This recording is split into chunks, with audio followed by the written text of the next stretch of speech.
suspect you will owe your son for that one. Well, it might even out.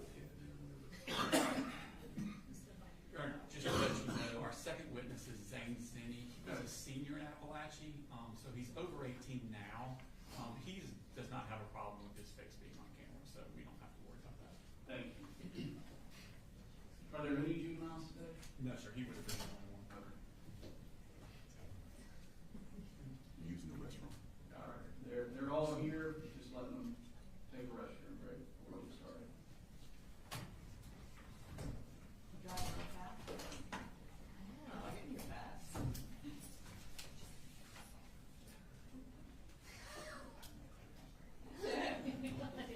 One thing I know. Yes.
Can you raise your right hand? Do you swear to tell the truth, the whole truth, and nothing but the truth, so help you God? Yes, ma'am, I do.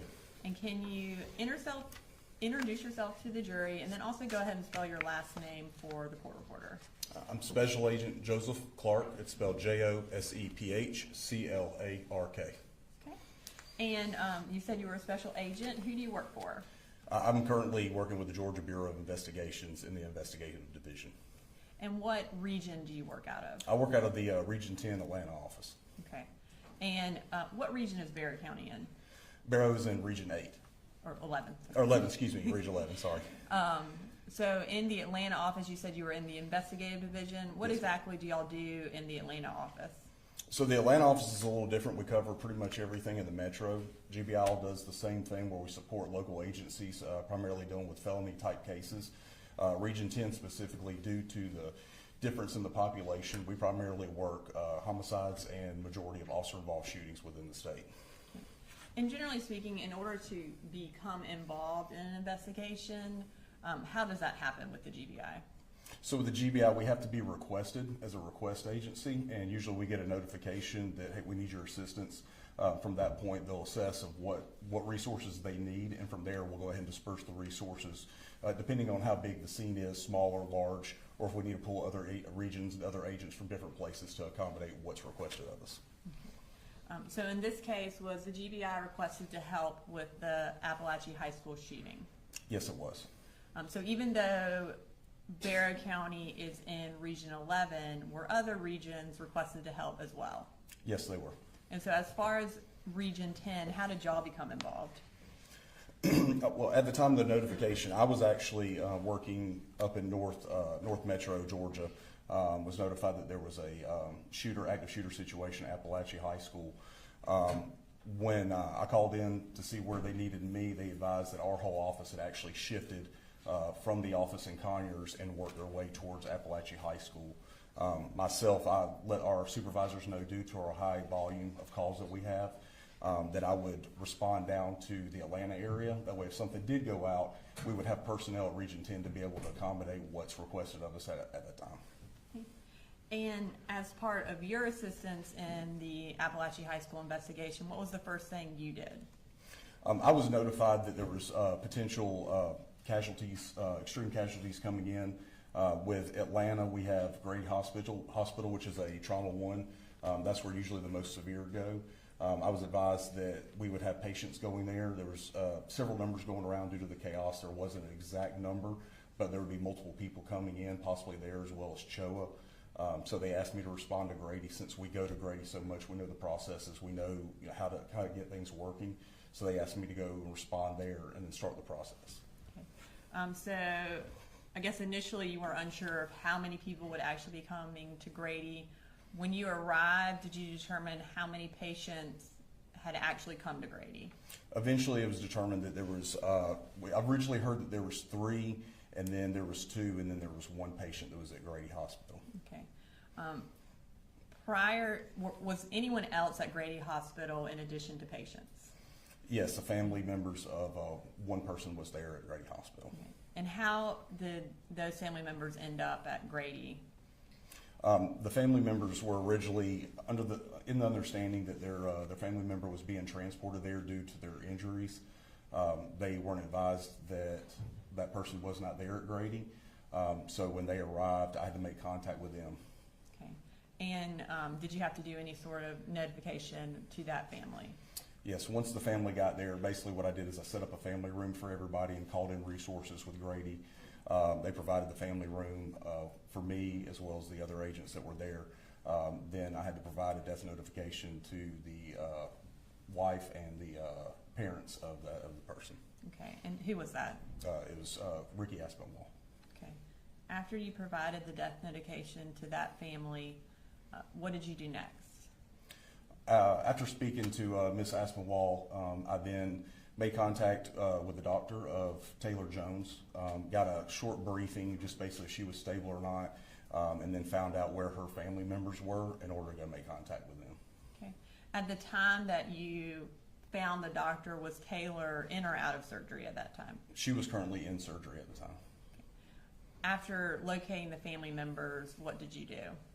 After locating the family members, we were able to obtain the evidence or the clothing of Miss Jones. Since she was in surgery, they had already removed that and gave that into our possession. Once we got the evidence, we went and met with her grandfather, I believe, and the rest of the family. There was about 20 or 30 people there. There was multiple family members. Given Taylor's situation, were you ever able to talk to her or interview her while you were at Grady? No, ma'am. She was in surgery the whole time, so we just didn't have a chance to talk to her. Okay. And you indicated that you received her clothing from medical personnel. What did you do with that clothing? It was originally given to me in a brown bag with a label on it. Once we finished what we were doing at Grady and Choa, I then responded back to, basically we had a command center at Apalachee High School where I took the evidence from Grady to Apalachee High School. I then took that evidence and turned it over to crime scene specialists so that way they could process it at a later date.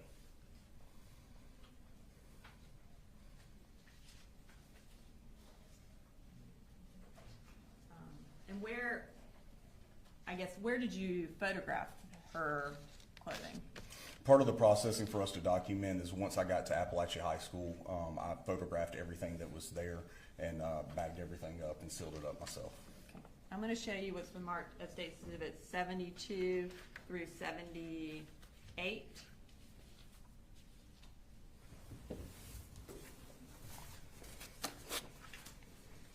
Will you review those and let me know if you recognize them?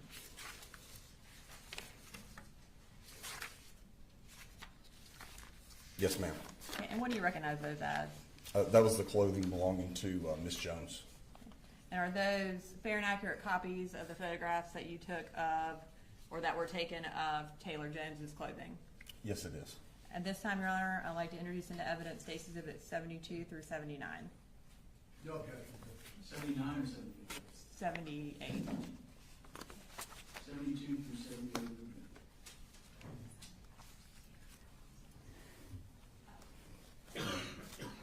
And are also, and we'll just to clarify, are some of those pictures also of Melanie Delira Castaneda's clothing? Yes, ma'am. Okay, and we'll get to those later.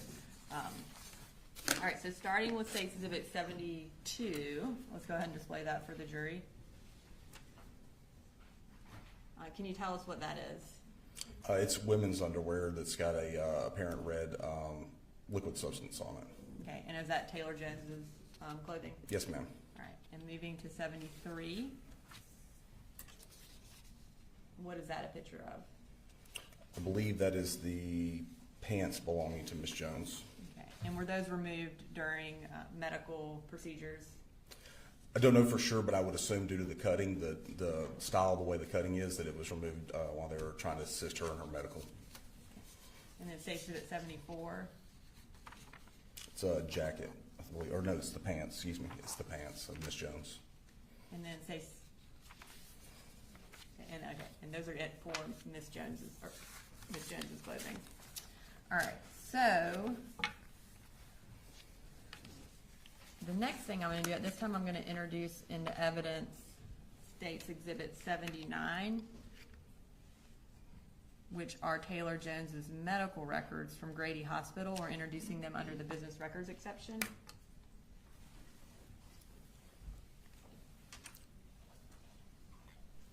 And the entirety of the records are electronic, and we've printed out a portion that are relevant for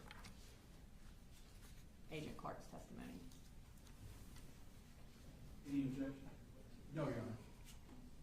79 is admitted. Now I'm going to give you a copy for your reference.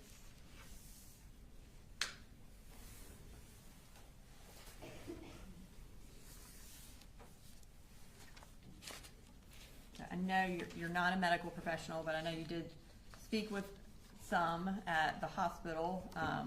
I want to talk through Taylor Jones's records with you so we can talk through what her injuries were and what the treatment was. Yes, ma'am. So you said that Taylor was admitted at Grady. Can you tell us what they have for her full name and her date of birth there at Grady? They have her listed as Taylor Leanne Jones with a date of birth of 10/14 of 2009. Okay. And on the next page, can you tell us how she was transported to Grady? Yes, ma'am. On the September 4th of 2024, she was transported via air vac. And is that like a helicopter? Yes, ma'am, or life flight is another term for it. What time did she arrive at the hospital? 11:38. And if you could refer to the next page, can you tell us what the description of Taylor's condition was under medical decision-making? Yes, ma'am. It states that the patient is 14-year-old female with a GSW or gunshot wound and massive swelling to left thigh with tourniquet in place. Patient appears pale with cyanotic mucous membranes and a cool skin. O2 being delivered via NRB mask. She was speaking, oriented, and maintained her airway. No traumatic injuries noted to head and neck. Manual and automated blood pressure cuff unable to assess BP. On arrival with only access present, an IO in the injured leg and 20G IV in left hand. Access rapidly established with peripheral IV and A-line placed in right femoral artery. Patient given 2 units with rapid infusion device. Once BP obtained, patient rolled and no other injuries noted. X-rays of chest and lower left extremity obtained and analgesia achieved with pain doses ketamine. HR remained tetracardic in 130s to 160s. Tourniquet left in place and patient immediately taken to the OR, 2 unstable for CT imaging. Okay. And then I'm also going to pull up page 8 from the medical records for the jury. Okay. And does this indicate the location of the gunshot wounds on Taylor's leg? Yes, ma'am. Okay. And how are they notated on this picture? With the numbers 1 and 2 and the circles around them. Okay. All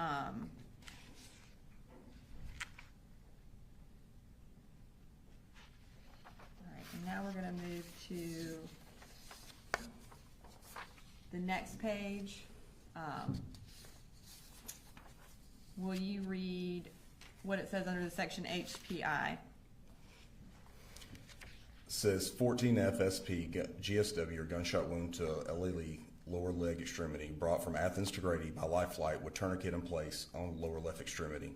Taken directly to OR by trauma, large thigh hematoma, and 2 ballistic injuries. Admitted to the CQ, which is surgery intensive care unit, post-op for hemorrhagic shock and ventilator management. And then will you read us also what list of procedures were done to Taylor while she was at the hospital?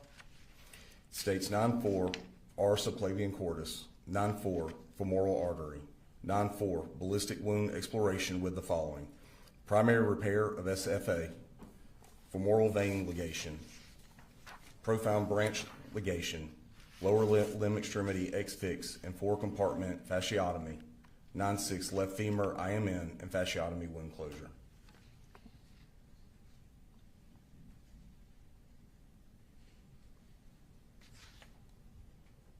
Okay. And then next I want to talk briefly about what Taylor's mental state was while she was at the hospital.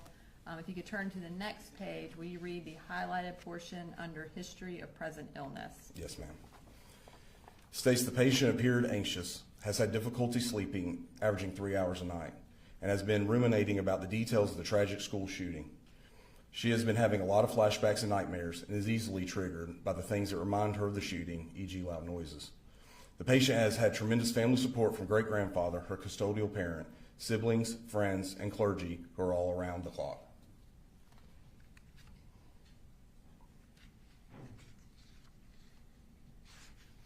Okay. And then let's go to the next page, which lists her final diagnoses. Can you tell us what those were? Yes, ma'am. It states displaced fracture of left femur, acute respiratory failure, traumatic shock, major laceration of femoral artery, left leg, major laceration of femoral vein at hip and thigh level, left leg, acute prosthomoratic anemia, displaced commuted fracture of shaft of left femur, puncture wound without foreign body, left lower leg, lesion of lateral nerve, left lower limb, acute stress reaction, sleep terrors, anxiety disorder. And can you tell us what her date of discharge was? Yes, ma'am. It shows 9/4/24 is being administered, and her discharge date was 9/15/2024.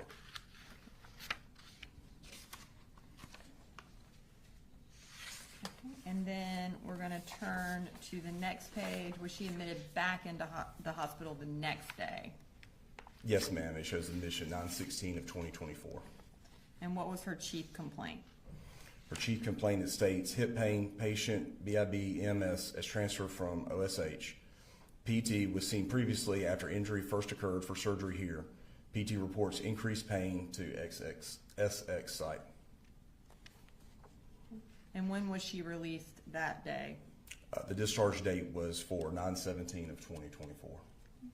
And then was she readmitted again on September 23rd of 2024? Yes, ma'am, she was. Okay. And what was she admitted for that day?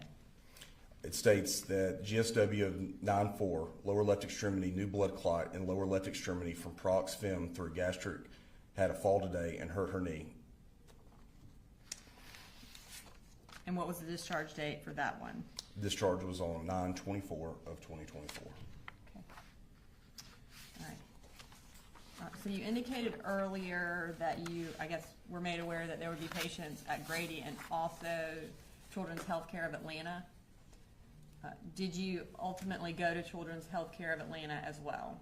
Yes, I did. And when did you do that? After speaking with Ms. Jones's family members and providing them with an update and the process of what we'd be doing, myself and the other agents then recollaborated and moved over to CHOA, which was not far down the street. Okay. And when you went to CHOA, what was the first thing that you did? We entered into their emergency room, found out where Miss Melanie Del Rey Castaneda was located. Okay. And did you go see her? Yes, we did. And when you arrived, what was her condition? They were prepping her for surgery. She was in the room in a bed, and they were prepping her. Okay.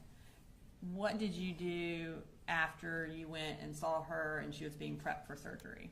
While she was being prepped, I went and met with the charge nurse, advised her who I was, asked if there was any evidence that they may have collected while providing medical treatment. They advised me that there was.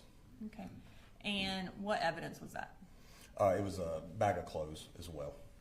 Did you take those clothes into evidence as well? Yes, ma'am, I did. And what did you do with those clothes?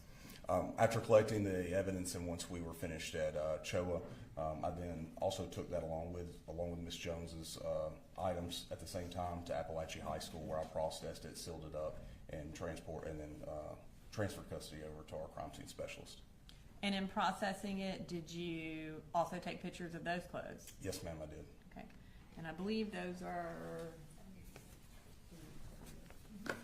States Exhibit 75 through 78, and they've already been introduced into evidence. So I'm going to start with States Exhibit 75 and display that. Can you tell us what that is? Yes, ma'am. It's a Mack Trucks shirt. And was that the shirt being worn by Miss Delira Castaneda? Yes, ma'am, it is. All right, moving to 76. And what is that a picture of? It's a gauze with a red liquid substance that was on it. Okay. And then moving to States Exhibit 77. What is that a picture of? It's a Gap sweatshirt with a red liquid substance on it, and it's also been cut. Okay. And then States Exhibit 78. And what is that? It's the same Gap shirt. I'm just displaying it, showing how it's cut and not in one piece. Okay. Does it also show the blood on, or the Red what we liquid presume substance. is blood on the inside? Yes, ma'am. I don't have any further questions. Thank you. No questions, Judge, thank you. Thank you, sir, you're pretty good. Thanks, Your Honor.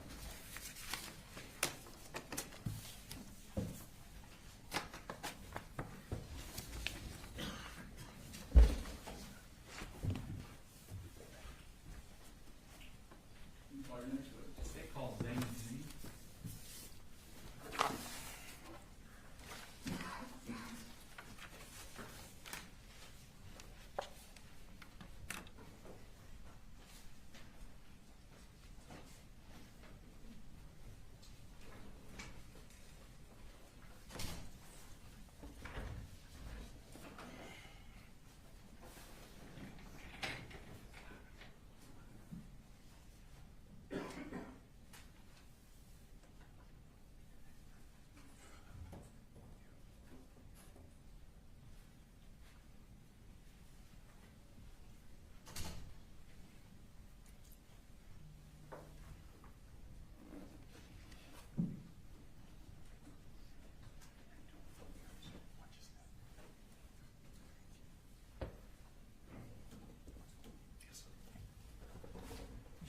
raise your right hand, please?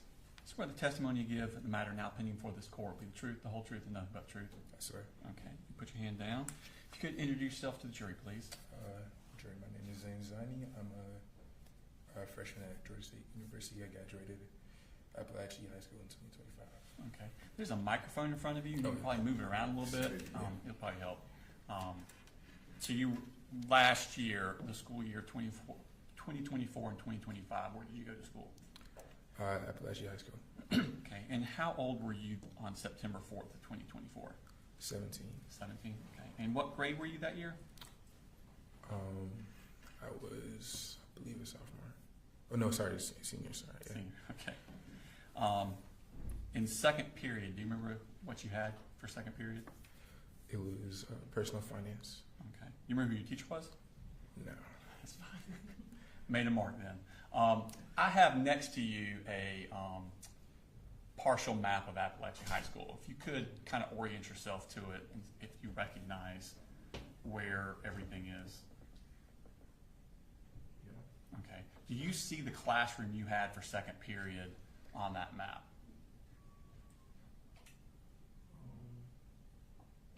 Yes.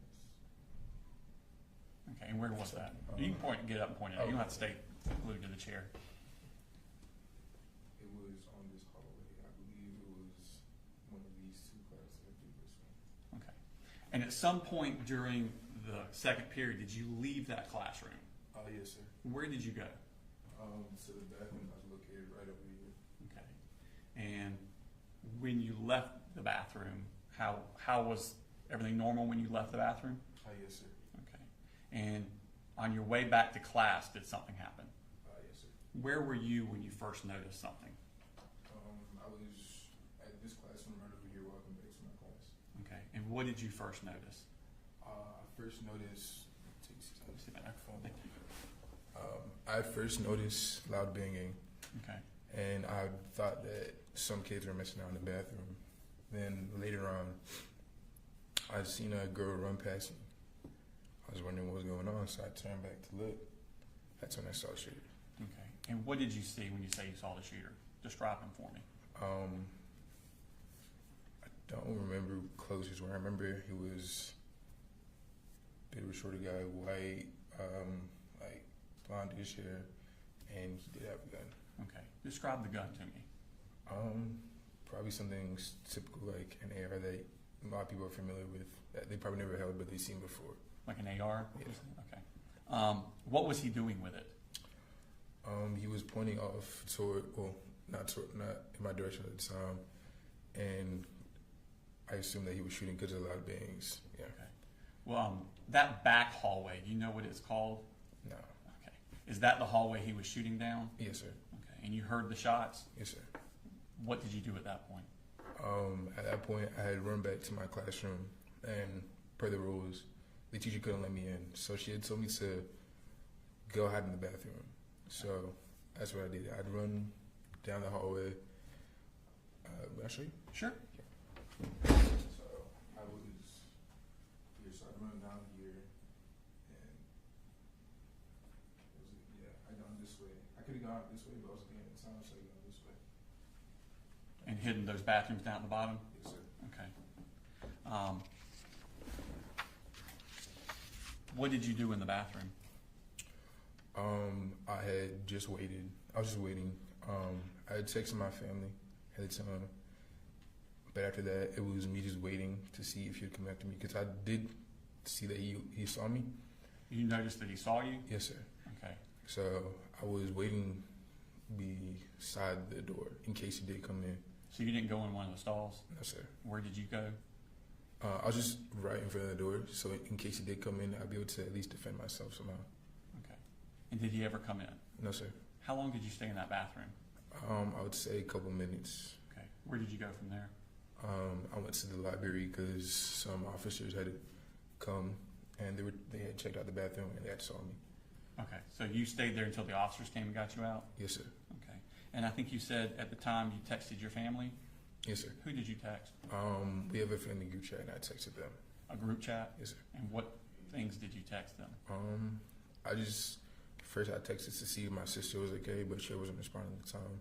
Did your sister go to school there also? Yes, sir. Okay. I texted them. I texted my sister. She was okay, but she hadn't responded in time. So I just texted my family, I love y'all. And I just told them what the situation was. Okay. Were you afraid for your life? Yes, sir. Okay. After law enforcement got you out, what did you do?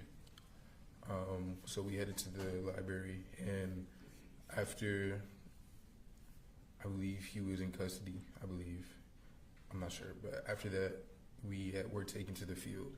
The football field? Yes, sir. Okay. And did you wait there with your family, for your family? Yes, sir. Did someone come and get you? Yes, sir. Who was that? My sister. Okay. And did you find your other sister that was in school that day? Yes. Okay. And was everybody okay? Yes, sir. Okay. Did you give a statement to law enforcement?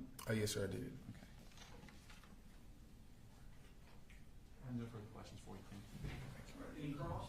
No question, Judge Manning. All right, thank you. You're free to go.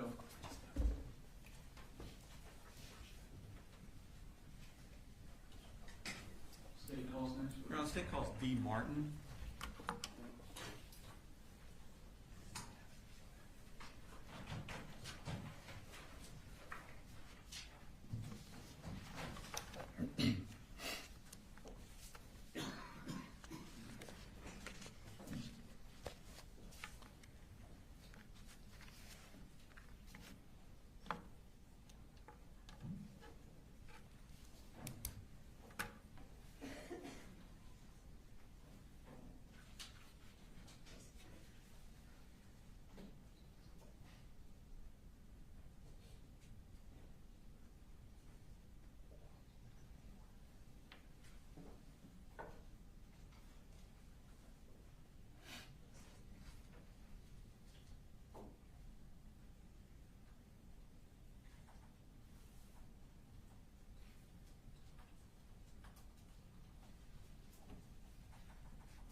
Good morning, Ms. Martin. Could you raise your right hand, please? Yes. Swear the testimony you give in the matter now pending before this court will be the truth, the whole truth, nothing but the truth, so help you God. Yes. Okay. If you could introduce yourself to the jury, please. Hi, I'm Dee Martin. I was an assistant principal at Apalachee High School during the school year 24-25. Okay. And how long have you been in the education field? This is my 25th year. Okay. So at 2024-25, you said you're at Apalachee? Correct. And what role did you have there? Assistant principal. Okay. How many assistant principals were at Apalachee that year? 4. Okay. And what were your duties that year? Discipline over 9th and 10th grade, and PSAT, some testing, and things like that. CTAE and math department. Okay. So you were over the CT. What's the CTAE? I think Ms. Harris said It something is about that. kind of our agriculture, technology areas. Okay. And as your CTAE? CTAE, Yes. is Ms. Harris one of your kind of like direct Yes. reports? Yes. Okay. And is that separate from your vice or assistant principal duties? It's in conjunction. In conjunction with, okay. Mhm. I want to take your attention to the morning of September 4th, 2024. This would have been the day of the shooting. Before the shooting, what were you doing that morning? The day before, we did not have Wi-Fi, so I was playing catch up on documenting things that happened the day before, Okay. and going through the discipline queue. Okay, so you're in charge of discipline for, you said 9th and 10th grade? Yes. And so what is the discipline queue?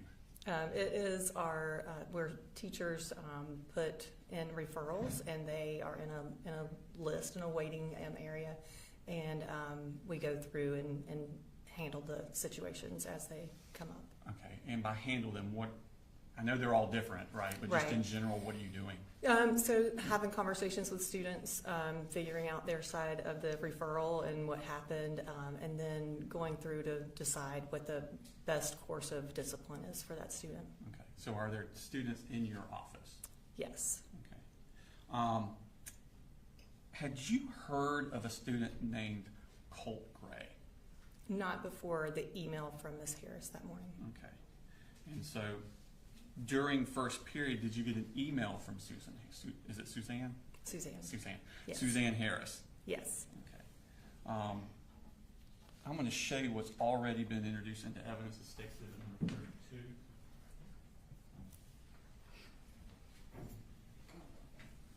And ask you if you recognize that. Yes. Is that the email you got? Yes. And who is Suzanne Harris in relation to Colt Gray? First period teacher. Okay. And what does she teach first period? A computer class of some sort. Okay. And when did you receive this email? Timestamps 8:46. Okay. So I probably looked at it within the next 5 minutes. I was going to ask you that because I don't read my emails for a long time. How quick are you at reading your emails? Very. Okay. Yeah. I mean, definitely within 5 minutes. Okay. And what is she telling you there? She is making Lisa Butler and I aware that this student has asked about active shooter drills. Okay. And who is Lisa Butler? Lisa Butler is Colt Gray's counselor. Okay. And when you say she's Colt Gray's counselor, how is that assigned? They each have a portion of the alphabet. Okay. So anyone with the last name that starts with a G would Yes. be Miss Butler's. Correct. As well as other letters that are also signed there. Correct. Okay.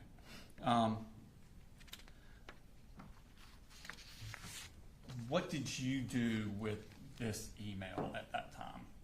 So I was CC'd on the email. So Lisa and I did have a conversation in which she brought up the lapse in education for him, that he didn't have an 8th grade year, and there were some concerns about that. And so I started looking into those pieces.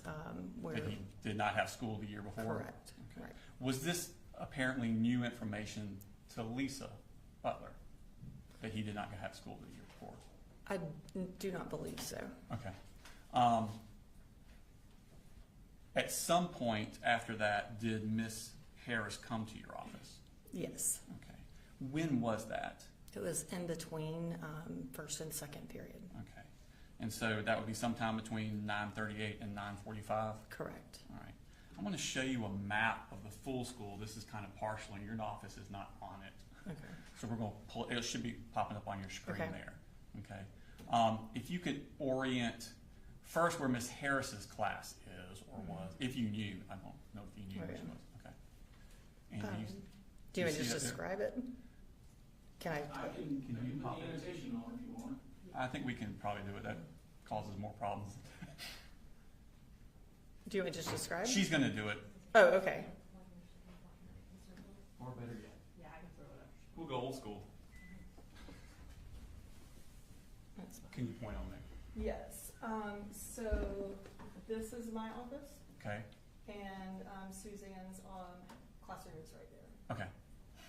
And when she came to your office, what were you doing? I was working with another student. Was that one of those discipline things we were talking about earlier? Correct. Okay.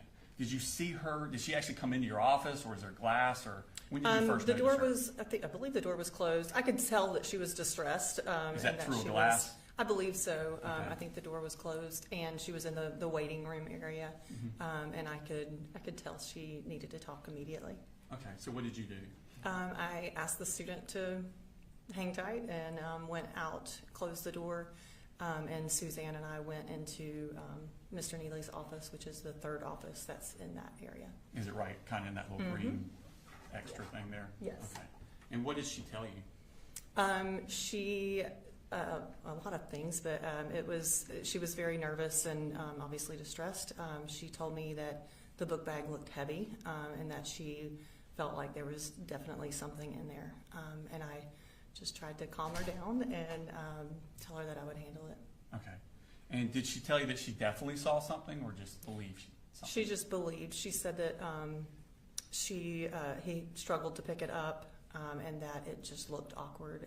And she did share with me that she asked him if he needed help or if she could see the project and that interaction as well. Okay. So what did you do with this information? Once you got this information? I immediately tried to not distress the student that was in my office and get him out of there as quickly as possible. Called the SROs to get them on the way. And just for my benefit, what does SRO stand for? School Resource Officer. So are these police officers that are assigned to your school? That is correct. Okay. And how many of them are there generally on a daily basis? 2. Okay. And so what do they do as far as your knowledge during the day? Do they have a place where they are, or do they mingle around? They have an office, but they try to stay unpredictable, and so they don't have a set routine. Okay. So when you called them, did they come to your office? Yes. Okay. What happened at that point? I quickly debriefed them on the situation as best I could, and we took off going towards Miss Greer's classroom. Before you left to go to Ms. Greer's classroom, you said you had not known of Colt Gray. No. Did you take any steps to see what he looked like? Yes. And what did you do? In our school information system, Infinite Campus, I pulled this picture up, and it was his 4th grade picture. Okay, I'm going to show you Mark States Unit number 107. Ask you to identify that. Yes. And what is that? This is his person summary report from Infinite Campus. Okay, and does it have the picture on it that you were referring to? Yes. Okay. Your Honor, is it accurate to what you saw that morning? Yes. Your Honor, Tender State Exhibit number 107 in the evidence. No objection at this time to make that ordinance is going out, but we'll discuss that later. Thank you. 107. We'll publish that.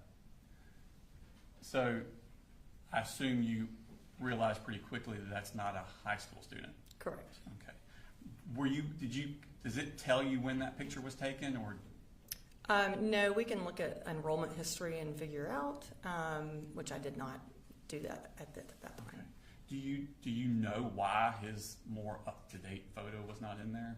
Because he's a new student who had not been in Barrow County since 4th grade. Okay. Do y'all take pictures periodically? Yes, and I believe Apalachee, we try to take them within the first week of school, and so there's typically students who enroll after that. Okay, so he enrolled after pictures were taken? Correct. Okay. So at this point, is this when I think you said y'all went to go find him? Yes. What information did you have as to where he was? I knew he was in Catherine Greer's class, and I knew his name was Colt Gray. Did you get that information from Miss Harris? I did. In an email? Yes. I'm going to show you Mark State Exhibit number 33, which is already in evidence.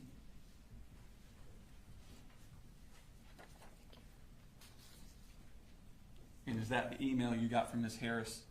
Yes. And is that her telling you where he currently has second period? Yes. Okay. And when time did you receive that email? Timestamp is 9:52. At this point, I probably was reading it in real time. Okay. So who are the school resource officers that arrived to assist you? If you remember their names? Brandon King and Dawson Matherly. Okay. And are they normally assigned to Apalachee? Yes. Okay. Do you know them Yes. professionally, I guess? Yes. Okay. And where do y'all go? Like I said, we debriefed right outside the office, and then we go towards down F Hall. Pull that map back up and Mhm. you can show what you did there. So I leave my office here and go down F Hall to Miss Greer's room, back in the J Hall. Thank you. When you get, and the SROs are with you? Correct. Okay. When you get to the class, what is the procedure between you and the SROs? No conversation, really. I mean, we know our roles. And what generally are those roles? Yeah, so I have rights as an assistant principal to act in role of parent, and so I have more freedom to conduct searches, whereas law enforcement does not. Okay, so you have more authority to search a student than a law enforcement officer does. Correct. Okay, so because of that authority, what's the role you play in this scenario? The main one, I'm walking into the classroom, talking to the teacher, talking to the student, and taking the lead, so to speak. Okay, and so do you go in the classroom? I did go into the classroom. She had told me that he was in the restroom, but his things were still there. And so at this point, I thought it was smart to get the bag and take it with me. Okay, so this student's bag was still in the room? Correct. Okay, and it was given to you? Yes. What do the school resource officers go into the room, the classroom? No. Okay. What do y'all do at this point? We take the book bag and walk towards the restrooms there on J Hall. And the SROs enter, because it's a boys' restroom, so I cannot go in there. And so the SROs did go in to retrieve Colt. Okay. And did they bring the student out? Yes. Okay. And who did they bring out? They brought out Colton Gray. Okay. And do you know Colton Gray? I don't. Okay. Did you know him at that time at all? I did not. Okay. What happens at that point?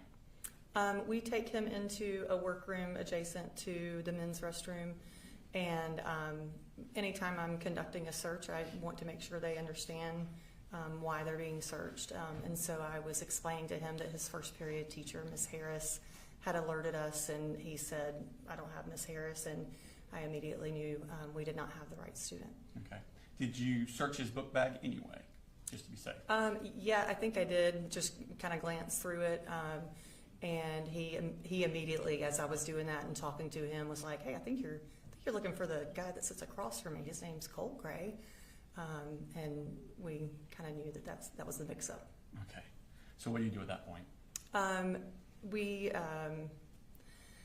exited that workroom, and I had Colton stand against the lockers while I went back in the classroom.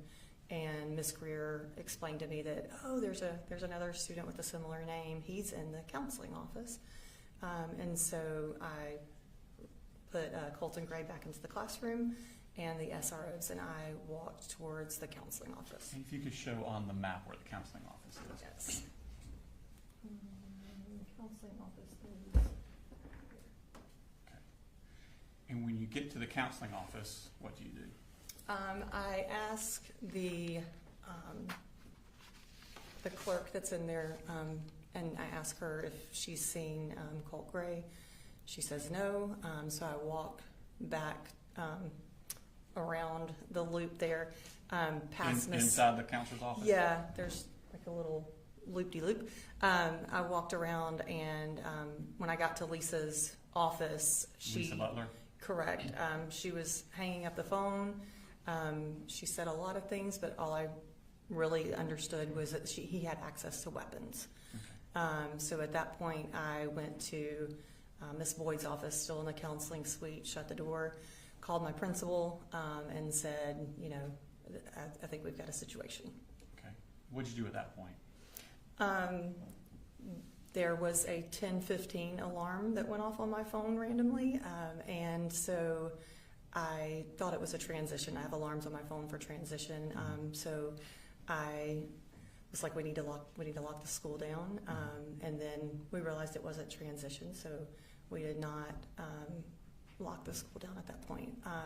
So we met in my office, Miss Rayberg and I, and when we were in the office, we were trying to get a visual of Colt, so we knew who we were looking for in the hallway because we didn't have any picture. Okay. So you're on.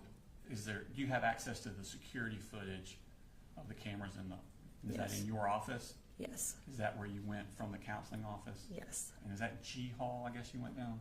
Yes. Okay. So you're trying to find the student that you don't know what he looks like. Correct. What steps do you do to try and do that? So we are trying to first get a visual of him when he left the classroom.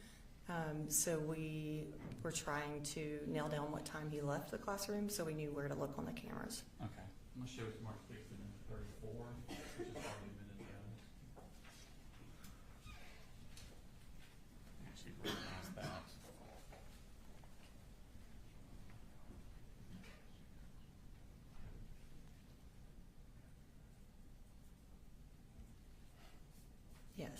what are those? I'm trying to.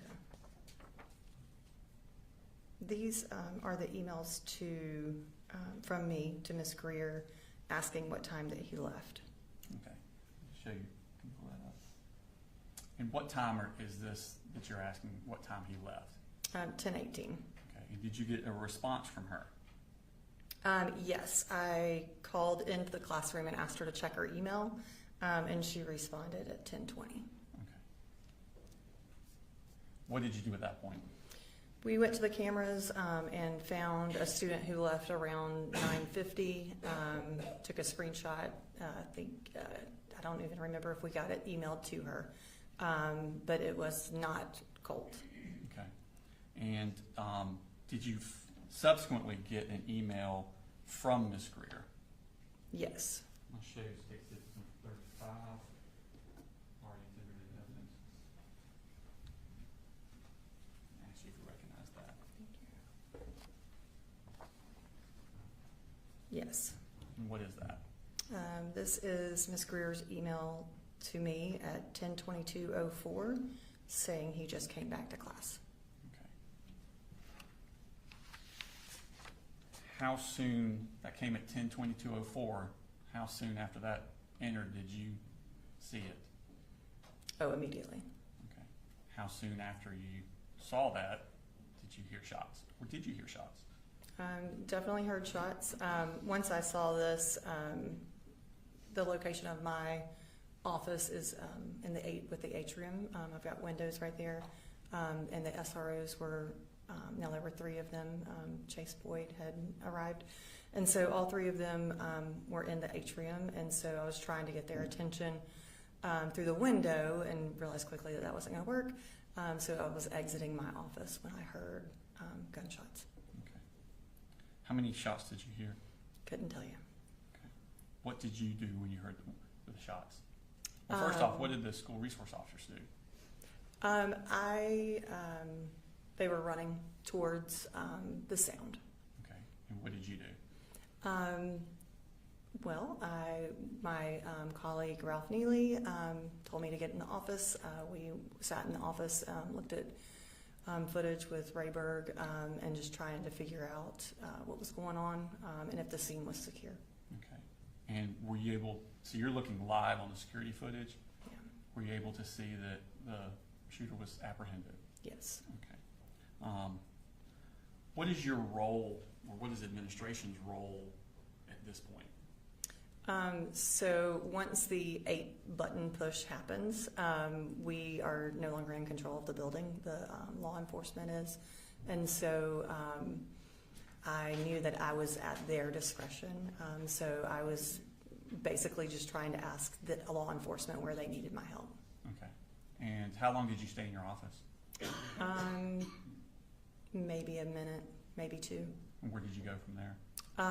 The 3 of us, that would be Neely, Rayberg, and myself, we went into the atrium and we were trying to kind of orient ourselves with what had just happened. And they were starting to release kids from rooms, so I felt like it was best for me to go out with the students and navigate them towards the stadium. Okay. And did you go up to the stadium? I did. What was the process at the stadium? Was the school doing that, or was law enforcement? Like, I mean, it's kind of be weird being in charge one minute and not being in charge the next Right. minute. How did that kind of work out? It was so once we got most of the students to the field, I think law enforcement was trying to keep the community away, and Rayberg came on the radio and said the community let these parents see their kids, and so we did allow the parents to come onto the field. They just couldn't leave after they came on the field. Okay. And what was the purpose of not letting them leave? I guess trying to be respectful of law enforcement. Okay. Yeah. And how long was everybody out on the field? Hours. Okay. And at some point, did you give a statement to law enforcement about what had happened? I did. Okay. Just a second, please. I have no further questions. Thank you. Cross. Thank you, Good morning. Good morning. Just have a few questions, just to get a couple of things right in my mind. Approximately what time did Ms. Harris come to your office? It would be about 9:40. About 9:40, okay. And she seemed to be upset and wanted to tell you about this book bag. Correct. Okay. And did she describe the book bag to you? She said that it was awkward and heavy and had a poster board with a sock cap on top. Okay.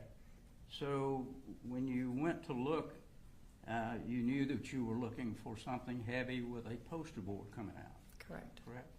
I assume you got, since she was concerned, she knew what Colt Gray looked like. Correct. Did she give you a description of him? No. Did you ask her? No. Okay. Did you ultimately find out he was white male? Yes. Okay. Had long blonde hair? No. Okay. You didn't find that out later? No. Okay. Did you take Ms. Harris with you when you went down to the classroom to look? No. And you got an email indicating that he had gotten back to the classroom about 9:50, correct? Can you did. be more You specific? sent an email, I think it was around 10:20, asking what time Colt Gray had come back to class. I asked what time he left Okay, class. what time he left. Correct. All right, and that was 9:50. At 10:18, I asked her what time he left, and she said he left towards the beginning of first, probably around 9:50. And what time did the shooting actually start, if you remember? 10:22. So he had been missing then for 32 minutes, correct? Correct. All right. Thank you. Any redirect? The 32 minutes is based on Ms. Greer telling you he left around 9:50. Correct. Did you look to see who was coming on the security cameras? Did you look to see who was coming out the door at 9:50? Yes, and it was not Colt. It was not Colt. Correct. So he did not leave at 9:50. Correct. No further questions. Anything else, Mr. Perry? You did know at 9:40, though, when Ms. Harris came, that she was concerned about him having a gun. Correct.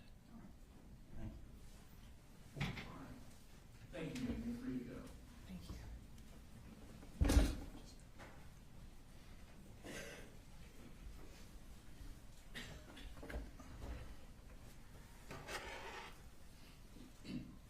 State calls next week.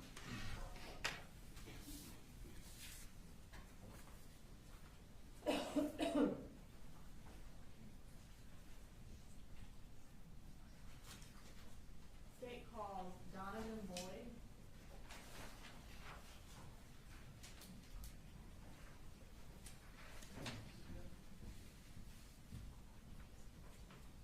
She's back.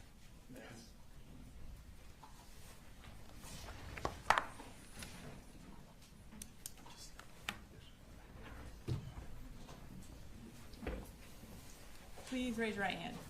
Do you swear to tell the truth, the whole truth, and nothing but the truth to help you God? Yes, ma'am. Can you go ahead and have a seat, and then tell us your name and go ahead and spell it for the court reporter. All right. I am Donovan Chase Boyd, Donovan, Boyd, B-O-Y-D. Okay. And what do you do? I am one of the sergeants for the school resource officers.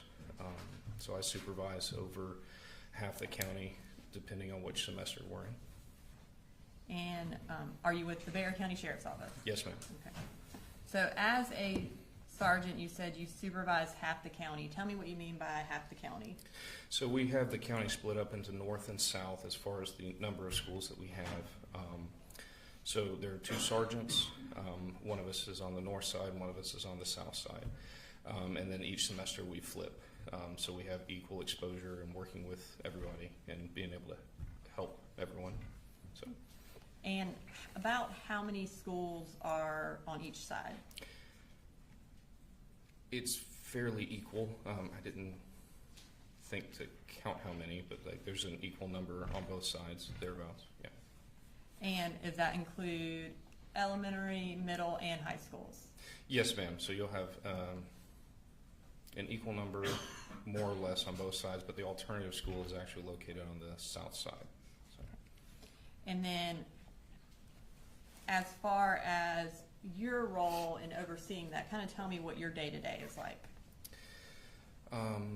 So it can vary as in any law enforcement capacity.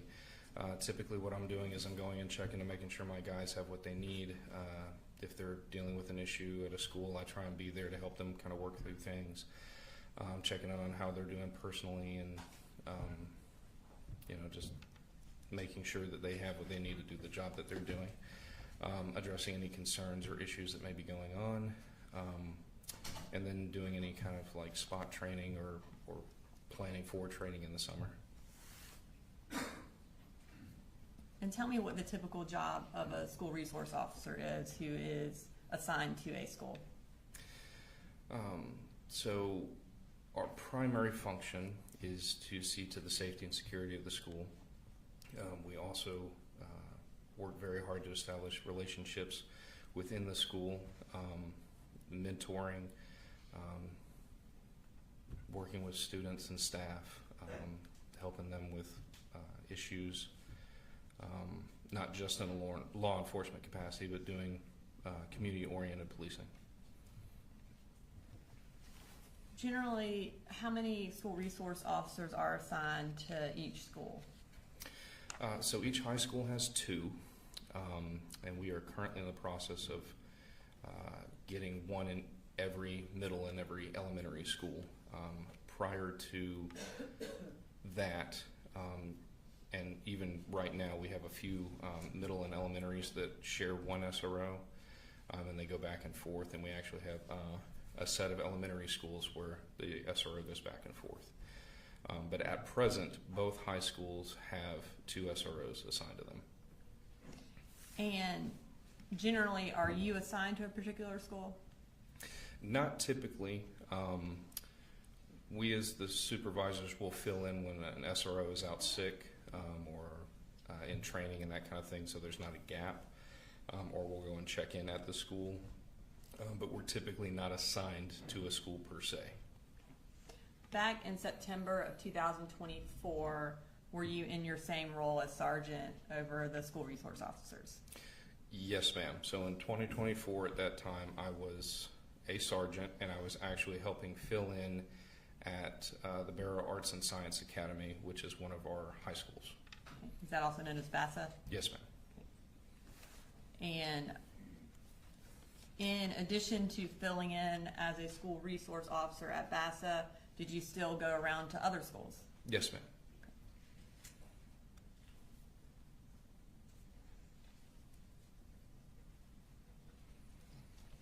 I am going to draw your attention to September 4th. Did you go to Apalachee High School that day?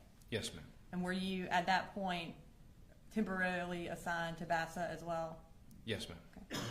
What brought you to Apalachee that day? So that morning I was actually going to meet with one of my police explorers to give him a Bible.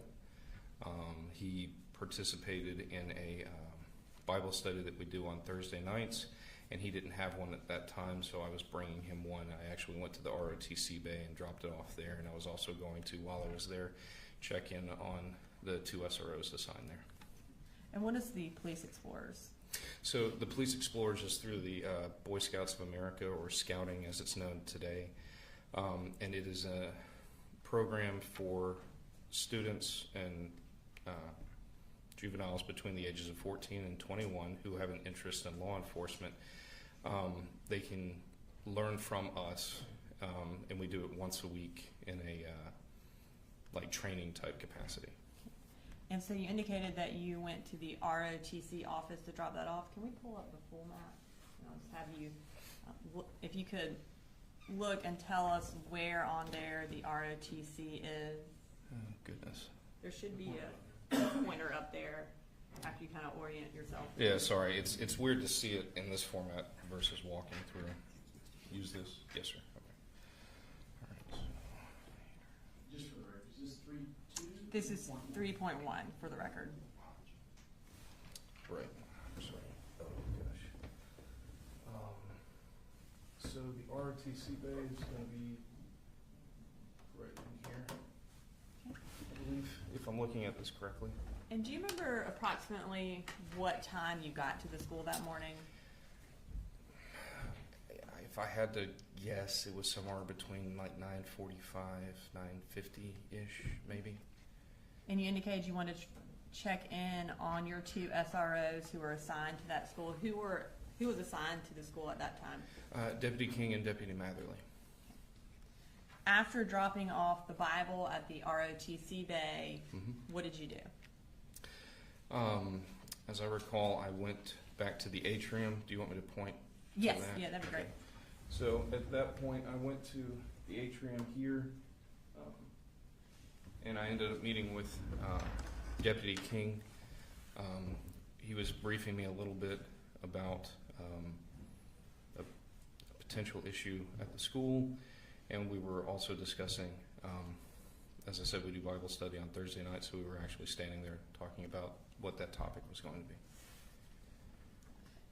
So you and Deputy King were in the atrium. Did you know where the other school resource officer was at that time? No, ma'am. Okay. And when you say you ended up meeting Deputy King there, did y'all just kind of happen to run into each other? I don't recall exactly if I met him there or on this hall here, but we made our way back to the atrium, as that's kind of a centralized hub where everyone kind of passes through and moves through. So that's kind of a natural place that we tended to gravitate to at that school. So you indicated that he was briefing you a little bit on the situation that was going on. Do you remember what he told you? As I recall, they were trying to locate a student that had expressed that they were. And Judge, I think this would be hearsay at this point, unless Deputy King plans to testify. If he does, then. Yes, Deputy King is testifying next. Okay, that's fine. You drawn? I will draw. Okay. Would you like me to continue? Yes, Sorry. go ahead. Okay. So he was speaking with me about how there was a kid that they were trying to locate that he had ended up leaving the classroom, and I believe that the. And I'm sorry, he was coughing. I couldn't. What? I'm sorry. You said you were locating him, and then I couldn't hear the next part. They were trying to locate a child that had left one of the classrooms, and again, my understanding was the student had requested to go to counseling. So they didn't make it to counseling, so we were just trying to figure out where the kid may or could have been. Did you have any information that that student had made any direct threats or had any sort of firearms at that time? No, ma'am. Okay. All right, so before we go any further into September 4th, I want to briefly talk about your trainings and protocols as related to locking down a school. Yes, ma'am. So in a case such as what you had on September 4th, where a student has not made any direct threats, but is missing and you're trying to locate him, what protocol do y'all generally follow? So for us, if admin is asking us to help look for a student, we will look in bathrooms, hallways, depending on where the student's coming from. We try and look kind of in the general area of where they may be roaming from to where they're trying to get to, without any additional indications of anything like that. It's not uncommon for students to take longer than anticipated to go from one point to another. What is a hard lockdown? So a hard lockdown is where everyone, at present, everyone goes into their classrooms. The doors are locked and secured. They go into what is known as a deep corner. So they are as invisible as possible. Lights are out. Everyone's instructed to be quiet and wait until law enforcement comes by and unlocks and opens the door and removes them and moves them to another location. And as far as entrances and exits to the building, are those all locked as well? Yes, ma'am. So the schools always operate in what would be kind of a level 1 or a basic lockdown, where you don't have just free movement to come in and out of any exterior door into the building. And what are some of the issues or risks associated with issuing a hard lockdown? So depending on the situation, you can potentially create a barricaded armed individual in with other students or staff. That's the one that really kind of sticks out as far as why a lockdown could be an issue. Also panic, depending on what it is, and what would be the reasoning for us to issue the hard lockdown. Again, there's a lot of factors that kind of come into play, so it's hard to kind of give a concrete one way or the other, if that makes sense. So in a situation where you are unable to locate a student who has a gun, the biggest risk of issuing a lockdown in that situation? Could be, and again, it depends on if we're during the middle of a transition or if they're already in class, or if the student is not in class and we don't know where they are. So again, all of those are going to factor into whether or not we determine the best case or best course of action would be to do the lockdown or not. Again, ultimately it's going to just kind of depend on a case-by-case basis. And so in a case, I guess, where kids are in class, it's not a transition, and you are unable to locate a student who potentially has a gun, what's the risk of, is that the risk you were referring to of issuing a lockdown, creating a barricaded situation? So if we don't have a reason to believe they're in a classroom necessarily, then that would reduce the risk. Ultimately, what we are typically doing with situations like this is we're letting the school make the call, unless it's something like what you're describing. But again, as far as that day went, we didn't have any indications of anything like that. Okay. And so at that time, there was no, a hard lockdown was not something that y'all would have done in that situation? With the limited amount of information that we currently had at that time, no ma'am, because it's not uncommon for a student to leave the classroom to go to, say, guidance or counseling in a high school setting.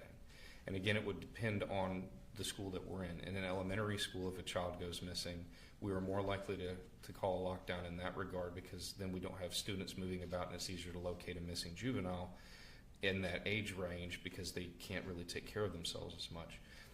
In a middle school, it changes a little bit, but not as much. And then in the high school, because they're more apt to be able to take care of oneself, it's not as critical to do a hard lockdown just to locate a student that's missing from class. And I guess is your main goal to find that student? Absolutely. Okay. Yeah. And of course, finding that student would prevent any future incidents if you found that student at that time, I guess. If the student had a gun and you found him, then that would hopefully eliminate the situation. Is that correct? Sure. Yes, ma'am. And I mean, that does happen on occasion, yeah. Okay. All right, so we'll circle back to September 4th. Okay. So you are in the atrium with Deputy King. What happened while you were there? He and I were standing there, again, discussing Bible study after we'd kind of spoken about the very limited information we had at the time. There was a group of students with like the big pickle jars type things, and they were kind of tapping on those. and then we end up kind of hearing like a tap, tap, tap. The best way I could kind of describe that would be like a muffled snare drum type sound is what it kind of sounded like at the time. I remember King and I both looked at each other for a split second and then went down the hall toward what we rightly assumed at that point was gunfire. Okay. And did y'all attempt to go in the direction where the gunfire was coming from? Yes, ma'am. That's one of the things we trained to do. And tell me what happened as y'all are running towards the gunfire. So do you want me to indicate where we were running down? Or? Yeah, if you want to indicate first, and then you can sit back down after. Sure. So, I don't want to block anything, I'm sorry. That's better for the jurors. So we're here in the atrium, and we hear everything, and so we start heading down this hall here to what we would refer to as a T intersection, because it makes a T. As we're coming down this way, as I recall, I got on the radio to let dispatch and other units know that we had an active shooter at Apalachee High School, and we just continued to that T intersection. Do you want me to continue with? Yes, go ahead. Once we got to this T intersection, there was a slight pause as we're listening, because there was a brief moment where we didn't hear gunfire. And so we're trying to orient and see which direction to go, because again, you have two options. Then we round the corner.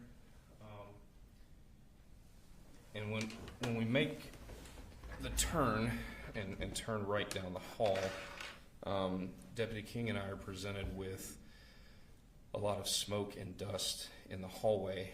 The concussion from the AR firing and the drop ceiling, as best as I can understand, I'm not an engineer or anything like that, but the dust and everything shook down, making it very hard to see. All I could make out was a like dark or black silhouette in the smoke toward the end of the hall. It's actually, he was backlit, because this exterior door here, you had sunlight coming in. We're down here when we first make the turn, and we end up making contact with them around in here where these bathrooms are. As we're coming down through here, I want to say somewhere in here, one of the victims was laying in the hallway. Because of the smoke and the dust and everything, I initially thought it was a duffel bag until I got close enough. Once we got pretty close to Colt, we were able to see that he was a student. The AR was down in front of him. He was compliant. We were able to get him down while Deputy King covered him with lethal cover. I proceeded to handcuff him and do a search and pat down for weapons and anything else. While doing that, I was able to take multiple full magazines for the AR-15 out of his pockets and kind of secure those out of the way. And then, as I recall, the next steps were to let dispatch and the other deputies know what we had, where we were at, and what we needed, so we could start responding to everything else that was going to need to be addressed after. So as you indicated, as you round the corner, you saw a black silhouette. Yes, ma'am. What did y'all, at that point, did you know it was who y'all presumed was the shooter? No, ma'am. What did y'all say as you round the corner and saw that? Show us your hands, get on the ground, drop the weapon, all things that we practice and trained to say. Again, at that point, we didn't know if it was a student, we didn't know if it was a staff member or teacher, and we didn't know if it was the shooter. We were purely going and trying to make contact with whoever it was in the hallway so we could make an assessment of where to go from there. As y'all continued to run down the hallway, did y'all know if he had dropped the gun at that point? No, ma'am. Again, we could not see. So y'all are basically just running in blind. Yes, ma'am. Okay. so you take him into custody and you search him and you take out the magazines. At that point that you are telling dispatch, hey, this is what we need, what do you start doing? I'm on the radio saying that we need to shut down the front from like Tom Miller down to like not quite to Carl Bethlehem, but like over by Kendall Park, so that we can get med teams in and that kind of stuff. I let them know that we had one in custody, that we don't know if there's any other shooters. I have no idea how many are wounded. I have one in the hallway that I'm unsure if there's anything that we can do for, and I'm not exactly sure how I phrased that at the time. And at that point, we're just kind of holding the hallway because it was just King and I at that moment having to hold. So we're having to hold here, which is terrible to try and do with two people. Because again, we don't know, sorry, we don't know if there's any additional threats at the time. So we're having to try and hold, and we have to keep control of Colt, and we're responsible for him at that point once we took him into custody. Excuse me. A short time, and it felt like a long time, but a short time later, Deputy Cook responded from Heyman Morris, and he helped us hold things until additional units got there. And were additional units there pretty quickly? Yes, ma'am. I would say that they were there very quickly. I do recall the colonel, sheriff, Jeremy, one of the firefighter guys, with one of our RTF teams, got there very quickly, and they were in there and they started working through and triaging and figuring out who needed assistance and things, so we were able to get people out pretty quickly. And RTF, does that stand for Rescue Task Force? Yes, ma'am. Yes. So when more individuals get there, more law enforcement get there, and you're no longer having to hold kind of the scene with the shooter, what did you do? So at that point, we were going to have to systematically sweep the school and check the condition of everybody and start evacuation processes. As SROs, all of us in the unit have universal keys that work for all the school buildings. So when we started forming the teams up to go, I had a set of keys. So I started going and clearing with a group of some of our guys, but we had so many people that responded from all over the state.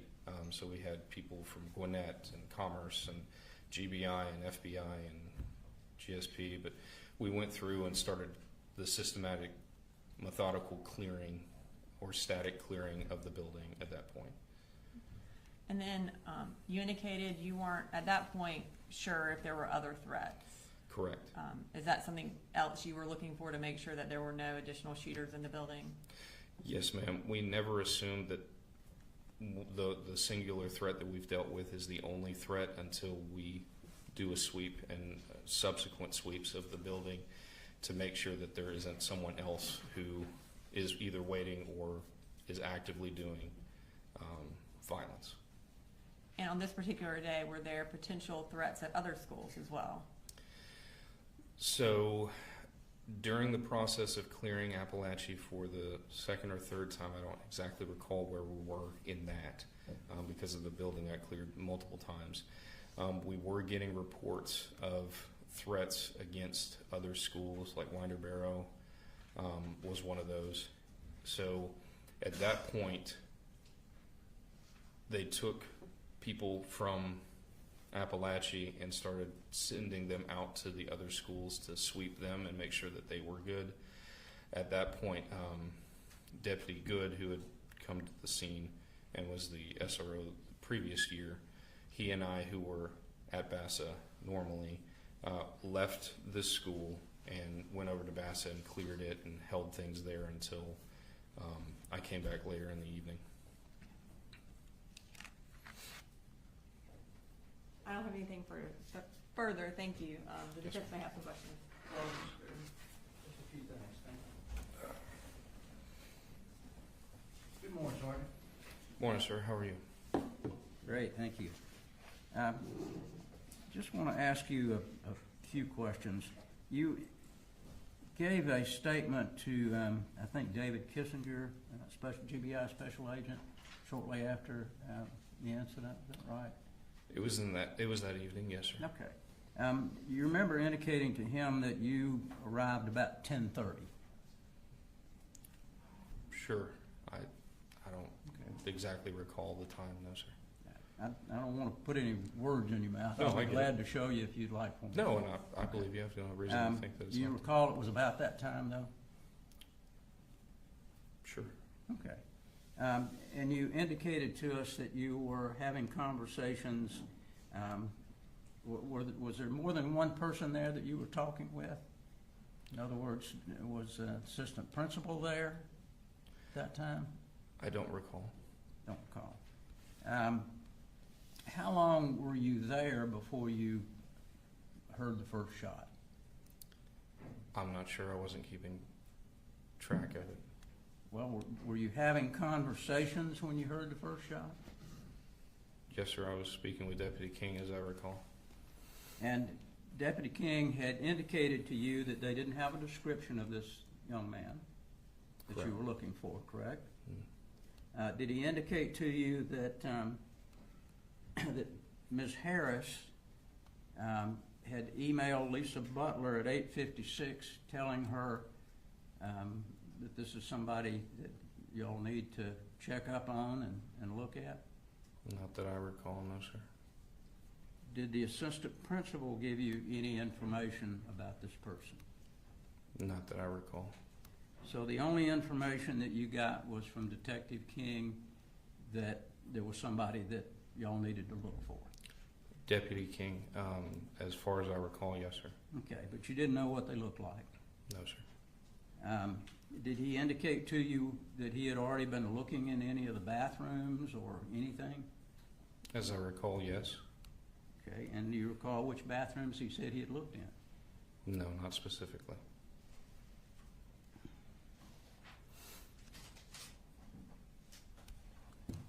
So you don't really know, other than you know that y'all were looking for somebody. Do you know how long people had been searching for this person?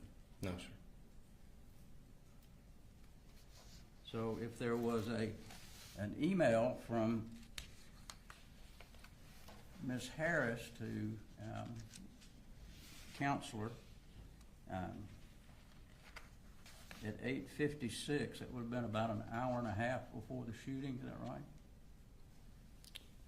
I guess if it occurred around 10:30 and you're saying that the email was at 9, then yeah, I would think the math would, an hour and a half. Thank you. Yes, sir. Redirect.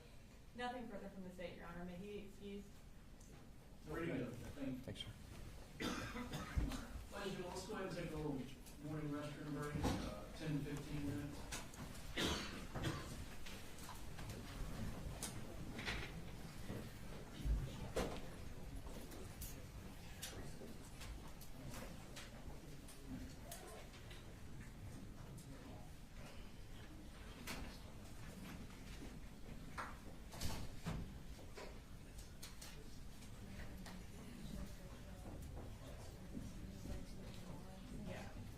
Transmission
We have a couple things we want to put on the record, nothing big.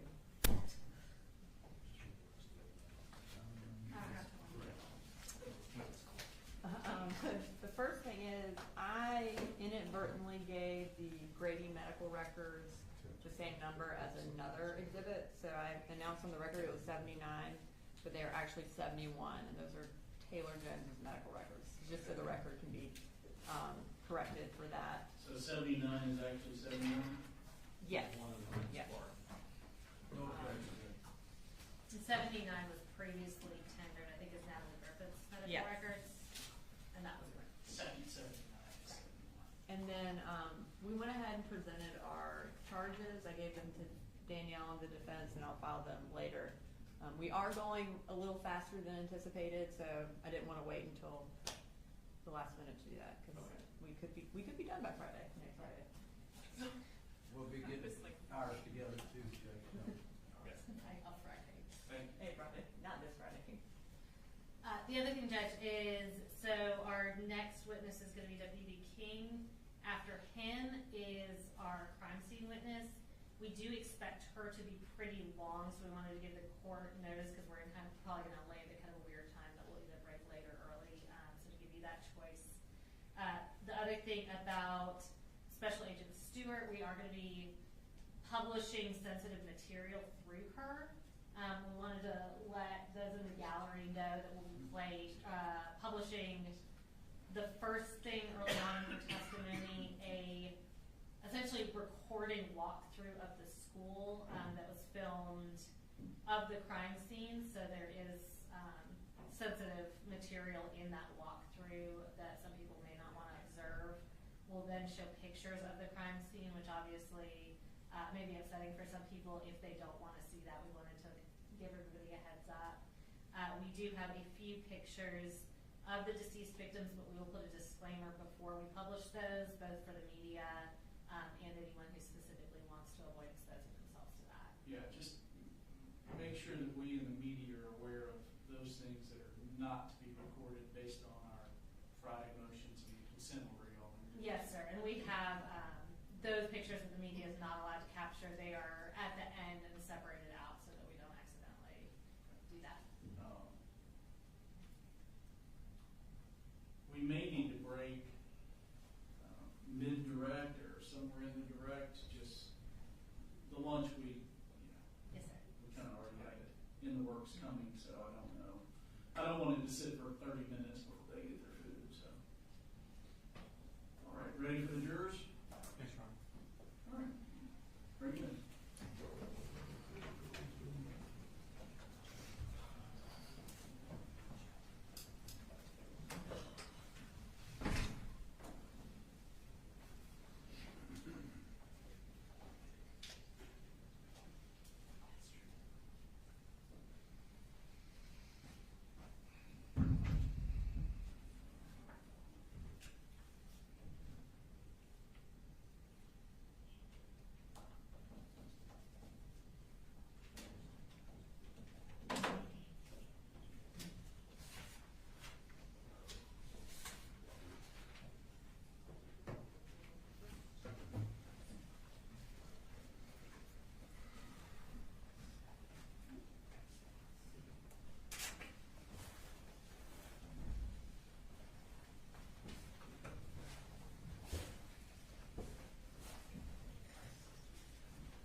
No, Miss.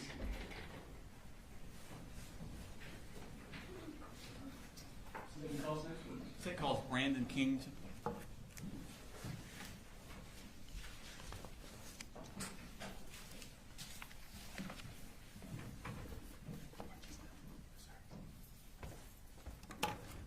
Could you raise your right hand? Swear the testimony you give in the matter now pending before this court will be the truth, the whole truth, and nothing but the truth, so help you God. I do. Have a seat, please.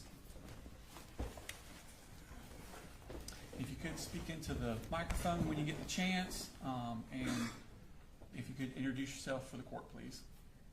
Good afternoon. My name is Brandon King. I'm a deputy sheriff with the Bexar County Sheriff's Office, currently assigned to the school resource officer unit. Okay. And what is a school resource officer? We are a sheriff's deputy, but we're just assigned to the school. So we are just in school during school hours, during school activities, and all that to provide security for the school.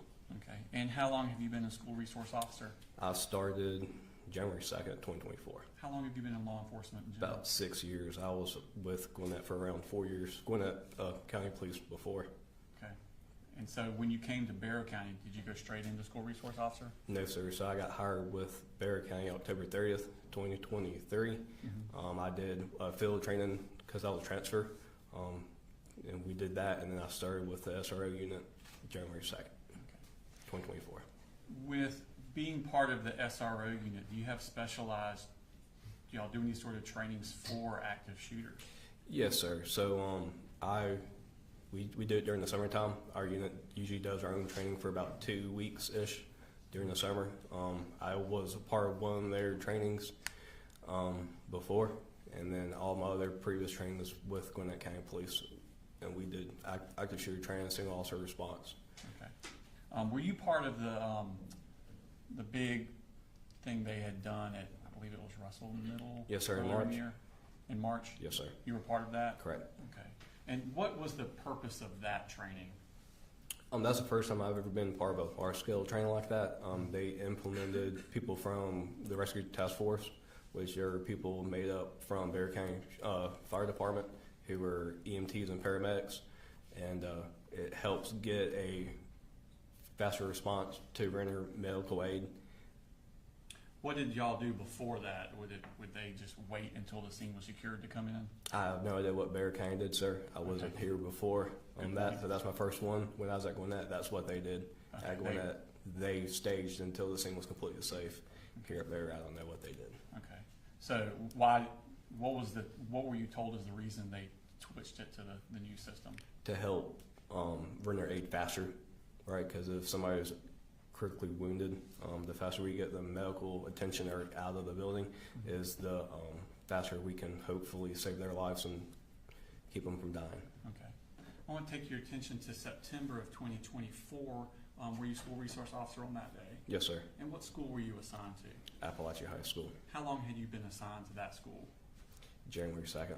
Or actually, probably the second week of January. When I started the 2nd, I did a field training officer with our SR unit, which is I went around different schools and learned their process. So probably the second week of January in 2024. Okay, so basically the second semester. Correct. Yes, sir. The spring semester. What do school resource officers do in the summertime? So we go help the roads. We go help civil transports, that kind of thing. And then we also have like a summer camp, which is what we do. We take a group of usually middle school boys. We take them on like day trips, like hiking, stuff like that, and then we also take them to Jekyll Island most of the time, and it's like a little camp, just kind of like a boys' camp. Okay. So in September, when did school start for Apalachee? August 1st, if I recall correctly. Okay. And what did you do generally day to day from August to September? I was in the school all day during the school hours. I personally like to walk around. I can't sit still very well, so I just did laps around the school, checked classroom doors, make sure they were shut. That's something I was really, really big on. I ruffled some feathers about how to close some doors a couple of times. I was also really big about keeping the exterior door closed and make sure everything is secure. What is the protocol for the secure, like how secure is the school on just a daily basis? So I guess the easy way to explain it, we're in essentially a soft lockdown. And what that means is classroom doors are shut, and they have a mechanism in the door handle where it automatically locks behind the teacher. So when you walk out, if you exit the classroom and you shut the door behind you, it automatically locks. Okay. And how would a student get back in? They would have to knock on the door and have either a teacher or whatever trusted student the teacher assigned to let the kid back in, the student back in. And how would someone say, my kid forgot his cleats for soccer? How would I, as a parent, get into the school during the school day? So where our office is in the attendance office, and it's just set up just like there's an exterior door and a vestibule, and then another door, and then you'd have to go and ring the bell and tell the attendance lady, which is Miss Stanfield, I'm not sure if you're still there, why you're there, and then you just would drop off the cleats. Okay. Or We'll rubber pull up shoes. a larger picture of the school. This is stage 3.1. Just behind you. Is that, can you, it's in front of you and behind you. Yes, sir. Could you orient yourself to the school and then tell me where is this office that's your office or y'all's office? Do I have permission to stand? Please, that'd be great. There should be a pointer there.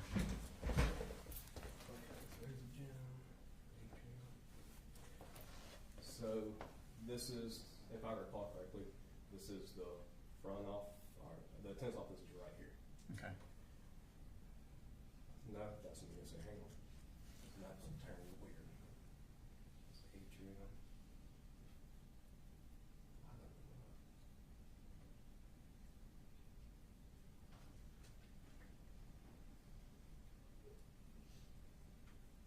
My best guess is this is the media center, if I remember correctly, and then this is the entrance Okay. to the attendance office, and our office is right here. Okay. Yes, sir. Thank you. And what, so that's the only entrance during the school day that someone can get to is that entrance there? Either that or the main office, which is, this is the main entrance. Okay. And all the other doors would have been, exterior doors would be locked? Yes, sir. They're Okay. supposed to be Okay. locked and shut. And then there's also software where if a exterior door is propped open for too long, it sends us a text message to my work phone and it notified me that there was an exterior door locked Okay. or an exterior door opened. Okay. You can have a seat. Are you familiar with what's called the Centegic system? Yes, sir. What's that about? So a strategic system is what the school implemented. I can't remember the exact date. And what that does is it notifies everybody who has a strategic app of either a soft staff alert, which is a 3-button press, or hard lockdown, which is an 8-button press. Staff alerts usually used for like fights, medical, that kind of stuff, and then the hard lockdown, the 8-button press is when there is an immediate threat inside the school or on school property. Okay. And do you have that app on your phone? Yes, sir. Okay. So I want to take you to the morning of September 4th, 2024. Were you working that day? Yes, sir. Okay, what were you doing that specific day, that morning? So that specific morning, I went and did traffic. Back in those days, we did morning traffic, which is either for the parent drop-off or for the bus lane. I had actually had a nail in my tire I've been trying to get fixed for 3 or 4 days, and I finally had the time to get it fixed after my morning traffic, which is I'd say around 7:35ish, maybe. I went to Quick Lane, which is just right up the road, and got my tire fixed, and I returned to school. And I let my partner at the time, Dawson Matherly, know I was going to be out and off school campus for a short while. Okay, so that's there's another school resource officer Yes, sir. assigned to that school? Correct. Okay. There's 2 at every high school. About what time did you get back from that? Before 10 o'clock, so probably 9:30, 10 o'clock-ish. I know I got a phone call on my office phone around 10 o'clock, so it was before then. Okay, so you get back and I guess you were in your office? Correct. when I was that in my read? office checking my emails. I could do every morning, just make sure there's nothing that I need to know about, nothing I missed.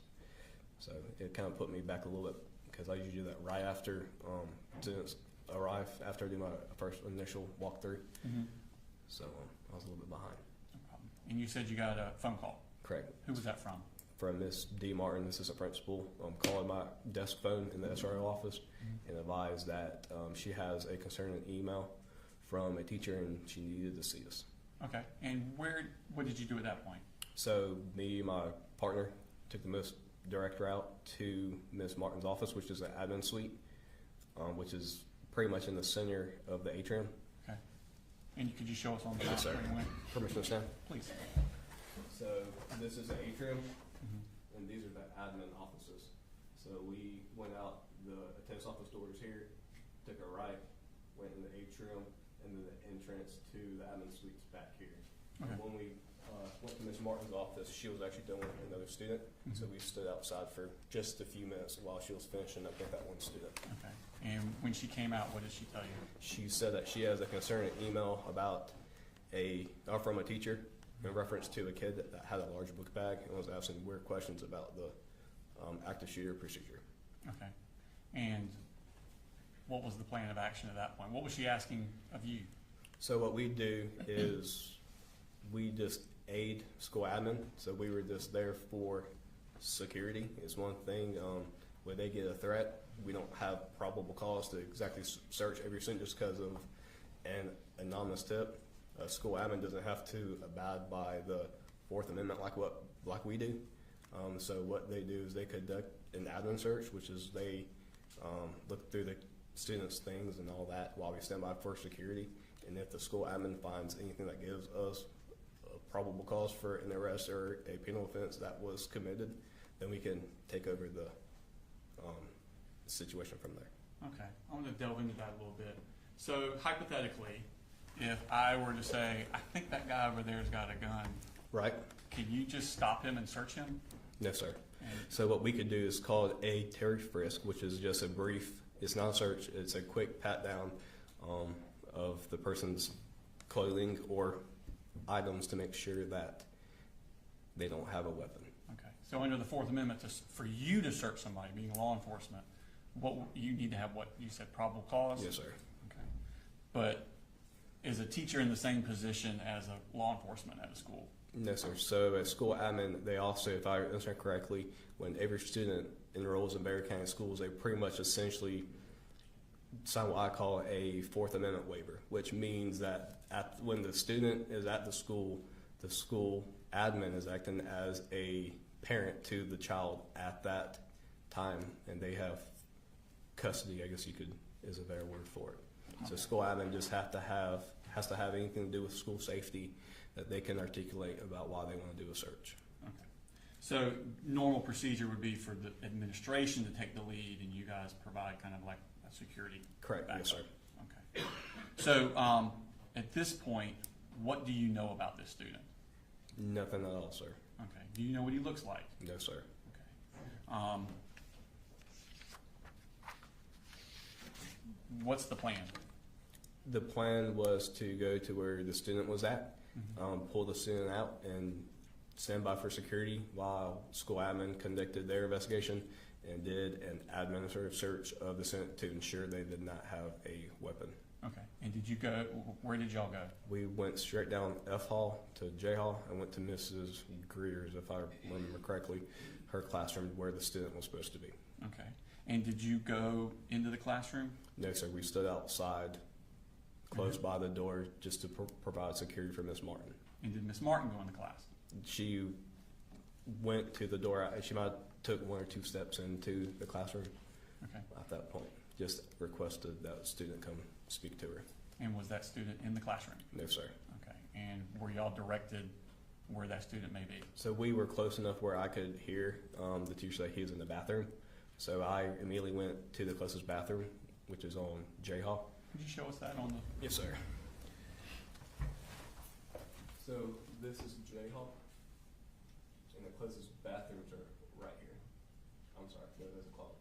Closest bathrooms are right here. Okay. So that's where y'all went? Yes, sir. So Miss Greer's is one of these classrooms. I think it's the third. I think if I'm saying correctly, that's Miss Greer's. We went straight down here into the bathrooms, and I went in and asked Colt if anybody in there was Colt Gray. Okay. And was that the name you'd been given? Yes, sir. Okay. And how many kids were in the bathroom? There were several kids in the bathroom. One student was laying up against the wall on his phone. He says, "I'm Colt Gray." And I requested him come talk to me. Deputy Mallory also went with me in the bathroom. I requested him check the rest of the bathroom while I got that one student out, and we escorted him to the nearest teacher workroom. Okay. And where's that located at?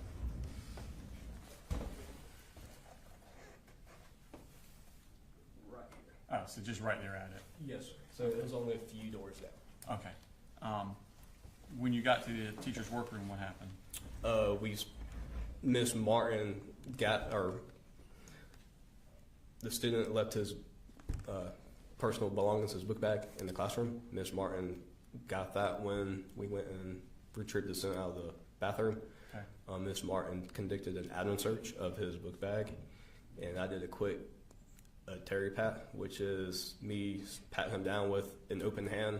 I did not articulate or not articulate. I did not move any objects in his pockets or anything like that. Just a quick pat down to ensure he didn't have something I could identify as a weapon. Okay. And were there any weapons on there? No, sir. Was he being cooperative with y'all? 100%. And he was in shock. He didn't know what the heck we were talking about. Okay. At some point, does he tell you that there's another kid with the same name? I can't recall directly if he told us or if when we escorted that student back to the classroom, the teacher advised Ms. Martin there was another kid. Okay. With But that at some name. point in that time, you realized there's Correct. another kid. The way I recall it is first time I've heard that is when we took that student, Colton Gray, but he also goes by Colt, back to the classroom, and then I heard the teacher said we also have another Colt Gray, and he's in the counseling office. Okay. And where's the counseling office on there? Right here. Okay. So what we did as soon as we got that information, we took the most direct route, which is down J Hall to K Hall, and we call this H Hall, straight to the counseling suite. When I arrived at the counseling suite, I immediately did a quick search of the suite to make sure that to identify if the student was in there. We checked closets and bathrooms, and he was not in the counseling suite. I talked to school counselor Ms. Butler, who said that she received a call from the student's mother that morning, and the mother was just concerned about him. And then I asked her questions about concerned why, and she said, "Oh, she's just concerned about him. We just need to check on him." Okay.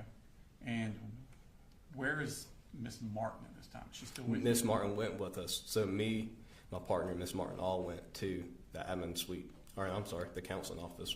Okay. At that time. So he's not there. Where do y'all go next? So I asked Ms. Butler for a picture of him. Uh-huh. School uses something called Infinite Campus, which is a online website where they keep track of all the students' behavioral issues, their grades, their enrollments, everything like that. And most of the time, a current picture or the year before, depends what time of year it was, their yearbook picture is what's on their profile. So that I requested to see that so I could potentially identify or know what the student looked like. Okay. I'm going to show you Smart Sticks at number 107, which is already in evidence.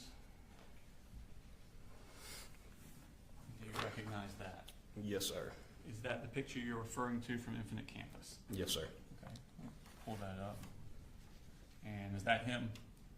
Yes, sir. So was it obvious to you at that point that ain't a high school kid? correct. Yes, sir. I identify that as possibly late elementary, early middle school. So that picture really wasn't of huge use. I mean, we kind of have a general idea, but. Okay. So y'all go from there to where? So after I sent that picture, I informed my partner to go with Ms. Martin back to the admin suite to look at video surveillance to see what we could identify what the kid was wearing, what he looked like, and exactly where he went, because he did not go where he said he was going to go.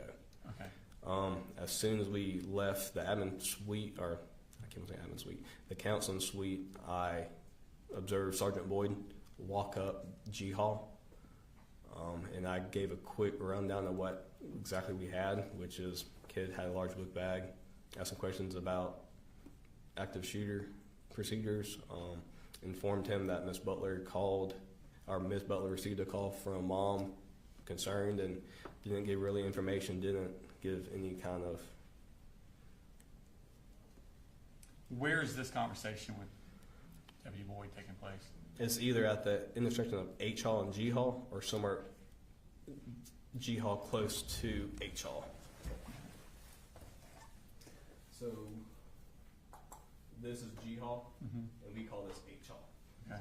So it's either, if I recall, somewhere around here, it might have been a little bit further down G Hall, but somewhere in this general vicinity. Are y'all moving and talking? Yes, sir. Okay. We were What walking. direction are you moving to? We were walking down G Hall to the atrium.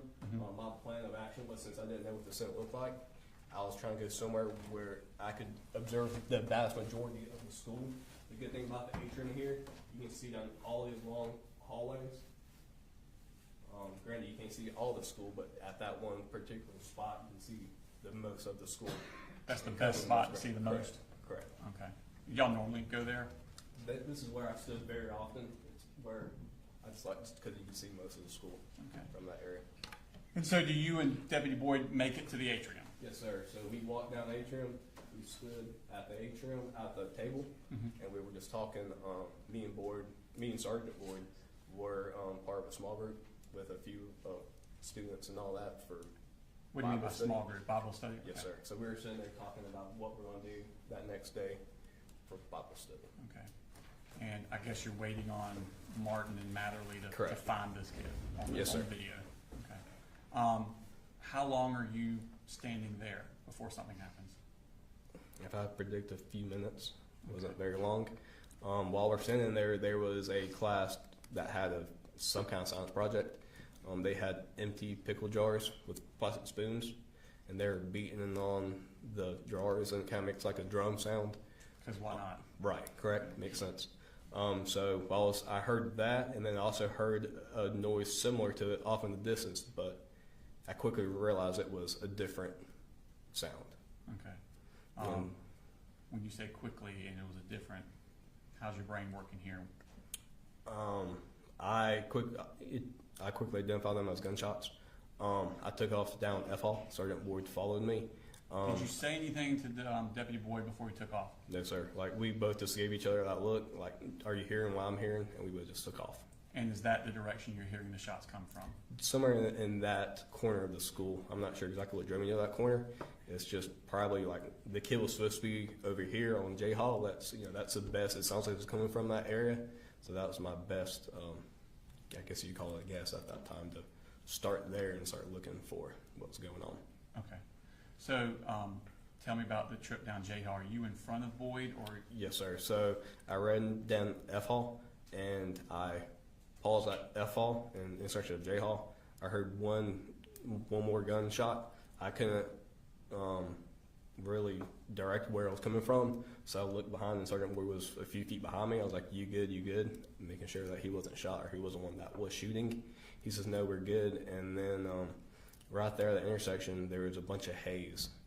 The best way I can describe it is on like a very, very foggy day where you can only see a few feet in front of you. And then on J Hall, the two corners of J Hall, the end of the hallways, they're exterior doors, big windows in them. So that also diminished a lot of visibility. Was it a bright day that day? Yes, sir. So it's very similar. Like if you're driving down the road in your vehicle and it's really foggy, you turn on your high beams and it washes it out even more. It was very similar to that. Okay. So do you have an idea, you're at this T intersection with J Hall, do you have an idea of whether you want to go left or right? So I'll look left and right, which is what I'm trying to do. And to the right, I've seen a human-shaped object laying on the ground and a human-shaped object above, or right next to that. Was the second one standing? Yes, sir. The second one was standing. I wasn't sure if it was a teacher, if it was another student, or if it was a shooter. It was so foggy I couldn't see any weapons in his hands or anything like that. I gave one command to show me your hands, to put it in a nice way. Did you say it in a polite manner? No, so I said, show me your fucking hands. Okay. And where about on that were you when you started yelling? So as soon, this is F Hall, this is J Hall. So as soon as I was right here and I turned the corner and I started walking, I yelled. The shooter was down here close to the intersection of J Hall and K Hall. Okay. So where were you when you yelled? My first command was somewhere around here. Okay. And then we continued to yell throughout the whole thing. I didn't really know what was going on until about halfway down the hallway, which is closer to I Hall. And that's when I seen a body on the ground, and then the person I sitting on the ground next to it, and then a rifle next to it. Okay. And did you have your duty weapon drawn? Yes, sir. At what point in this trip did you draw your weapon? As soon as I ran down that hall. Okay. This person, this figure that you saw, and you're yelling commands at him, did you see whether or not he abided by those commands? He abided as soon as I yelled the first command. The first time? Yes, sir. What did he do? I could observe the head area of the human-shaped object turn and look at us, and then he or she immediately got on the ground and didn't move after that. Okay. What did y'all do at that point? So me and Sergeant Boyd were stacked up. I was in front of him behind me until about the halfway point where we could observe a lot better and see what we had. And we split off. I was on the right side of the hallway, and Sergeant Boyd was on the left side. We were running down the hallway still yelling commands to not move and to not reach towards the rifle. Okay, what was he doing? He did the textbook as we were trained in the academy. He got on the prone position, which means he got on the stomach. He put his arms out to the side like an airplane, and then he turned his head and didn't look, turned his head away from us and wasn't looking. Are you telling him to do these specific things? No, sir. So he's doing that on his own volition? He did exactly on his own, almost like he knew exactly what to do. So what did y'all do when you were riding with him?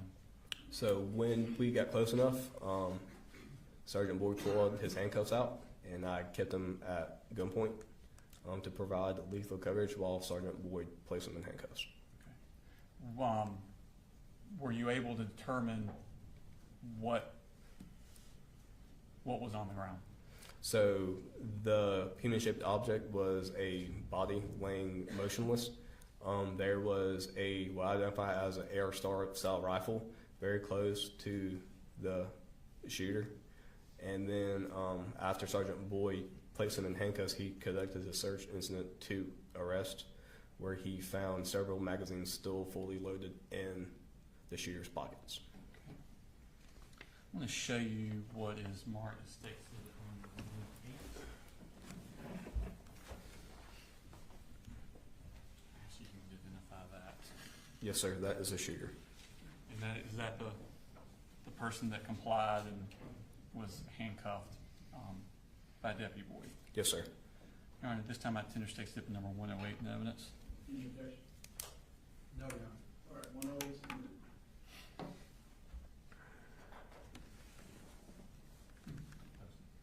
Oh, there you go. And is that what he looked like when y'all arrested him? As far as the hair color and everything, yes, sir. But that was not the clothes he was wearing. He was not wearing those clothes. Correct. Yes, Okay. sir. I want to now show you smart state exhibit number 111.117. 111.117. Yes, sir. You should identify that. Yes, sir. That is the aerosol rifle I observed on the ground very close to the shooter. And is that the condition that y'all saw it in once Deputy Boyd pulled out the magazines? Yes, sir. So where the rifle was laying, as far as I know, nobody touched the rifle. I know I didn't and Sergeant Boyd didn't. And when the first wave, nobody moved the rifle. The magazines were placed next to it out of the shooter's pockets. Okay. And is And that so were the accurately, glasses and the AirPods. okay. Is that accurately reflected as you remember seeing it that morning? 100%. Your Honor, I tender state exhibit number 111.117 into evidence. Any objection? All right, it's submitted. It's published. So those are the one magazine in, 3 more magazines. Is that correct? Yes, sir. And those eyeglasses, did they come from the shooter? Yes, sir. And there's like a little AirPod there. Did that come from the shooter also? Yes, sir. Okay. So you have the shooter now. Deputy Boyd has cuffed him. What happens then? I immediately went to the human-like object on the ground to render aid.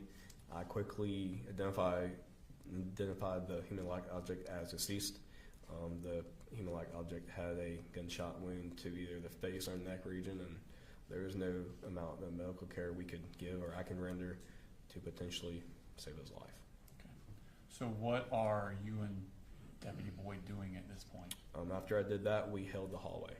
And what I mean by that is we were trying to provide as much coverage, make sure nobody else was coming down, because at that point, where we're trained is if there's one shooter, there might be 2 or 3. So we weren't sure if he was by himself or if anybody else was acting with him. So what we did was our backs were to person stand up. Sure. Could you go back to the we're going to pull up that name now. So this is about the area where myself, Sergeant Boyd, the shooter, and the deceased body was at. Me and Boyd stood in this general area, so we see down this hallway, and behind us, while I watched the suspect in handcuffs. Sergeant Boyd went to his 2 classrooms to make sure they were clear. What I mean by clear is make sure there was nobody else in those classrooms that could potentially harm us. Why were you worried about those particular ones? Because that's where our backs were to. Okay. So we kept our backs towards the classrooms, and so we could see on the hall, see down, see out of this exterior door, and see down all of J Hall. Okay. And did y'all stay like that until backup arrived? Yes, sir. And the next person that arrived was Deputy Dawson Matherly. He stood here with an aerosol rifle, his patrol rifle, and provided coverage down K Hall. Okay. And then after him, Deputy Cook, who's the SRO at Heyman Morris. Where is Heyman Morris in relation to Apalachee? Right above Apalachee High School on the same piece of property. Okay, so he could come on foot? Correct. No, sir. So he drove his car and he made entry into the building. And then when he arrived, he stood somewhere around this general area and provided coverage with a long rifle, his patrol rifle, down J Hall. Okay. And how long did y'all stay like that? Probably a few minutes, sir. Okay. And then what happened? The first wave of reinforcements, as well as the first RTF team, arrived. And then as soon as they got there, I took off and started to check classrooms. What were you checking for?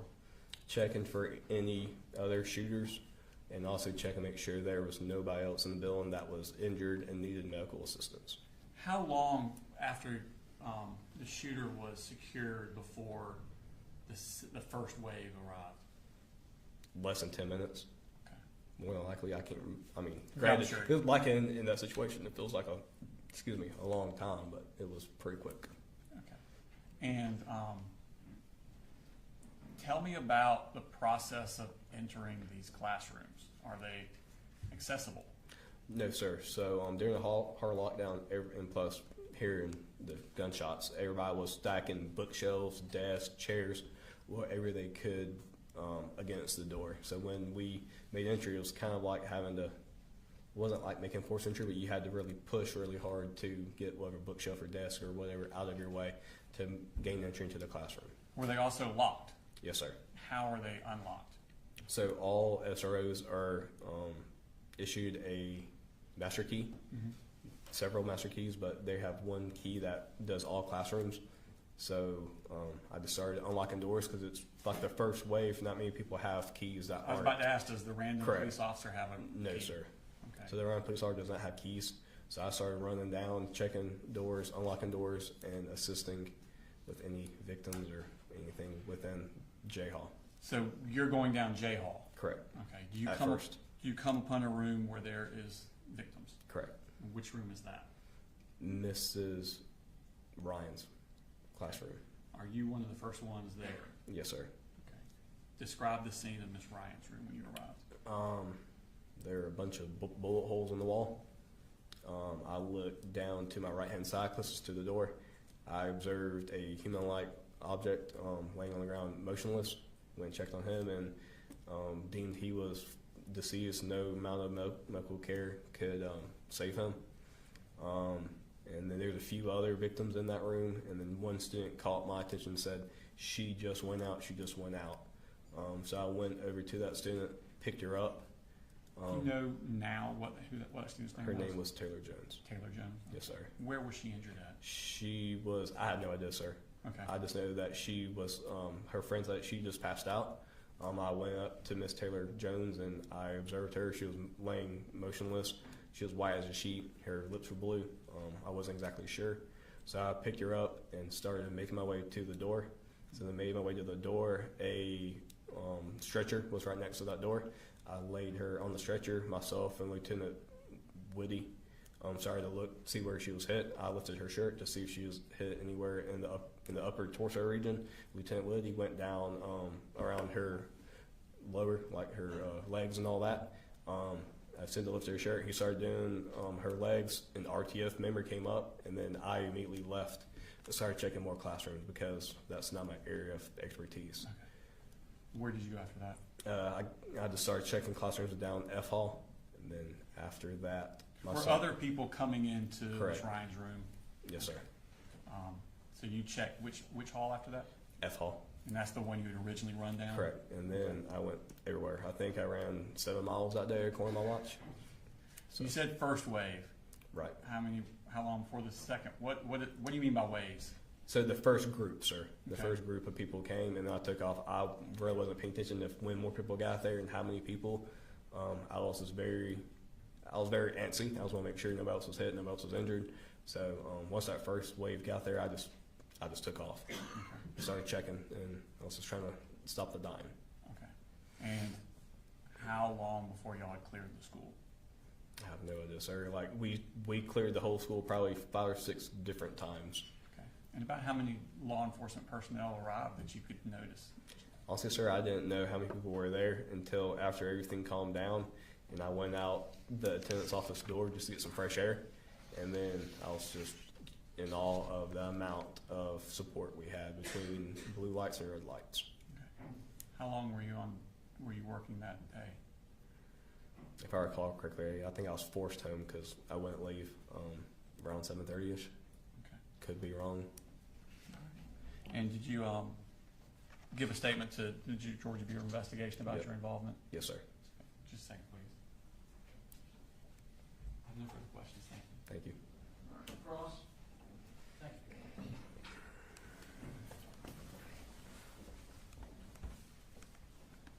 Good morning, Deputy King. Morning, sir. How are you? Good, thank you. Where in relation to Ms. Greer's room is the closest bathroom? Permission to go up and show you? That'd be great.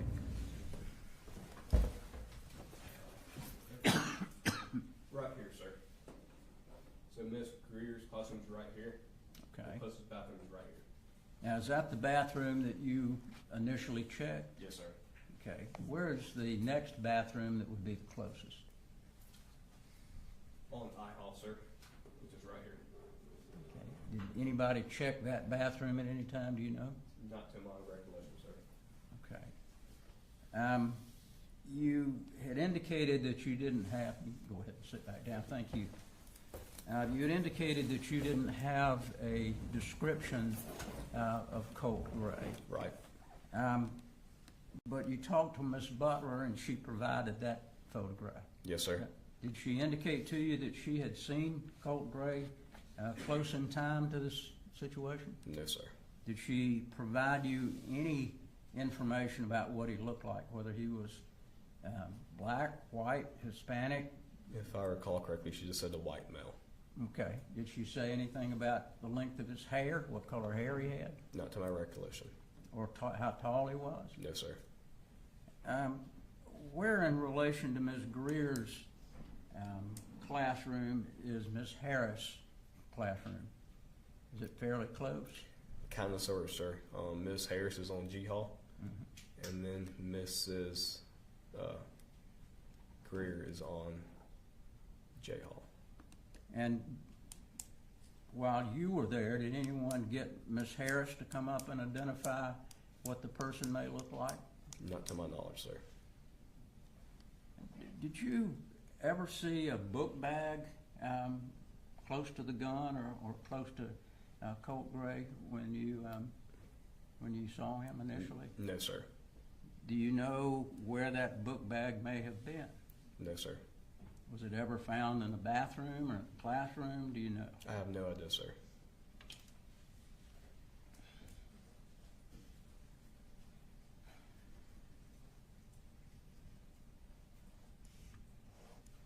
You didn't take a statement from Mr. Gray, correct? No, sir. All right, that would have been someone else. Correct. Yes, sir. All right, thank you very much. Thank you, sir. Any regret? No, Your Honor, I ask you to be excused. Thank you. Thank you, sir.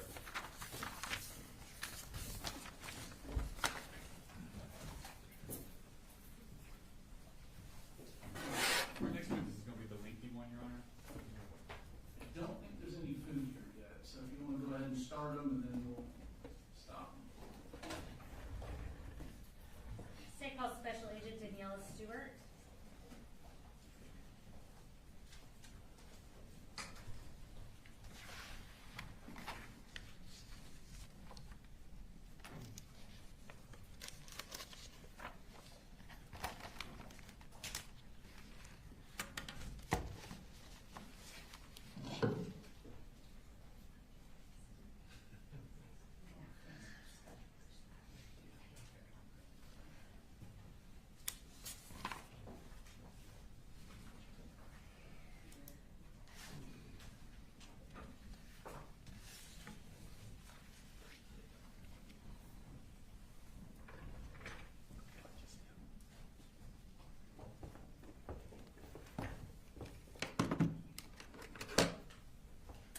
want to go ahead and raise your right hand. Do you swear or affirm any testimony you're about to give in the matter now pending before the court is the truth, the whole truth, and nothing but the truth, so help you God? I do. All right, you can have a seat. And if you will start just by introducing yourself to the jury, and I'll have you spell your name for the court reporter. I'm Daniela Stewart, DANIELLA STUART. And Special Agent Stewart, where are you currently employed? I'm currently employed with the Georgia Bureau of Investigation. And what region? I was previously assigned to Region 11, which covers the Athens office. I have since taken a full-time position as a technical leader, which means I'm not specifically assigned to a regional office. I'm responsible for overseeing several regional offices in terms of the crime scene specialists that are in those offices. Okay.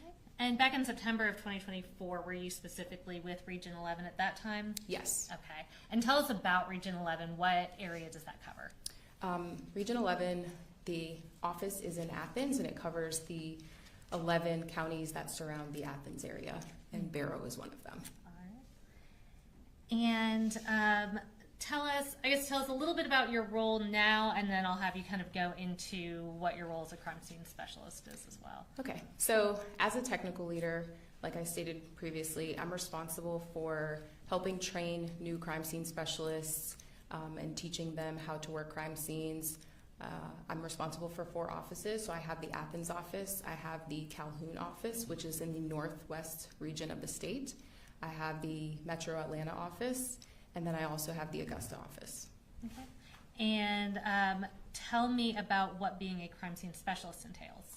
So in my role as I'm a technical leader, I'm also a crime scene specialist. So my official title is special agent, but I specialize primarily in crime scene. So being assigned as a crime scene specialist to the Region 11 office back in September of 2024, my responsibilities specifically were to only work crime scenes. I'm not typically the one responsible for interviewing witnesses or getting medical records or running the case, so to speak. I'm responsible for running the crime scene and gathering the evidence that goes along with that crime scene.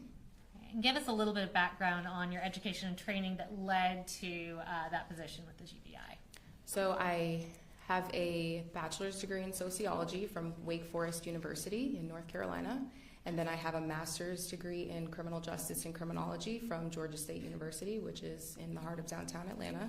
And I started working in the crime scene capacity for the Atlanta Police Department back in 2013. I was with them for approximately 2 years. I operated in a civilian capacity, which means I was not a sworn law enforcement officer. I did the same roles, though. I was photographing, collecting evidence, processing evidence, so I did that for about 2 years. Atlanta is a very busy agency, so there I responded to close to over 500 crime scene calls, ranging from burglaries to homicides. And then I was with the DeKalb County Police Department, also as a civilian crime scene investigator. And I was there for about 5 months, worked a handful of homicides and assisted with processing vehicles and working homicides. And then I got hired by the GBI in 2015. So I've been working with the GBI for about 9 years total. I did take a 2-year gap to kind of do something different in investigation, so I wasn't in a crime scene role, but I got back into a crime scene role.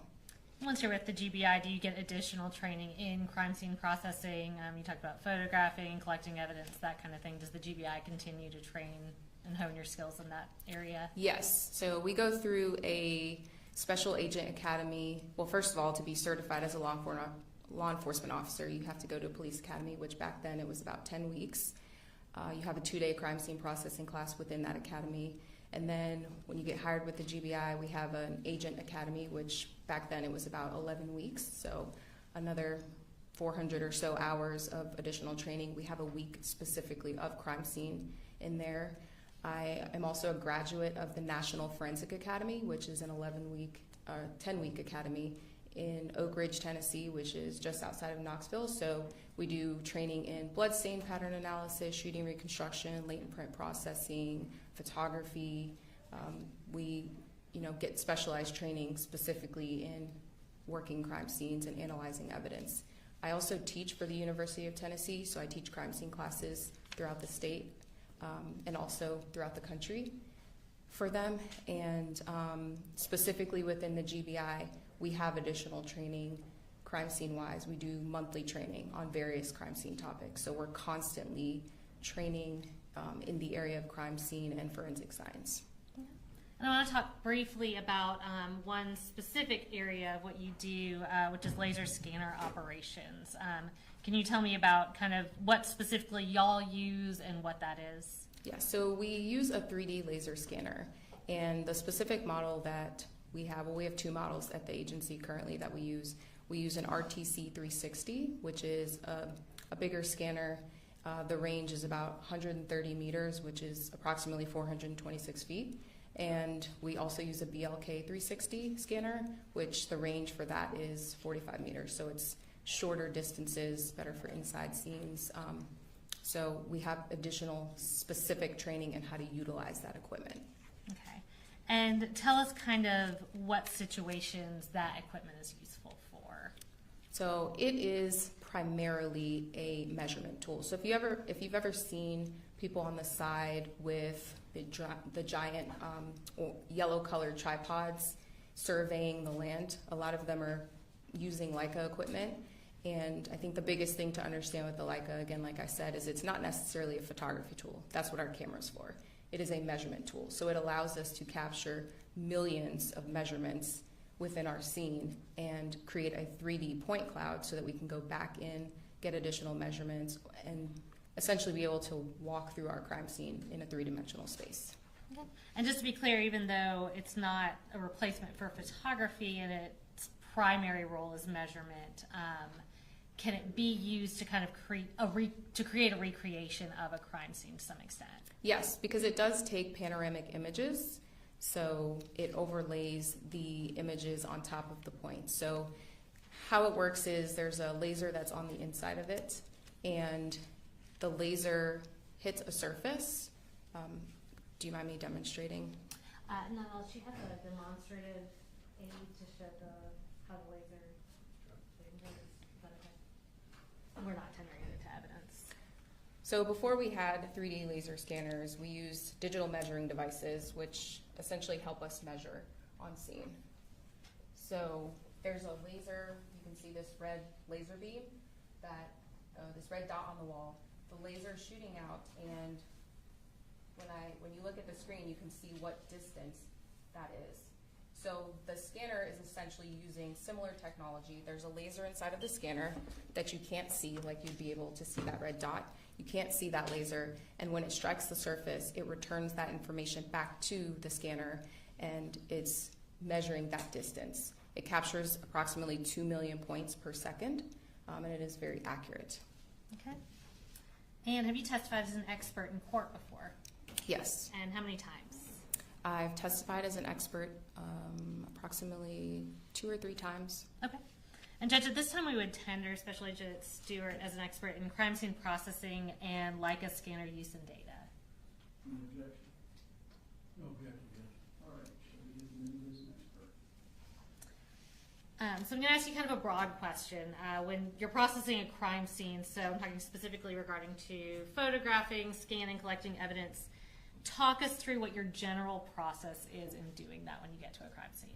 Yeah, so my general process when I get there is I first make contact with whoever was on scene, get a little bit of a briefing, kind of understanding of what's going on, what am I working with here. And then we typically would do a walkthrough with that individual, and then we start taking photographs because we want to photograph the scene exactly how it was before we add evidence markers or anything additional to the scene. And then once we take the overall photographs, we start putting out the yellow evidence markers that you've probably seen on TV. Sometimes we have different colors. But we start putting out the evidence markers. We will then use the laser scanner to scan the scene to get measurements. And I think the other thing I didn't explain about the scanner is its line of sight. So it's not able to see through things specifically. So if you can't see an object behind a door, the scanner won't be able to see that until you move the scanner to another position for it to be able to view that. So we set it up in multiple places in our scene to capture all of the information that we need, and then we combine it together. So we scan, and then we usually collect our evidence and do a secondary search for additional evidence. Okay. And you referenced kind of being brief when you get there. We've heard some testimony about this, but is the GBI a request-only agency? Yes, we are request only, which means we have to have a local agency ask us for help. Okay. And let's move on specifically to this case. So going back to September 4th of 2024, did you respond to Apalachee High School in Barrow County? I did. And was the GBI requested to assist in that case? Yes, we were. What was your role in this investigation? So this was a little bit unique because typically when I'm getting a request for a crime scene, I am not at the scene almost immediately when things are happening, when people are trying to clear the scene or put up the crime scene tape. I'm usually responding, a little bit after the incident has happened. The scene's already secured by the local officers or deputies, and then I'm in my crime scene role almost immediately when I respond. In this case, we responded to an active shooter. When there's this type of call, everybody who's available goes. So I responded in that capacity and was part of the process of kind of securing the crime scene. And then once we kind of figured out what we had going on, then I switched into my crime scene role at that point. Okay, so you kind of ushered the transition from active investigation to evidence collection, processing, that kind of thing. Yes. Okay. And how long did it take to process this crime scene in total? So this took approximately 3 days for us to process the scene. Okay. I'll go ahead and start with one specific aspect of the investigation. So in processing the crime scene, did y'all use a Leica scanner, the type of scanner that you've been talking about? Yes, we did. And how many did you use? So we actually used 3 scanners. A couple weeks prior to this incident, we had specific Leica training. A representative from Leica came to our training center in Forsyth, and we had a week-long training about how to use multiple scanners in a scene and then put those scans together. So the exact skills that we used during the Apalachee scene were the skills that we had learned during that training.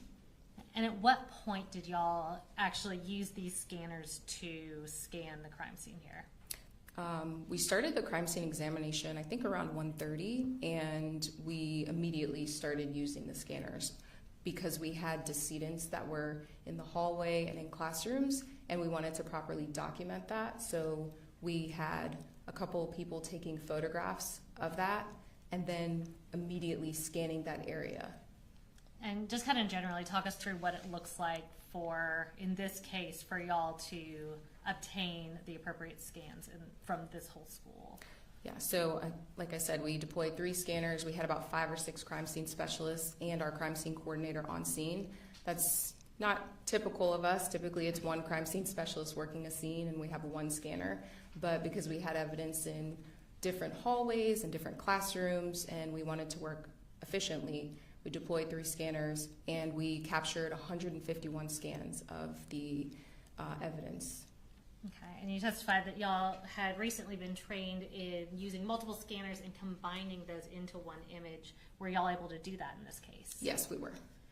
And have you had the opportunity to review that 3D mapping of Apalachee High School prepared by those combined Leica scanners in this case? Yes. Is it a fair and accurate depiction of the crime scene? Yes.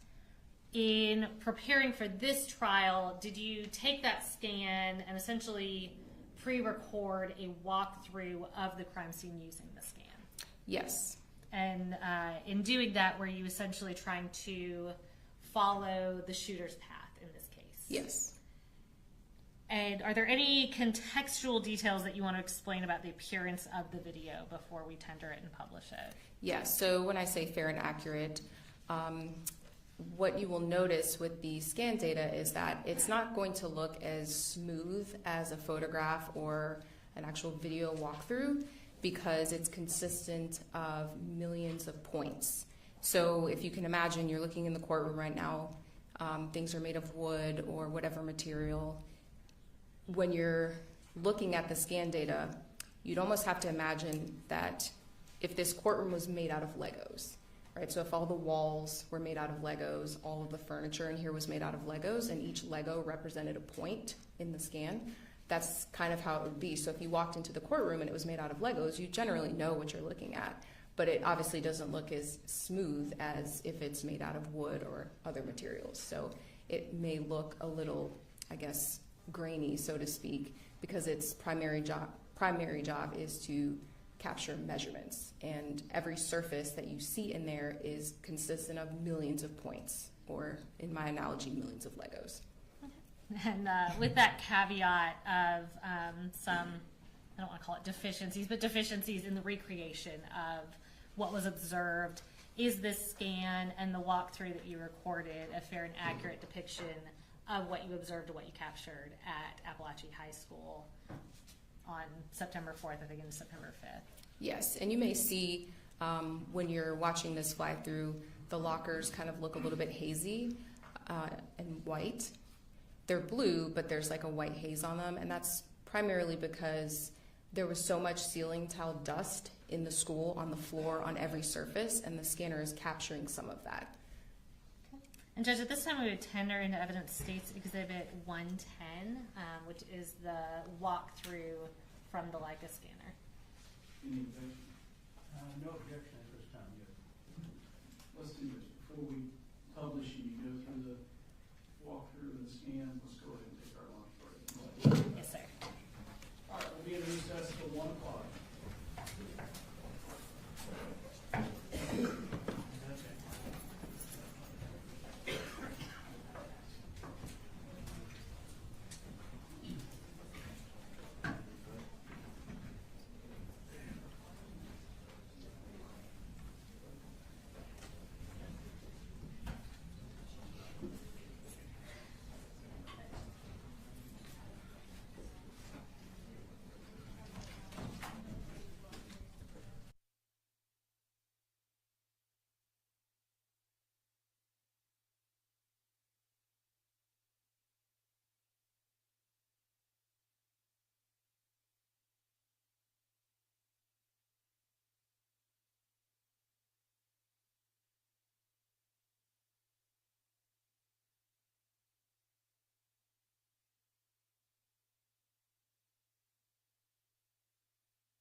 So.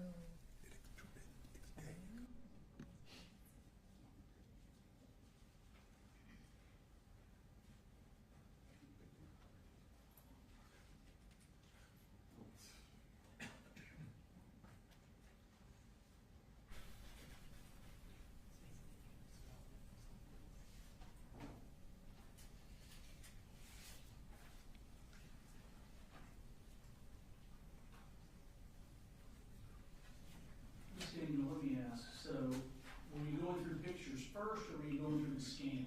We're going through the scan first, but the video is only about 10 minutes. Okay. We'll probably pause a few times to give some context, but I don't know. If you're asking for efficiency's sake, I don't know if bringing Well, it I in was for just, that's really gonna. if we're about to have an hour of testimony Right, before right. we get to the pictures, then I was gonna say we can just go ahead and start and Yes, sir. take a little break, but if it's 10 minutes in, then we might as well address it now. Sure.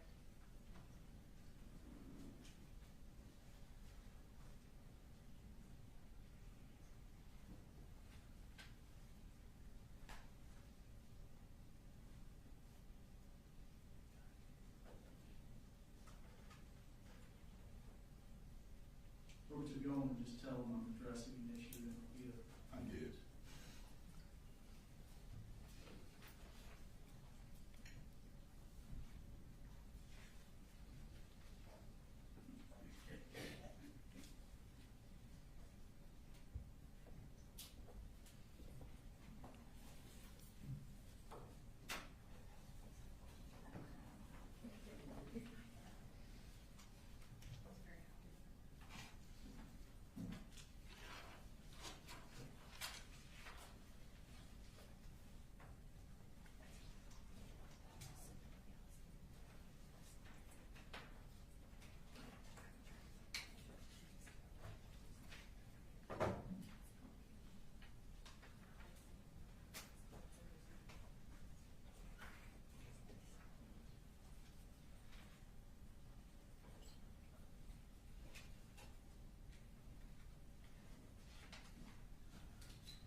There are 14 that I just provided to the state.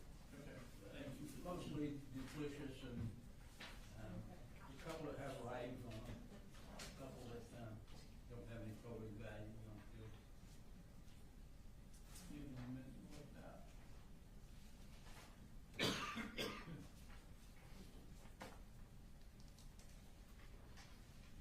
Court like for me to provide you a copy of that too. You gave her the list, Miss Daniel, I can take it from her, well, you have it already written out? No. Here, I'll just take a picture of it, Judge, and I can hand you the original.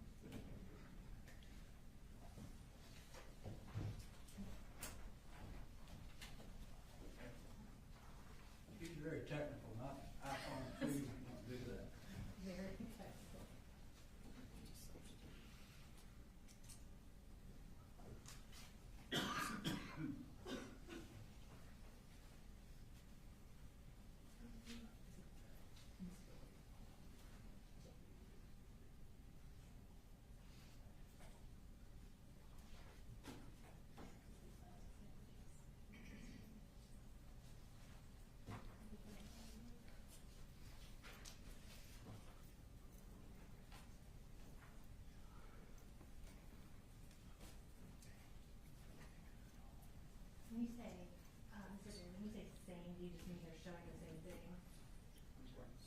when you're same, do you mean just like they're showing the same?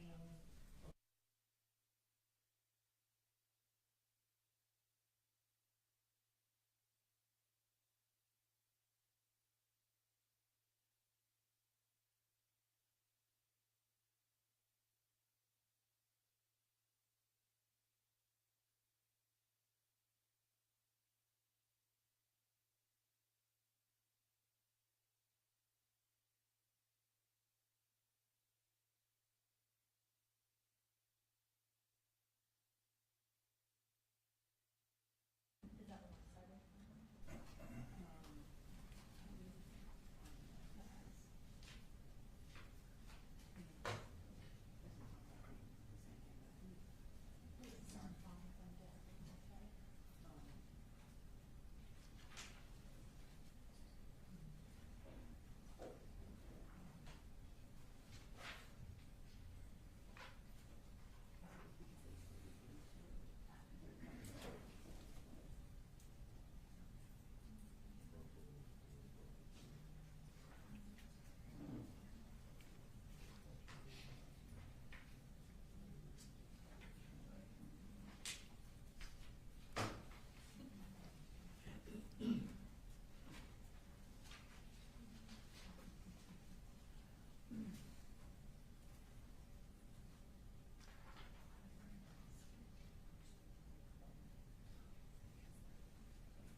Them all, and then I can sort of give context back to back.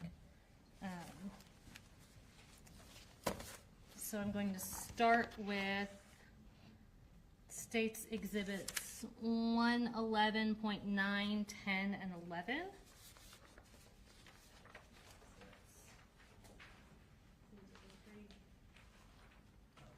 So if I may approach with this judge, and I'll go ahead and kind of make an aggregate argument about this judge. These photos that we're showing are mostly photos from the crime scene at the school. Some of the photos are pictures of evidence that were taken individually, either at the school or outside of the school.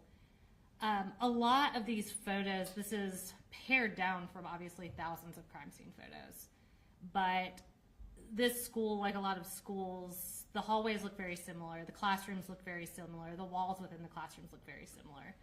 So as we're going through it, we do have some pictures to orient the jury to where we're talking about what we're talking about. So those three, for example, Judge, I think those are essentially three pictures going down a hallway, but we're showing the jury what hallway we're talking about as we're going down the hallway and helping orient them while we're talking about the crime scene itself. So the purpose of that is not to show three pictures of the same object, but to provide orienting photos as we talk about the crime scene, in addition to showing the evidence that was at the crime scene. All right. And And Judge, Ms. Brooks did just, apologize for cutting you off, make a good point of part of this too, even as recently as last night in talking to Special Agent Stewart about this, part of it is to orient our witness to where we're talking about in the crime scene as well. Again, with the sort of visual redundancy throughout the school, it is hard to tell what hallway you're looking at, what classroom you're looking at, what locker you're looking at, without some kind of orienting point. All right. Again, with these three at least, I don't know if there's any particular degree of prejudice to the defendant. I'll go ahead and determine that 111.10 is needlessly cumulative. I think essentially everything in it is depicted in 111.9 and 111.11. I don't know that we gained anything from 111.10. I think that, because you know your case, I do not. If there's something you're aware of that I'm not, go ahead and let me know. Can I get this back from you? Yes, ma'am. And I would also ask if there's something excluded, Judge, if we needed to use it as to refresh the recollection of our witness, even if it's not placed into evidence, for the court's permission to do that. Sure. 111. So, Judge, we'll try to pull these out of our presentation as we're going, if there's any additional ones, so we're not wasting any more time. The next one, Judge, is 111.13. That's this one. That's this one. And I believe Mr. Berry's objection to that one was relevant. Judge, no probative value for that particular photograph, does not depict any bullet holes or blood or anything that the state would need to show. It's just And Judge, it is a poster board. It is the poster board that was used to conceal the weapon that the jury is going to see in surveillance videos. It's been referenced repeatedly by witnesses throughout the trial. It also shows a shoe that I believe to be Natalie Griffith's shoe that was testified to that she lost when she was being carried out. All right, so this is purported to be the poster board that was wrapped around. Used to conceal the weapon. And the shoe that has blood on it would be Natalie Griffith's shoe. All right, I would overrule the objection. There is some probative values we have heard about the poster board. So that's 111.13. All right. The next ones are 111.35 and 111.40. And I believe the argument there is that it would be cumulative.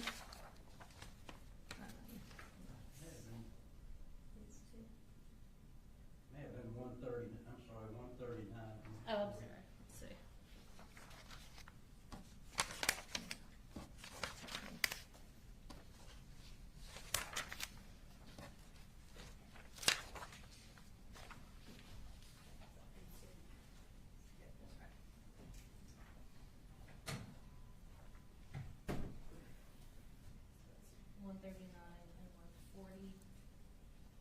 And Judge, again, those photos orient both the witness and the jury as to where we're looking in the classroom. One photo shows evidence markers that the other does not show. One shows closer up the evidence in the classroom better than the other one. I think it's important to be able to show, this is a complex crime scene, and these classes are specifically from Miss Ryan's room. I think it's important to be able to orient the jury and show the totality of the crime scene. Judge, Yes. we think that one certainly is enough to orient. One's just a little bit farther away. It's the only good. You see pretty much on the far away everything that you need to show.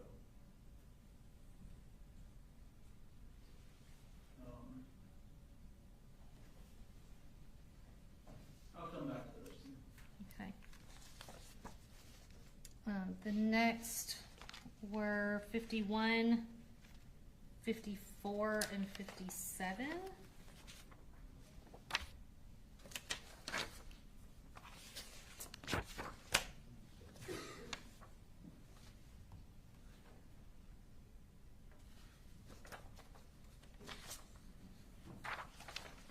We might have. We've got these two, but then we've got this one.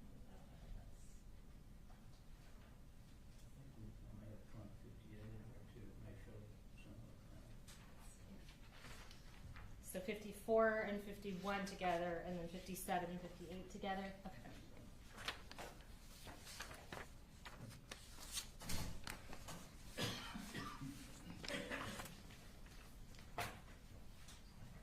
So this is 51, 11, 51, and 54.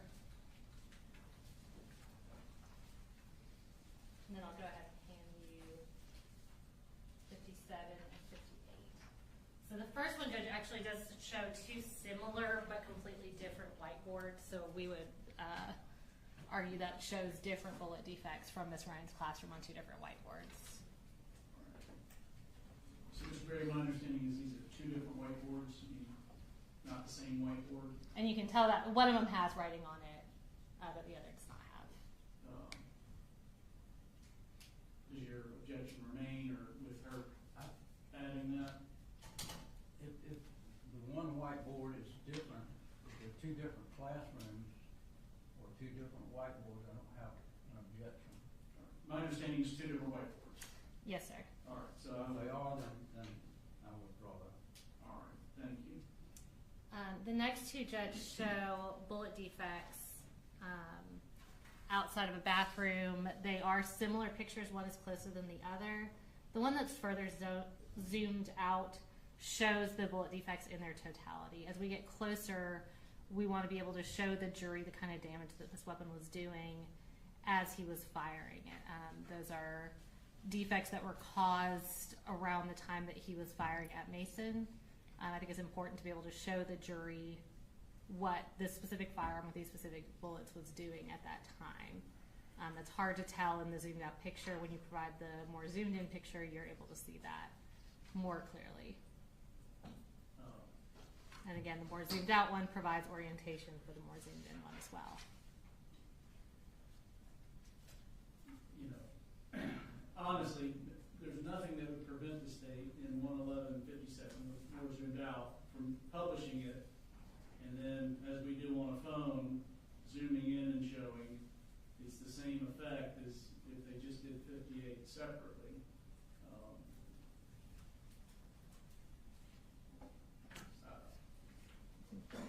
And we have technical limitations that may prevent us from being able to do that versus just showing two exhibits that I would argue are not prejudicial in any way. They're just photos of the evidence.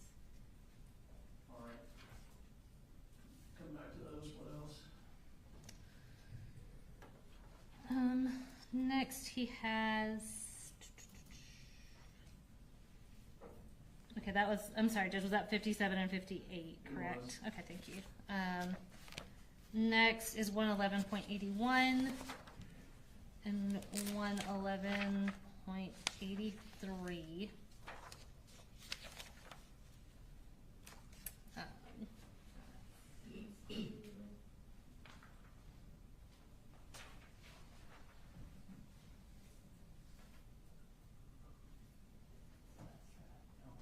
I'll withdraw that one, Judge. I think one is a close-up, but you can't really see it that well, so we'll withdraw our objection on that. All right.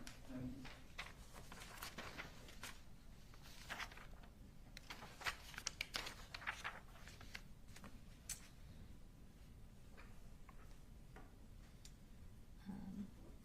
Next we have, I believe it's 84 and 94.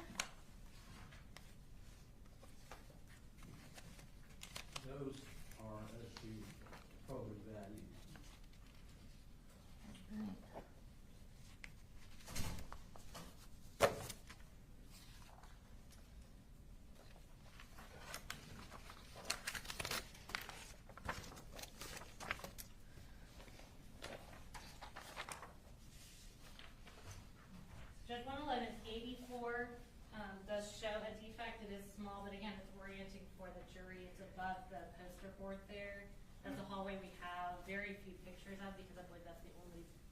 defect on that wall.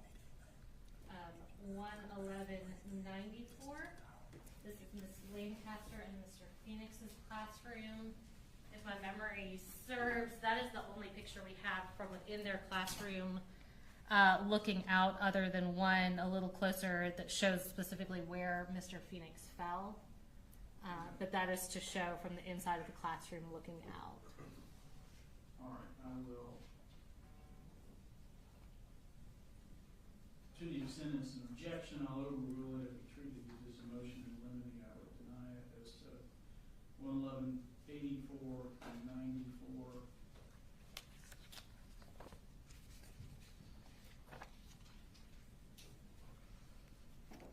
And then I think the next one.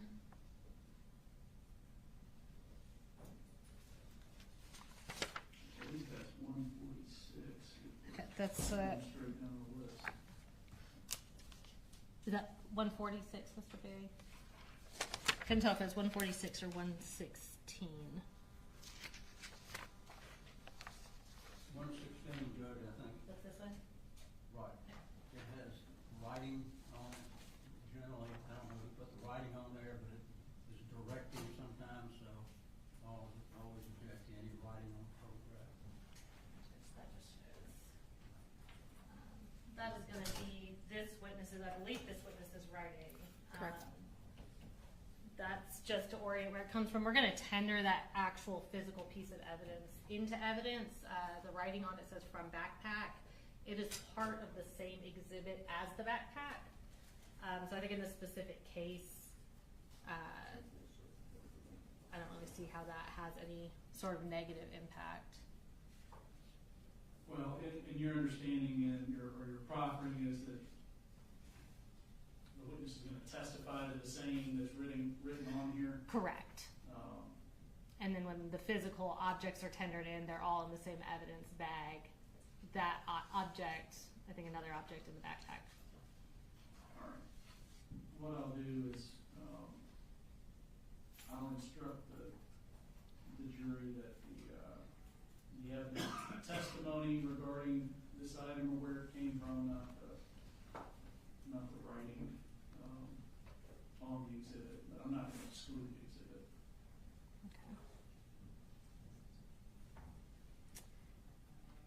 And the next one is 117. We've got a lot of photographs of the gun. Which I don't know that we have. Plus, we got the gun.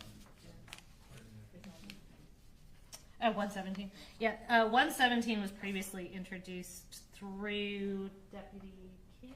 Through Deputy King. All right. So it's already admitted. Yes, sir. And the reason we have it in Agent Stewart's presentation is just to provide context for where that photo came from. That's fine. Judge, I was using 117 in relation to, I think it's 139, 107, 108, and all that, and they all showing the firearm, Okay. especially since 117 is already in. 107, 108, 109, and 139.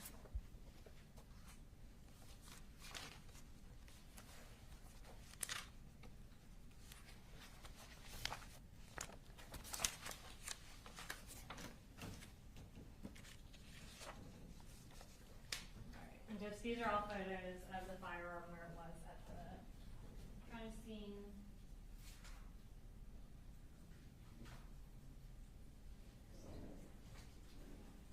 Each one of those, Judge, shows pretty much exactly the same scene. It's not really for orientation because you can orient it completely.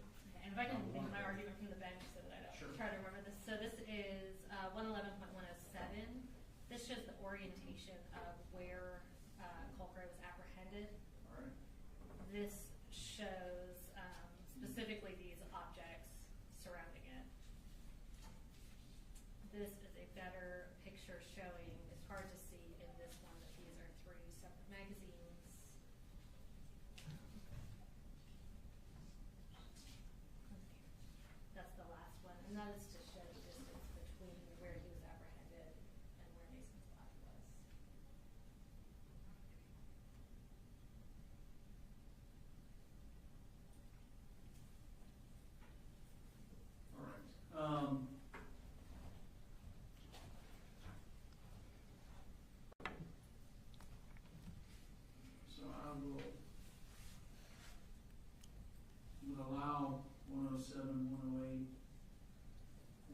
109, there is some difference from each, whether it's orientation, showing its respective position to Mason, a little bit closer photo, 108, I think 109. I'll call that needlessly cumulative, you can see it fine in 108.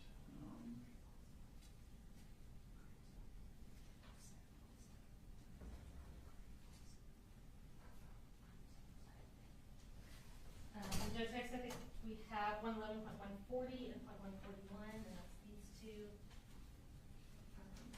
And you're, I apologize, you did say you're Everything excluding 109. 109, so you excluded. Yes. Okay. Judge, we have 140, 141, same as 142. We already have several pictures of the gun already. I don't think there's any. And these are showing details on the gun, that there have been modifications to the gun, and this shows writing that is on the gun. So I'm looking at 141 and 140. When you say, so 141, you say there's writing here, presumably made by, There's writing on the gun, yes, sir. okay. Can you tell what it says? I don't believe it will come into evidence that it's anything really legible. Well, 140, 141 are two different halves of the gun, stock end and the barrel end. I'll overrule the objections to those. You said they're the same as 142? It just shows the gun. We've already got. Oh, I'm sorry, Judge. 17 showing the gun anyway. This is 142. And that's just showing the gun out of the context of the crime scene, just a clean picture of the firearm itself. And again, I don't think its addition is prejudicial in any way, but the crime scene obviously has a lot going on in it.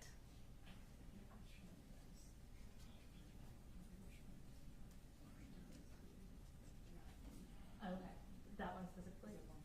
Mm-hmm. And Judge, we're not publishing 142 through this witness. We do want to introduce it through this witness, but it'll be used for reference at a later time. All right, well, I'll just reserve ruling on 142. Since you lay the foundation of this witness. Yes. I didn't see what it was, but it's not your problem. 142 is the whole gun in 5-4.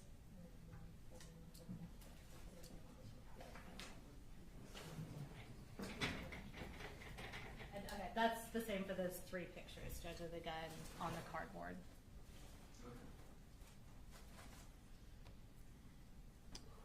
And then I think his last one was 117. I think we already know. Did we? Yeah, that was on there earlier. We've got 120.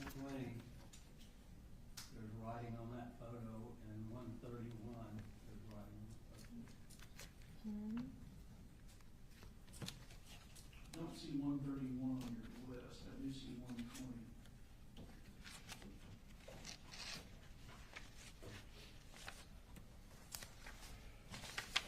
Okay.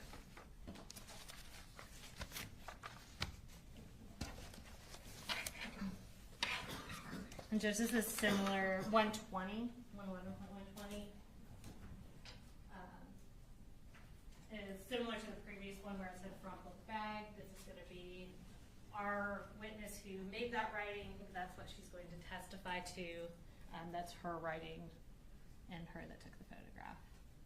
All right.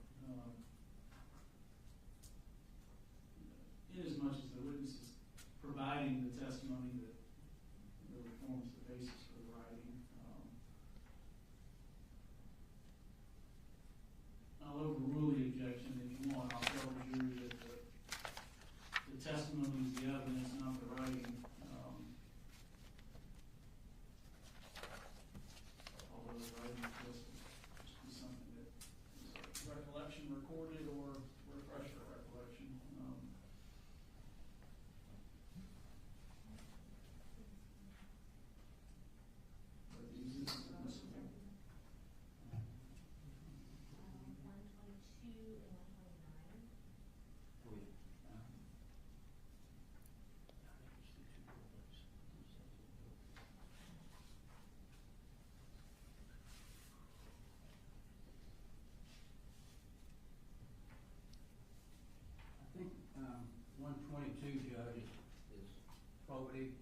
And also 129 shows the same bullets that are, I think, at 130. Now, what I think I heard you say is 122 is appropriate, Correct. which would be relevant and admissible. It's not, there's another photo that shows the same thing, so it's not really appropriate. Cumulative of something Showing else. I would have to look back, Judge. I don't know that it is. There's 3 magazines at issue here.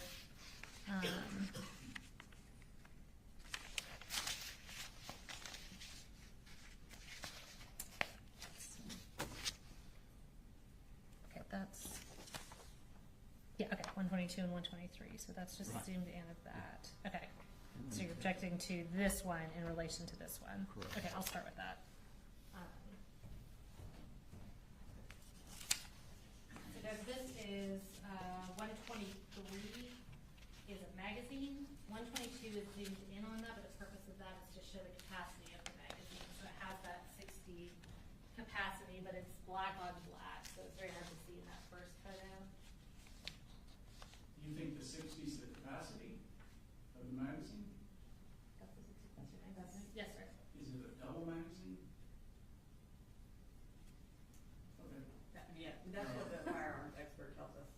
We're calling a whole expert to cover all that, Judge. All right. But I think the writing on the magazine is very relevant as to what Colt Gray had on him at the school, and that's not easily visible in the zoomed out photo. All right. I'll allow the.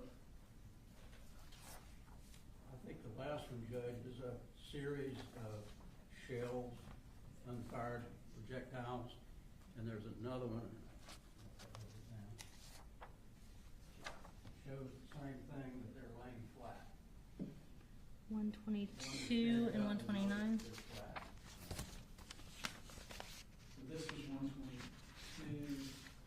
Do you have 122 up I there? have 122 and 23. Okay. So you're saying 122 and 129 are cumulative? Okay.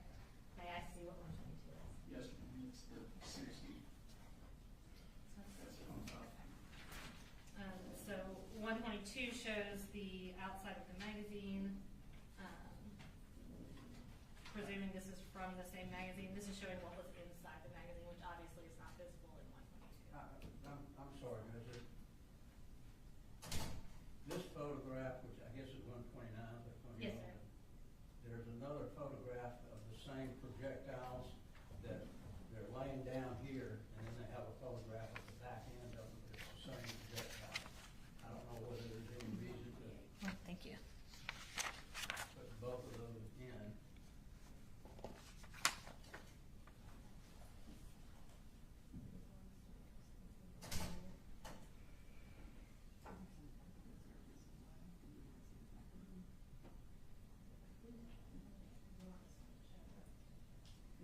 Judge, we can take out 111.128. Right. Thank you, Judge. I think that was the last one I had. All right, so 128 is removing, Do you have any objection to me just showing our witness what we've taken out? Do you have any problem with me showing our witness what we've taken out, just so she knows as far as that goes? That's something that's gonna throw you off. all right, I will, So we've got a couple of those. Okay. grant the motion or sustain the motion as to 140 being, I'm sorry, 40 being needlessly cumulative of 111.39 and 111.58 being needlessly cumulative of 111.57. We're removing 111.58 and 111.40. And can I get, Yes, ma'am. I think these are the ones that are fine. These were 3 that were excluded. and I'm going to apologize to the court reporter in advance. I was trying to keep them in order, but I do not know that we're there at this point. So 58 and 40 in addition to, what did you say about 109, Judge? 109. That's already been removed. That's been removed, okay.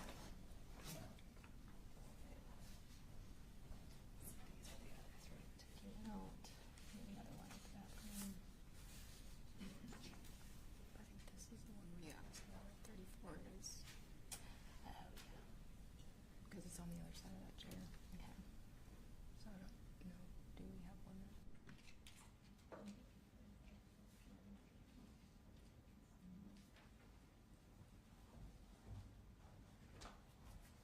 What's it all been ready?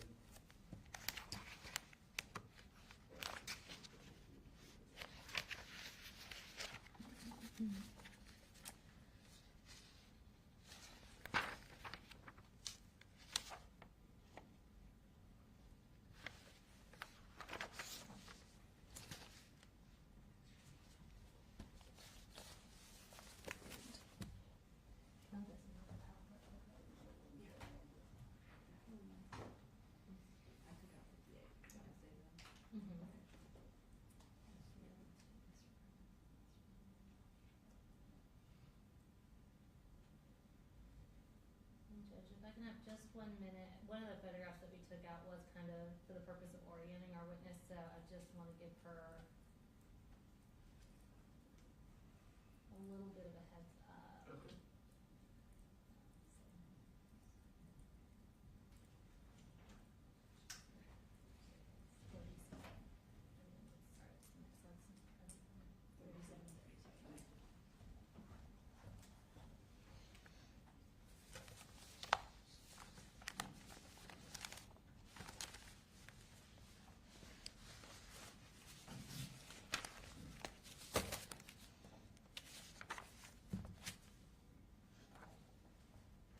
So when we took out identity after this one, we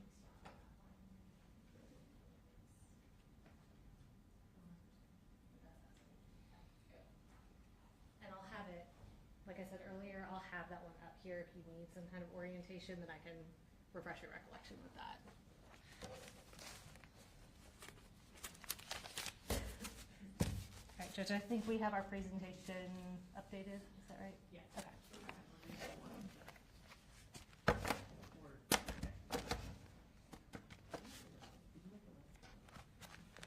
I've got a.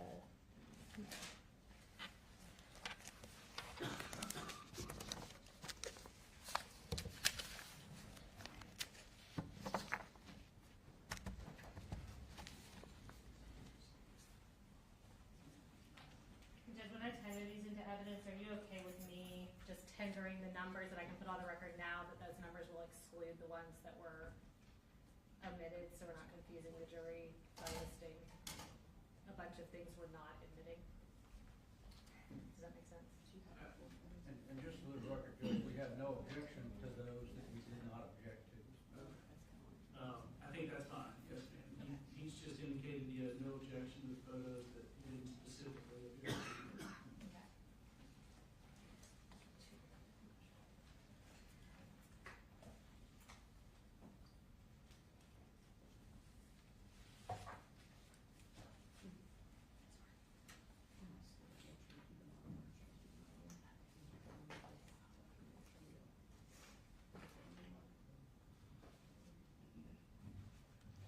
Ready for him? Yes, sir. All right, bring him in, folks.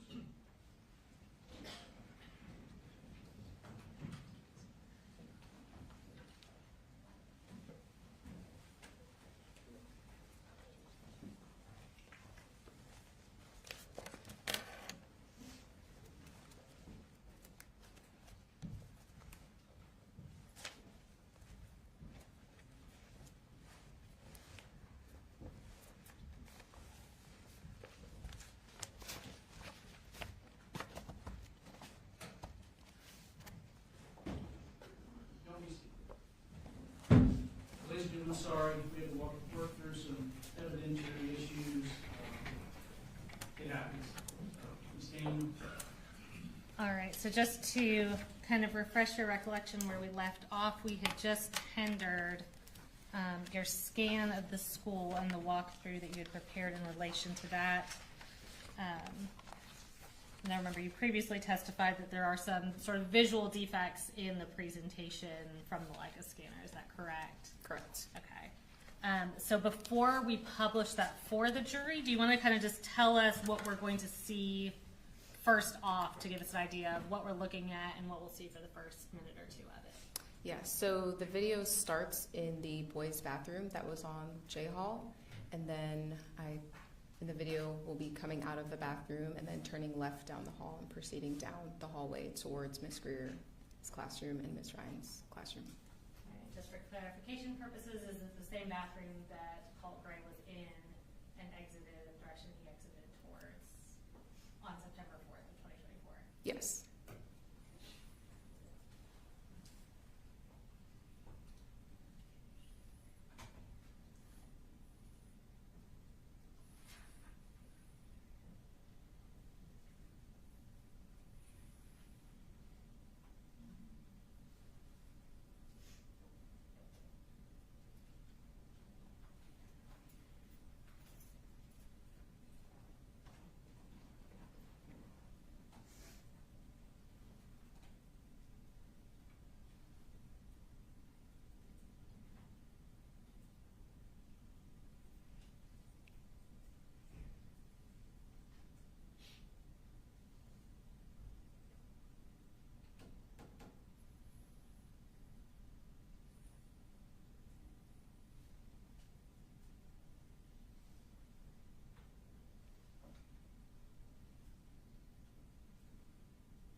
Pause this at 2 minutes and 48 seconds. As we're approaching Ms. Greer's classroom, can you tell us what we're going to be seeing for the next couple minutes? Yeah, so for the next couple minutes, you'll see the video go towards Miss Greer's classroom, almost like we're going to go into the classroom. The door would have been closed during the time of the incident, but for scanning purposes, we leave the doors open so that the scanner can see into the room because it's a line of sight scanner, so it can't see through the door.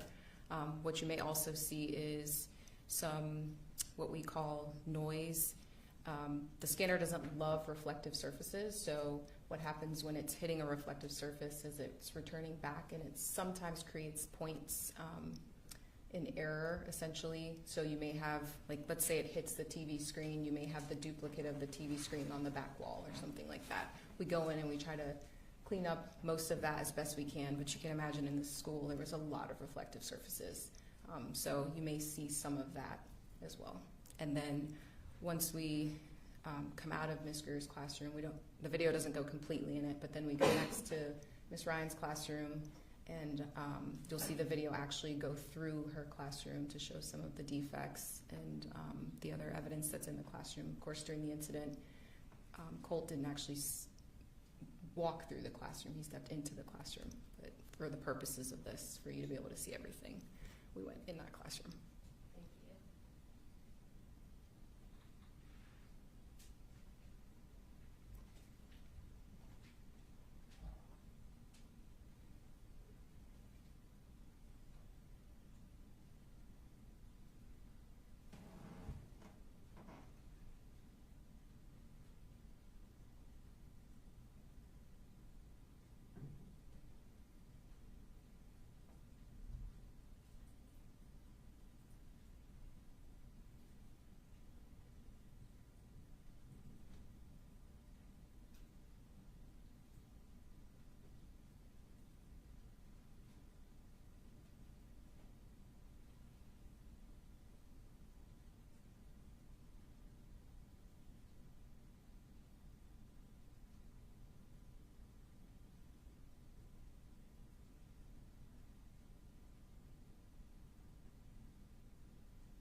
Stopping at it's 5 minutes and 14 seconds. Tell me what we're going to see in this next few minutes. So in the next few minutes, you will see us make our way back down J Hall towards the intersection of I and J.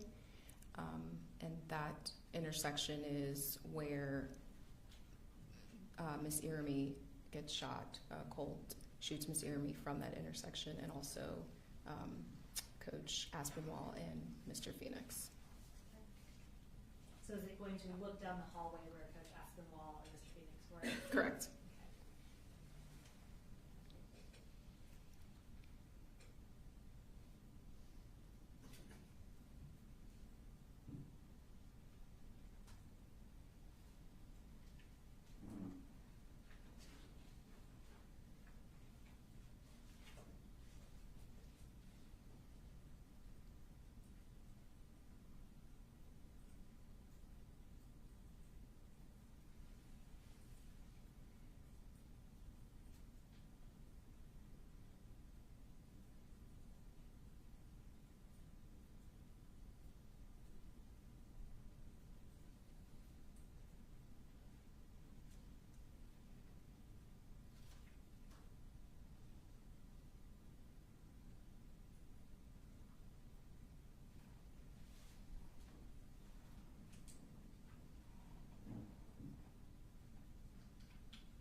So we will continue down J Hallway.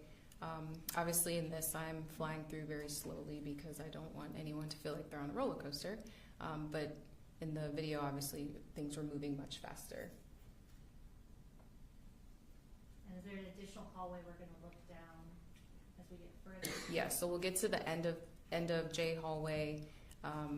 It will turn towards that last classroom on the left side of the hallway because in the video it appeared that he almost, like he looked into that classroom. I don't know if he was attempting to go in, but he looked in that classroom and then he turns around, points back down J Hall. That's where he shoots Mason, and then turns and points the gun at a kid that is down K Hall. And then that almost in that same moment, law enforcement is making contact with him.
In addition to this scan and collecting evidence, you referenced taking photographs of the crime scene.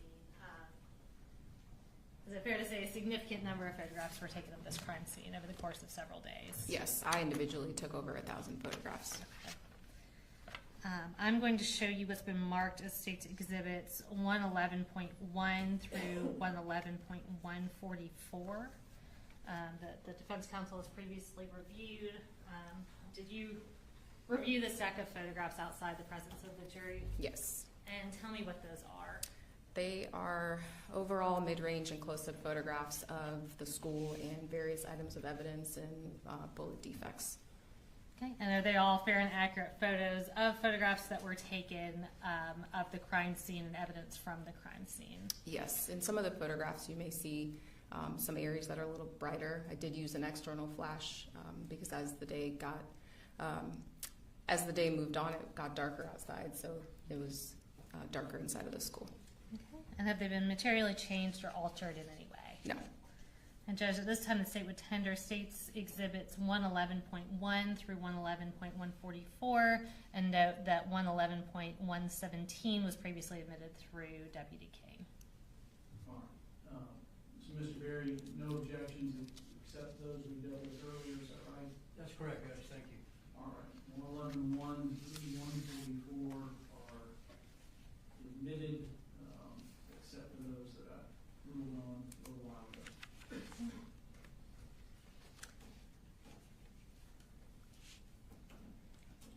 We're going to pull these up, and we will start with 111.1, and we've got some orienting slides throughout this. So we'll start with pictures starting at the J Hall bathroom. And can you just tell us, is that the relevant bathroom to this case that Colt was in? Yes. Okay. And this starting with 111.1, and I'm just going to say the last part of the number. All of these are parts of State's Exhibit 111. So starting with 1, tell us what we're looking at. This is just an exterior photograph of the bathroom. Okay. And is that a bullet defect, on the right side of the bathroom sign? Yes. Okay. And going to 2? This is making my way into the bathroom. And next. Again, continuing into the bathroom. Okay, and that's 111.3. And next, and I know we've got some out of order, so I'll try to avoid saying the numbers, but so the next one, 4, what does that show? That would be the first bathroom stall on the left when you enter the bathroom. Okay, and the next one? This is a close-up photograph of the hat and hall pass or office pass. And I'm going to show you what's been marked as State's Exhibit 112 and 113 continuous bag. And can you identify what this is for the jury? Yes, this is a bag containing the blue and white in color hat that you see in the photograph, and also the media center and office pass. And then there was also a piece of paper on the floor, so it's also in this bag. Okay. And can I have you open that bag? And I think you've got materials up there to do that, and show us that hat and tag.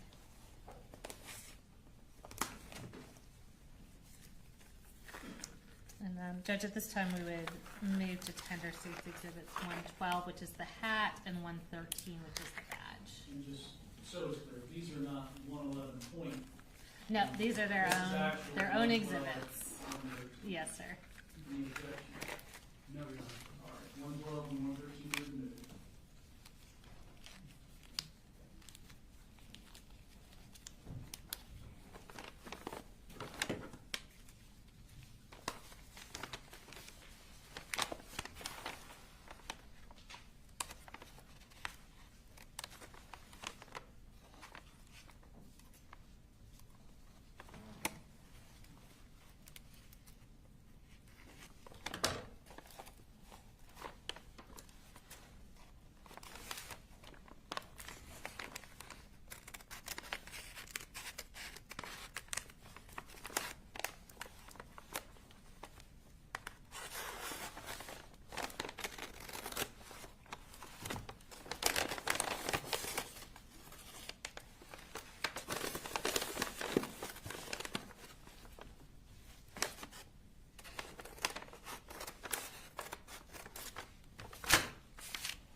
Can you just hold up? I'll have you hold up the hat for the jury, and then after that, if you'll hold up the badge.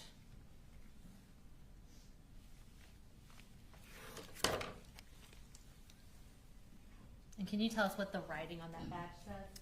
So it says Apalachee High School at the top, then it says Media Center / office, and then it says Hall J, room 2.151. Okay. And what was the writing on that hat? The writing on the hat says vendor. Okay. Now going back to the pictures, if we can go to the next slide. This is 6, and what does that show? This is a new student information paper. And thank you. And then the next slide. So these next pictures will be from outside the bathroom going down J Hall to the classrooms of Miss Greer and Miss Ryan. If we can go to the next slide. So 7, what are we looking at here? So we're looking at the exterior of the bathrooms and then also down J hallway. Okay, and next is 8. And what do you see in this picture? Now we're outside of Miss Greer's classroom and Mr. Ryan's classroom. Okay, next is 9. Again, we're outside of that classroom, making our way closer. And what are those objects that you can see, at least in the foreground of that photo? On the floor just outside of Miss Greer's classroom was a poster and a backpack. Okay, and the next, this is 11. This is just another photograph from a different angle outside of the classroom, both of those classrooms. Okay, and in addition to what you identified previously, those blue gloves, are those from the crime scene or from medical personnel? Those are probably from medical personnel. Okay. And is that assumption just based on your knowledge, training, and experience with how these crime scenes are approached? Yeah, I mean, there was a lot going on, so they likely were trying to render aid to people and, trying to change gloves out. Okay. And next, 12. This is a shoe that was just outside of Miss Greer's classroom. Okay, and is that the same shoe that we saw in the foreground of the previous picture? Yes. Okay. And 13. This is a close-up photograph of the poster, and then there's also a crock that has blood on it. Okay. And next. All right, so Miss Greer's classroom. Go to the next slide.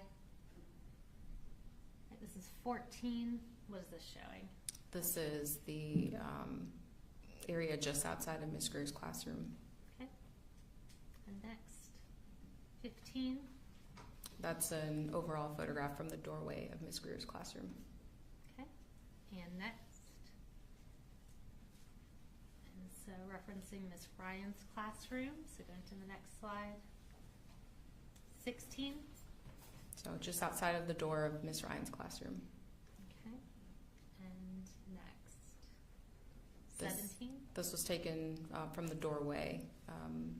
It's showing the overall from the doorway and those defects that are in the whiteboard. Okay. And this is inside Miss Ryan's classroom. Correct. Okay. Next. 19. So this would be in the doorway looking down. So what you'll notice in this photograph is we have some evidence markers that are out, and then we have sticky notes on the ground. So this photograph was taken on day 2. What happened was day 1, we collected all of our evidence, and then in order to do a thorough search of the room and find additional cartridge cases, we had to move things out, but we wanted to still have a reference of where the evidence was from the previous day. So we utilized sticky notes to do that in place of those evidence markers. Okay. And that's 19. Next is 18. Just another overall of the classroom from a different angle. All right. And next is 21. Again, another kind of overall of the classroom from another corner showing evidence markers. Okay, and that significant amount of blood that we see on the floor there, is that the same blood that we saw when you were coming into the room? Correct. Okay. And that's 21. Can we go to the next one? And this is 28. Yeah, so evidence marker 28 was just inside of the doorway towards the left door jamb. Okay. And next. Or I'm sorry, can we go back to 28? What is that evidence marker 28 showing? It's showing a cartridge case. Okay. And next is 29. Yeah, 29, 30, and 31 were also just inside of the doorway, but towards the right side, and they represent cartridge cases. You're going to hear me say cartridge case. It's the more formal term for a shell casing. Okay. And next is 30. Close-up of the cartridge case that was just underneath the desk. Okay. Next is 22. So this would be with the door closed. There were blood stains that were on the back of the door that we initially couldn't see when we first walked in until we closed the door. Okay. And that's the door, the entrance to the classroom. Is that closed? Correct. Okay. Next, 23. Just a close-up photograph of one of the blood stains on that wall.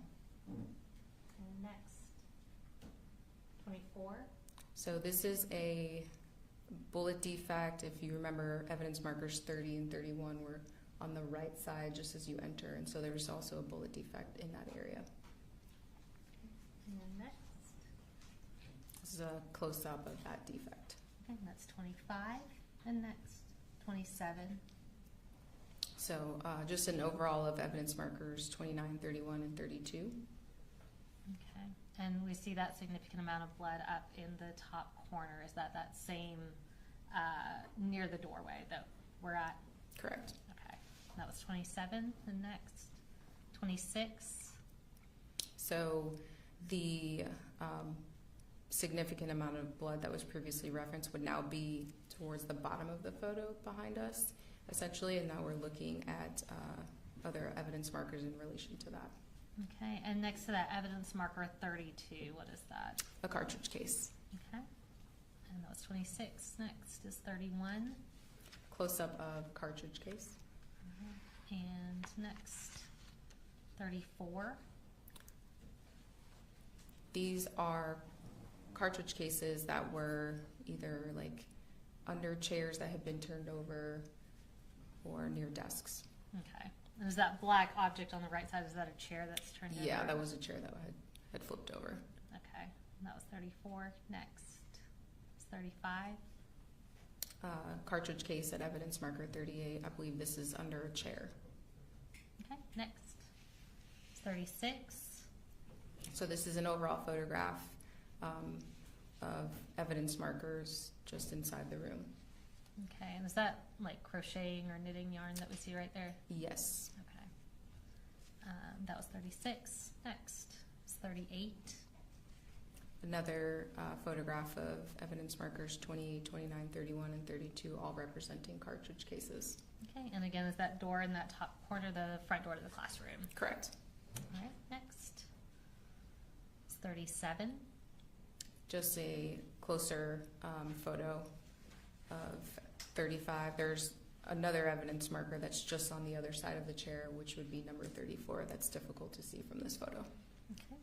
And next is 32. Yeah, so then there's evidence marker 34 identifying a cartridge case. All right. Next, 33. A close-up of evidence marker 35 identifying a cartridge case. Next, 39. So an overall photograph of evidence markers, and there are some blood stains as well. Next, 41.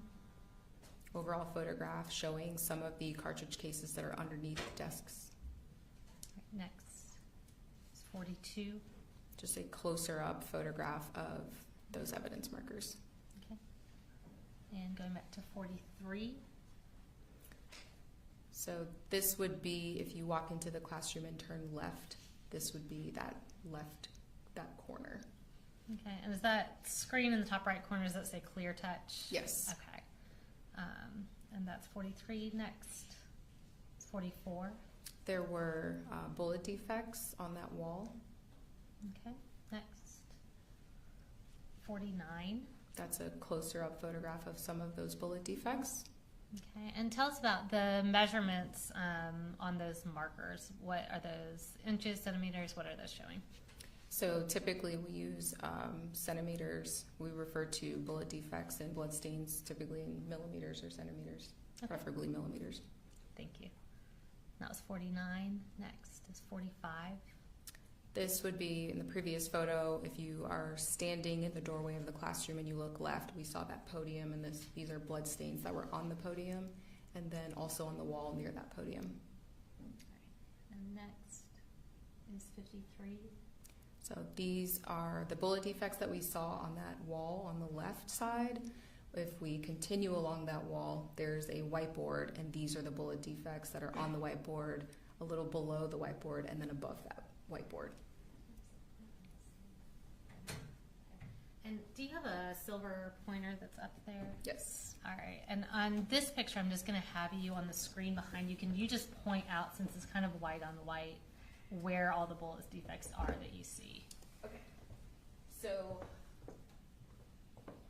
any place that you see in what we call an L scale, it's an adhesive scale. Any place that you see that represents a bullet defect. Some of them represent 2 bullet defects because they were so close together. It didn't make sense to try to finagle 2 scales. These dots are dots that were already on the whiteboard in whiteboard marker, probably drawn by the teacher or a student. So if there's not an L scale next to it, then it's not a bullet defect. Thank you. And that was 53. We can go to the next one. 54. Is that same board? Yes. Okay. And just a little easier to see the Yes. defects there. Okay. And next.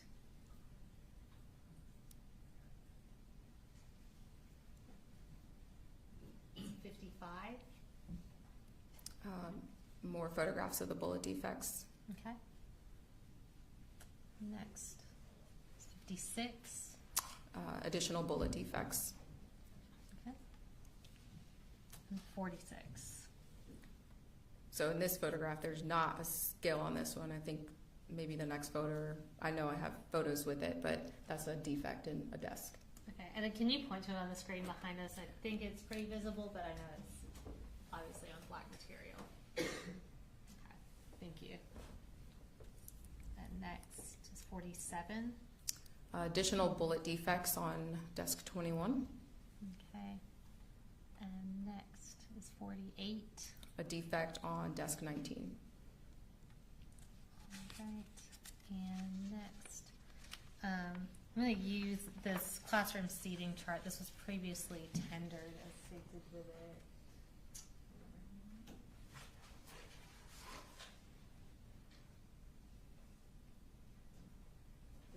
Okay, as State's Exhibit 38.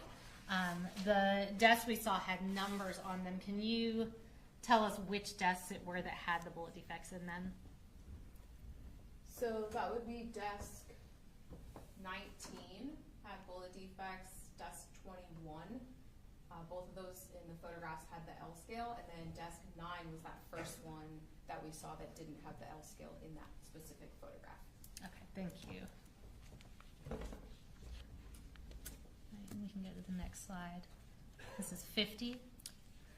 So if you're standing in the doorway and you're looking straight into the classroom, this is that wall. So there are bullet defects on the blinds and then bullet defects on the whiteboard on that wall. Okay, and again, anywhere where we see an L scale, that indicates a defect? Correct. All right, thank you. Next.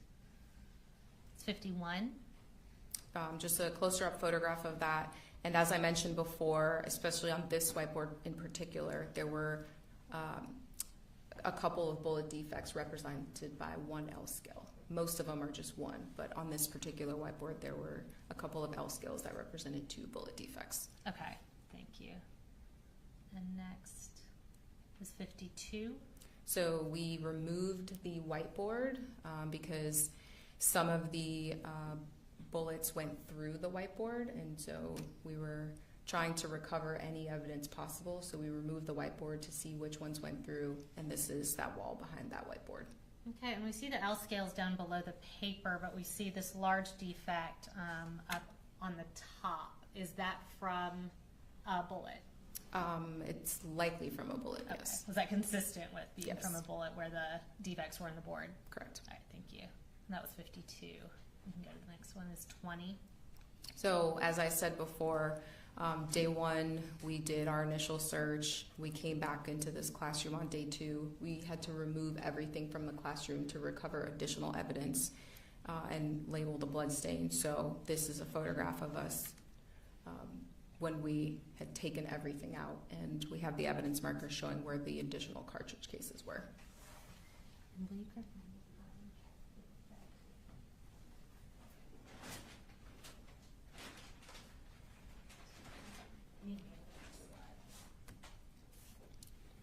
So before we go towards the next photographs, I'm going to show you what's been marked as State's Exhibit 114. And can you just identify what this is? Yes, this is the bag that contains the backpack that was at evidence marker 20. Okay. And is what is labeled as being inside of that bag? This bag is labeled to contain the black and colored JanSport backpack, and within that backpack would have been a binder, miscellaneous school papers, a knife, a computer charger, a can of Remington oil. Okay. And does it appear to be in the same condition as when it was packaged and put into evidence with the GBI? Yes. All right. And Judge, at this time we would tender State's Exhibit 114.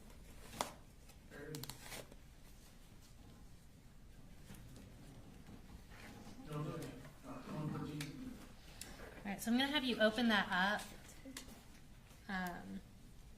And specifically, if I can have you, once you have that open, display for the jury the backpack as well as the oil and the knife.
Can you tell us what brand of backpack that is based on the front of it? JanSport.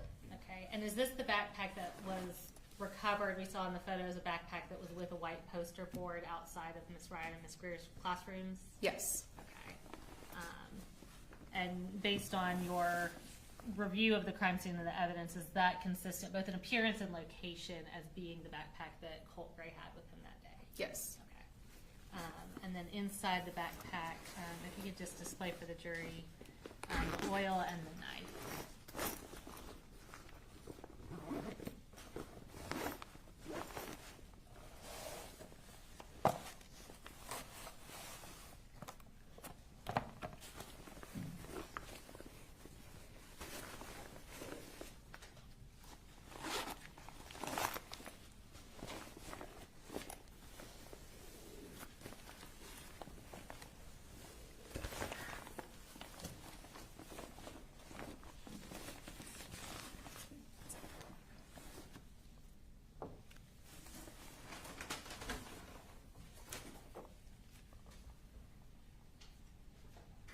And can you just read what that is off the can? Yes, it says Remington, and then it says Rem Oil Firearm Lubricant. Okay.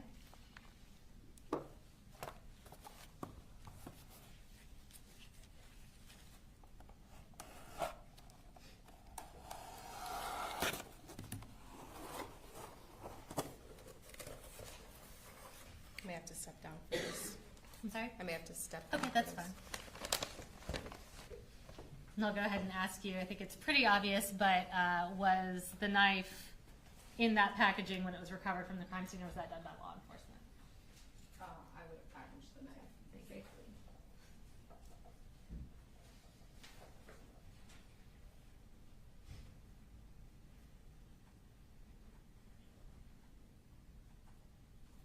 And if you want to go ahead and store that over on this table, you're welcome to do that.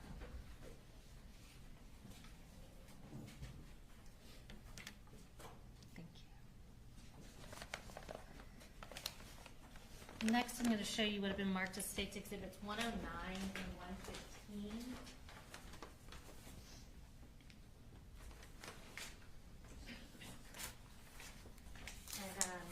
I'm not going to have you open these up, but if you can just identify what these are. Yes, so 109 is a brown paper bag containing 6 LC223 REM cartridge cases from room 2.152, which would be Miss Ryan's classroom. Okay. And then 115 is brown paper bag containing 18 223 cartridge cases. Okay, and where were those recovered from? Some of them were from room 2.152, which is Miss Ryan's classroom, and then some of them were from the hallway floor, close to where Mason was shot. Okay.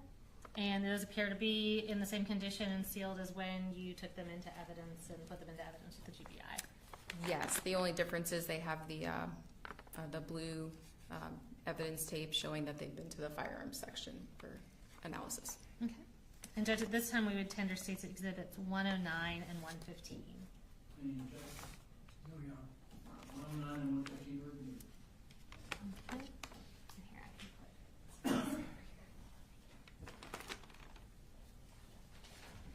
And we're going to go back to some of the photographs. So we have our next photographs from when he shot towards Miss Iramy's classroom. If we can go to the next slide. This is 64.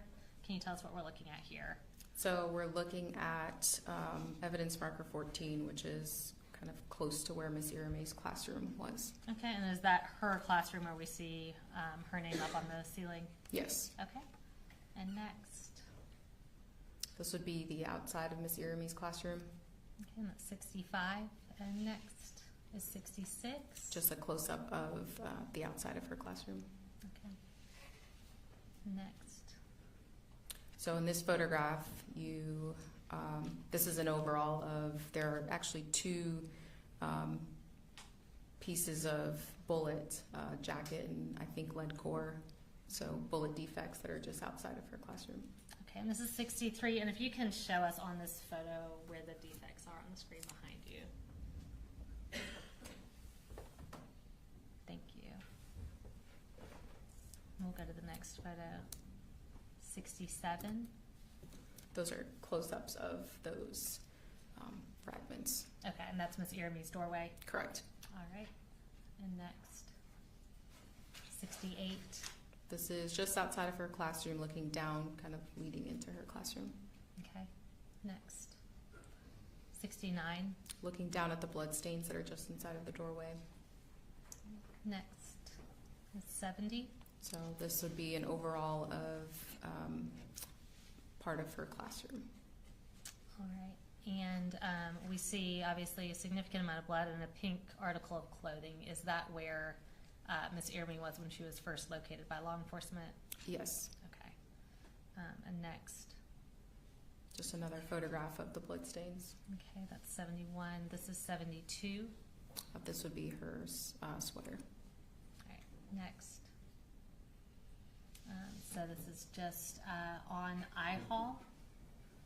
And we can go to the next slide. I-Hall is where Coach Aspinwall and Coach Phoenix's classrooms were located. What are we looking at here in 144? So where the green evidence markers are that's I-Hall. So we used yellow evidence markers on J-Hall and green evidence markers on I-Hall. Okay. And how many markers do we see in that picture? In this specific photograph, there are 11 evidence markers, and each one of them represents a cartridge case. Okay. And go to the next one, 143. So this is evidence marker 12 that represents a cartridge case that would have been just outside of our view in that last photograph on the left. Okay. So is that 12 total cartridge cases that were recovered on I-Hall? Yes. Towards I-Hall. Okay. And I'm going to show you what's been marked as State's Exhibit 2 and 3. And again, I'm not going to have you open this, but if you can identify what this is. This is the bag containing those 12 223 cartridge cases from the evidence markers on I-Hall. Okay, and again, does the evidence appear to be how you packaged it and in substantially the same condition as when it was placed into evidence? Yes, this also has the crime lab firearms tape as well. Okay. Judge, at this time we tender State's Exhibit 203. Any objection? No, no. All right, 203 is admitted. Thank you. And we can go to the next slide. What are we looking at here? Just an overall down the hallway, and you'll see Ms. Lancaster's classroom on the right and Coach Aspinwall's room on the right as well. Okay, so I know the evidence markers aren't there, but this is still I-Hall. Correct. Okay, and that was 73. We'll go next. 74. So this is just outside of Coach Aspinwall's room. There are several bullet defects that are on the outside of his classroom. Okay, we'll go next. 75. These are just a close-up of some of those bullet defects. Okay, and next. 76. This is, again, just outside of his classroom.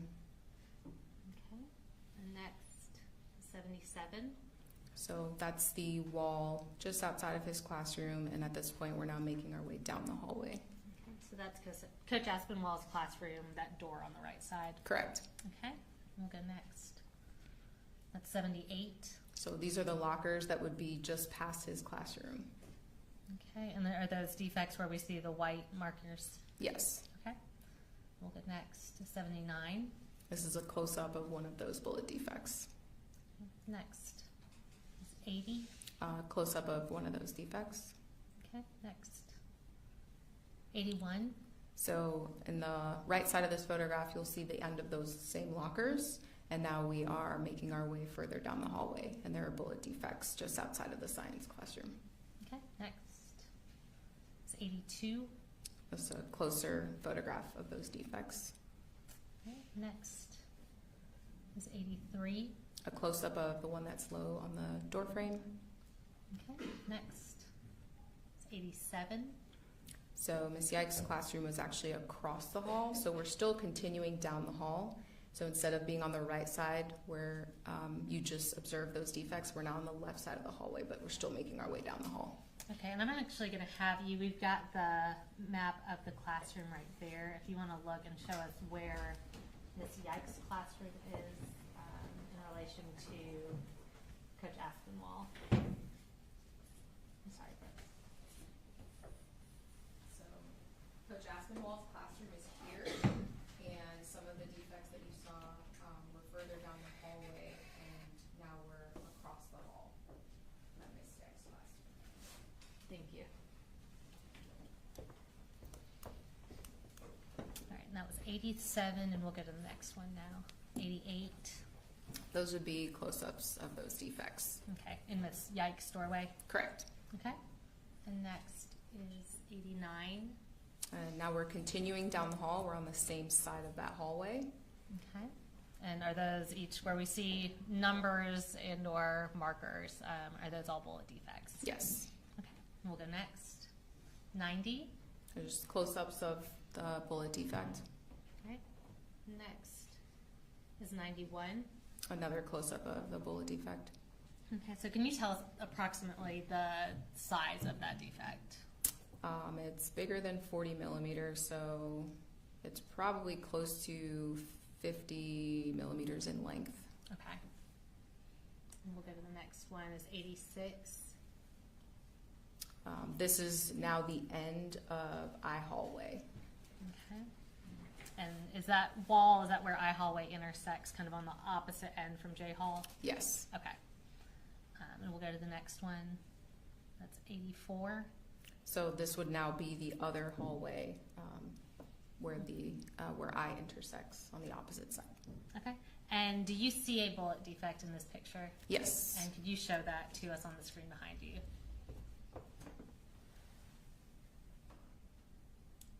Thank you. And that was 84. And we'll go to the next one, which is 85. That's a close-up of that defect. Okay. And we'll go next. All right, so looking at Mr. Phoenix and Ms. Lancaster's classroom specifically, And we'll go to the next slide. Is 92. It would be just outside of Miss Lancaster's classroom. Okay. Next. Making our way into the classroom. All right. And what do you observe on the floor here? There are blood stains on the floor. Okay. That was 93. We'll go next. Is 94. So stepping inside of the classroom and photographing back out towards the door. Okay. And that blood we see in the doorway, is that the same blood we were looking at before from the opposite direction? Correct. Okay. And we'll go next. Is 95. And then this would be looking back out towards the door, the blood stains that are just inside the doorway. Okay, and based on your review of the crime scene and evidence, is that area of blood consistent with where Mr. Phoenix fell after he was shot? Yes. Okay, and we'll go to the next slide. 96. This is just looking back out towards the hallway. Okay, and the next one. So now moving down to Coach Aspinwall's classroom. We'll go to the next slide. All right, 97, what are we looking at? The area outside of his classroom. Okay, and next, 98. The doorway immediately inside. Okay, and that's going into Coach Aspinwall's classroom? Correct. Okay. Now we're in the doorway photographing our way in. Okay, and this is 99, and what do you observe on the floor here? There are blood stains on the floor. Okay, and we'll go next. This is 100. So this would be the opposite corner from the doorway, looking back out. Okay, and that blood that we see kind of in the middle of the photo here, is that same area of blood that we were seeing when you were coming in from the classroom? Yes. All right, we'll go next. Is 101. Just an overall photograph of that blood. Okay, and based on your review of the crime scene and the evidence, is where that blood is consistent with where Coach Aspinwall fell? I believe, yeah, he fell kind of outside of the doorway. I don't know if he was even able himself to make it in. I think someone had to pull him into the classroom. Okay. And we'll go to the next slide. This is 102. Just an overall of those blood stains, and that's kind of why you see it streaky. That appears to be the drag marks. Okay, and based on your knowledge, training, experience, is that consistent with somebody being dragged? Yes, generally. Okay. And we'll go to the next slide. So we're now going down J Hall to the area where Mason was killed. And we'll go to the next slide now. All right, so this is 7. Can you tell us what we're looking at here? This is back outside of the boys' bathroom. Okay, so we've gone down the hall. Are we now coming back towards the hall, kind of like we saw in the Leica scan Correct. video? Okay. And we'll go to the next one. And this is 57. Is this that same boys' bathroom where Colt started? Yes. Okay, and what do you see in this photo? There are bullet defects just outside of the boys' bathroom on that wall. Okay. And we'll go to the next one. That's 59. And what do you see relevant in this photo? So on the left side of this photograph, you see part of one of the bigger bullet defects, and then there's a piece of paper, and on the paper and on the wall, there were what appeared to be blood stains and potential body tissue. Okay. And we'll go to the next slide. This is 60. So this is the workroom area that's, if you're staring at the wall that we were just on outside of the boys' bathroom, this would be towards the right and somewhat across from Miss Iramy's classroom. Okay. And we'll go to the next one, 61. So this was a paper that was hanging on the wall, like I said, just to the right of the boys' bathroom, and there was a bullet defect in that paper. Okay. We'll go to the next slide, 62.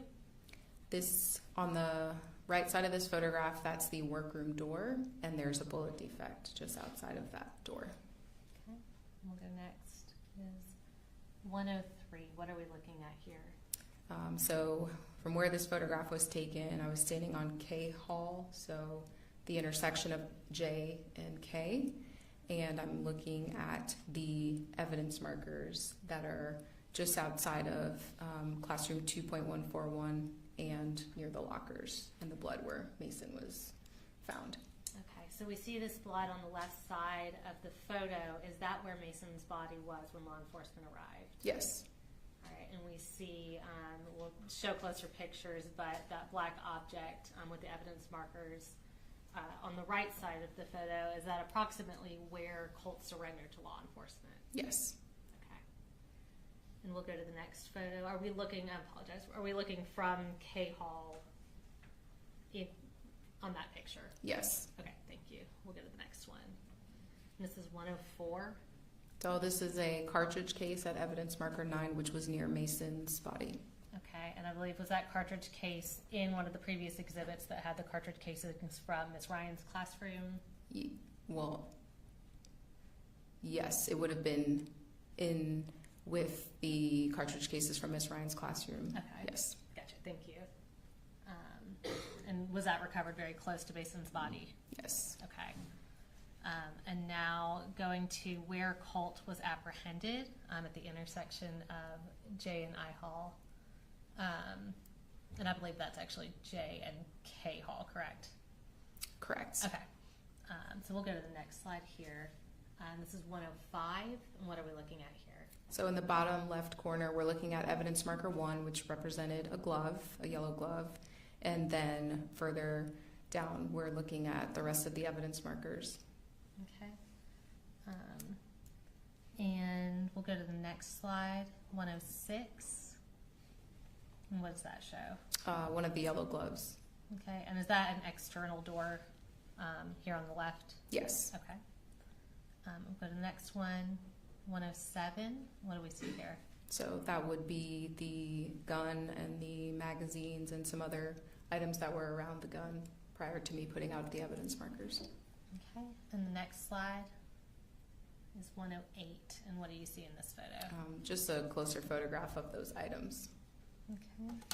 I'm going to show you what's been marked as State's Exhibit 116 and 117. Can you just identify for us what these are? And I am going to have you take these out and show them to the jury once we've entered them into evidence. So 116 is the right hand yellow glove, and 117 is the left hand yellow glove. And do those appear to be in the same condition as when you took them into evidence and placed them into evidence with the GBI? Yes. All right, and Judge, at this time we would tender State's Exhibits 116 and 117 and publish to the jury. Okay. All right. 116 and 117 are good.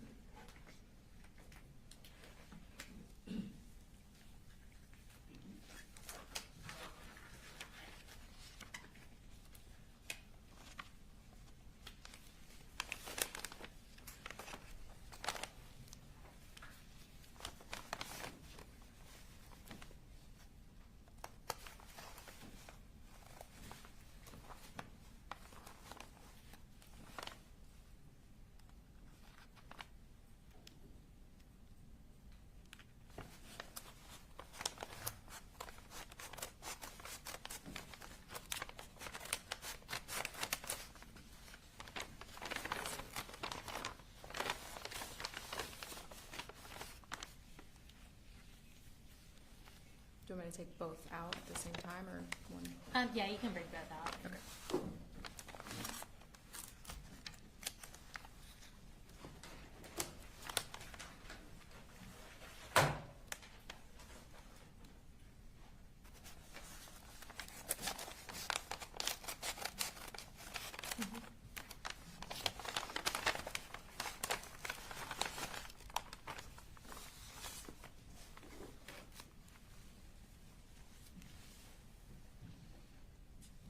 Okay. And based on your review of the evidence of the crime scene here, what's the relevance of these gloves to this crime scene?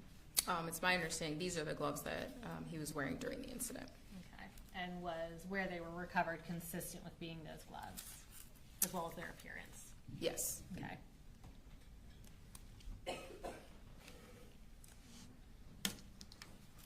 And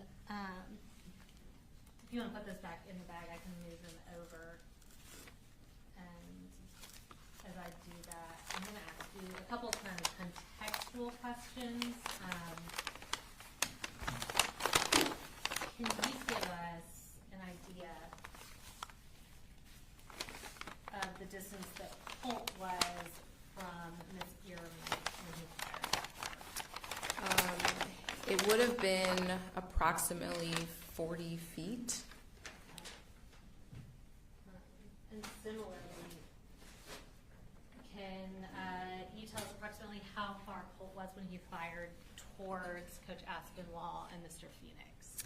It would have been probably between 16 to 18 feet. Coach Aspinwall, I believe, was closer than Mr. Phoenix was. Okay. And then just to kind of give us some context, what is the width of the hallway, like J Hall, in the school? The width of the hallways is approximately 11 feet. 11 feet wide, okay. Thank you. And now going back, we have a few more photos, so we'll go to the next slide. And what is this showing 110? This is a overall photograph of the gun and some of the items around it. Okay. And the next slide was 111. What is that in that photo? That's one of the magazines. There were 3 additional magazines along with the one that was in the gun for a total of 4. Okay. And now I am going to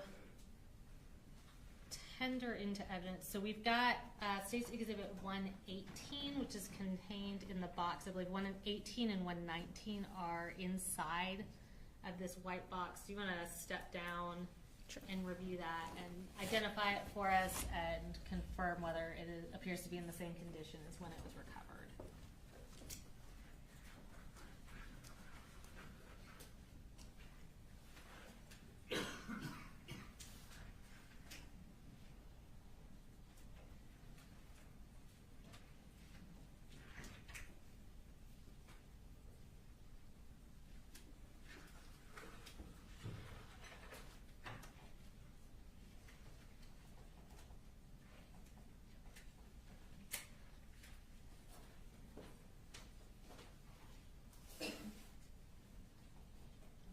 You 118 is the firearm itself.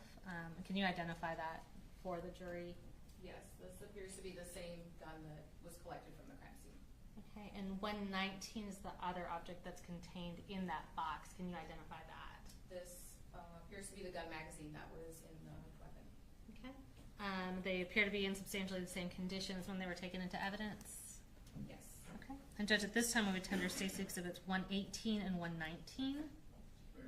Okay. All right. 118 and 119 are reviewed.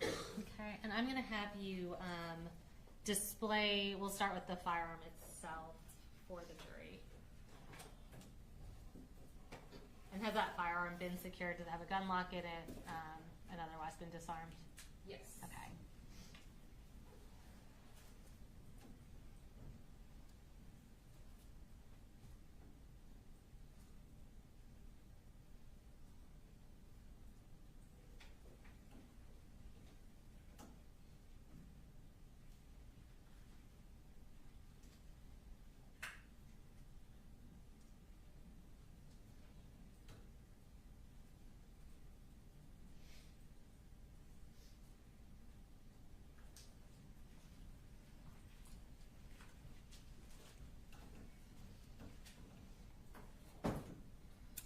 Can you now display 119, the magazine that was in the firearm at the time?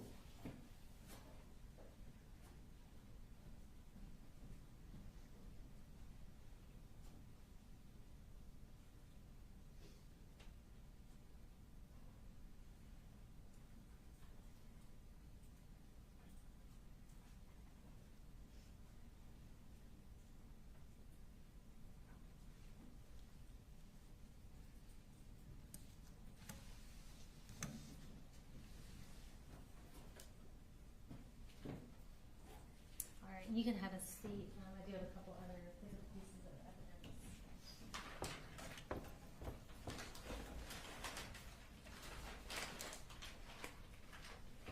So I'm going to go ahead and provide you State's Exhibits 122, 123, and 124. I'm not going to take all of those out.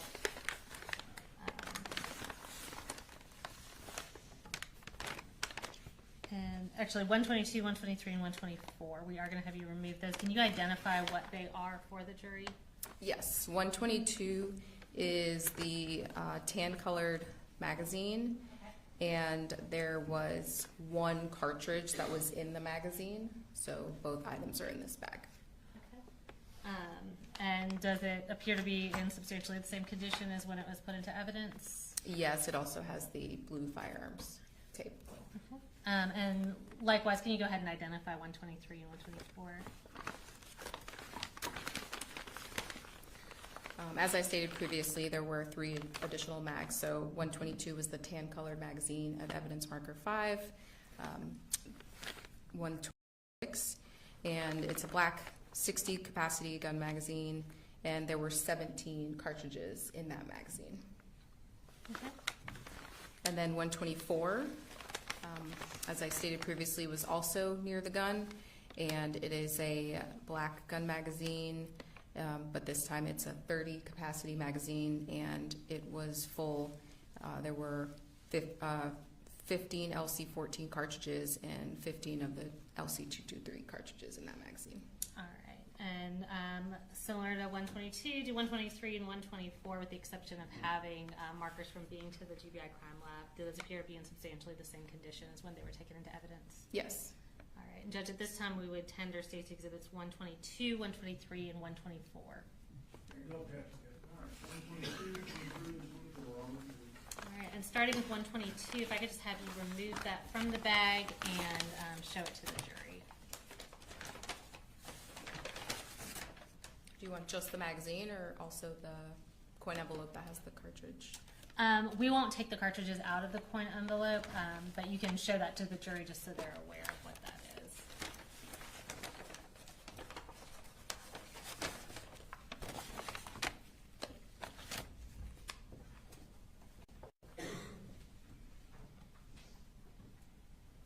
And can you explain what's inside that envelope? Yeah, so when we are collecting evidence, we try to put everything in paper, and when we're collecting cartridges and cartridge cases and fragments and bullets, we tend to put them in coin envelopes.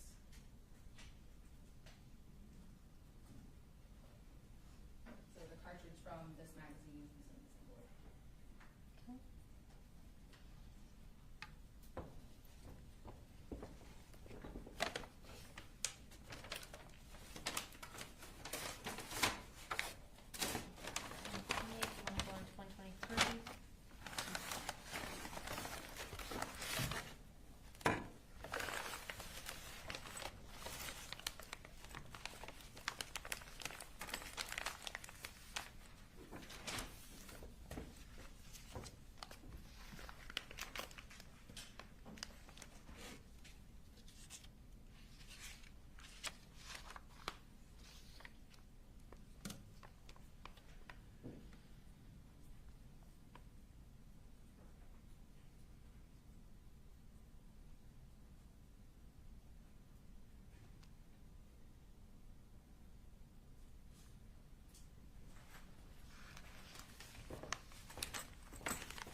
I just have 3 more pieces of physical evidence to introduce through you. I'm not going to have you take any of these out of the bags. I'll start with State's Exhibits 120 and 121. And can you just identify what these are and tell us if they appear to be in substantially the same condition as when you took them into evidence? So 120 is the cartridge that came out of the chamber of the gun, and then 121 are the 18 cartridges that came out of the magazine that was in the gun. Okay.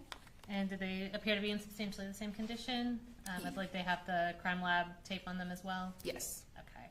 Judge, at this time we would tender State's Exhibits 120 and 121. Any objection? No objection, Judge. All right, 120, 121 are admitted. Lastly, before we talk about the contents of Colt's bag and the firearm in slightly more detail, I'm going to show you what's been marked as State's Exhibit 205. And can you just identify what that is? Yes, this would be the poster that was in the hallway at evidence marker 19. Okay, and we won't take it out since we had a pretty clear picture of it.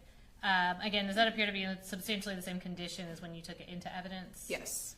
All right, and we'll tender State's Exhibit 205 into evidence. No objection. All right, 205 is admitted. And regarding that poster board, just to be clear, we talked about whether the bag appeared to be the same backpack that Colt was wearing at the time. Based on the location of where the poster board was found and its appearance, is it consistent with the poster board that was concealing Colt's gun when he came into Apalachee High School on September 4th of 2024? Yes. Okay. Now at this time, we are going to go back to the photos. We just have a few more if we can go to the next slide. And this is 112. And can you tell us what we're looking at here? This would be a photograph after I've opened the backpack. Okay, so is that what was inside Colt's backpack when you first opened it? Yes. Okay, and we'll go to the next one, 113. And what is this? These are the contents of that previous photograph. Okay, I see it has some writing down there. What does that writing say? That writing says from backpack number 20. I wrote that so that I would know where it came from. Okay, so that's for your own reference, essentially? Correct. Okay, and we'll go to the next slide. This is 114. This would be the knife that was in the backpack. Okay, and we'll go to 115. The oil that was in the backpack. All right, and is that same poster board that was behind it? Correct. Okay, and 116. That's another photograph of the oil that was in the backpack. Okay, and again, did you write from backpack number 20 for your own reference? Correct. All right, we'll go to the next slide, 117, and what does that show? This is a photograph of the gun and the magazines that are near the gun. Okay, and we'll go to the next slide, 118. This would now be with the evidence marker identifying those items. Okay, next we have 119. Photograph of the gun. Okay, and does that just show kind of a close-up of some of the writing that's on the gun? Yes, the brand. Okay, and we'll go to the next, 120. This is the cartridge that came from the chamber of the gun. Okay, and again, is that your writing? Yes. Okay, we'll go to 121. This would be the 60-round magazine that was in the gun. Okay, and we'll go to 122. This is a closer-up photograph of the top of that magazine showing the capacity. Okay, we'll go to 123. And then this would be the other side. Okay, and 124. This is a photograph demonstrating that there are cartridges in that magazine. All right, and we'll go to 125. And then this would be the cartridges that came out of that magazine. Okay, and 126. This is one of the magazines that was near evidence marker 6. Okay, and the next slide. This would be the top of that magazine, showing that there are cartridges in that magazine. That's 127, and we'll go to the next one, 129.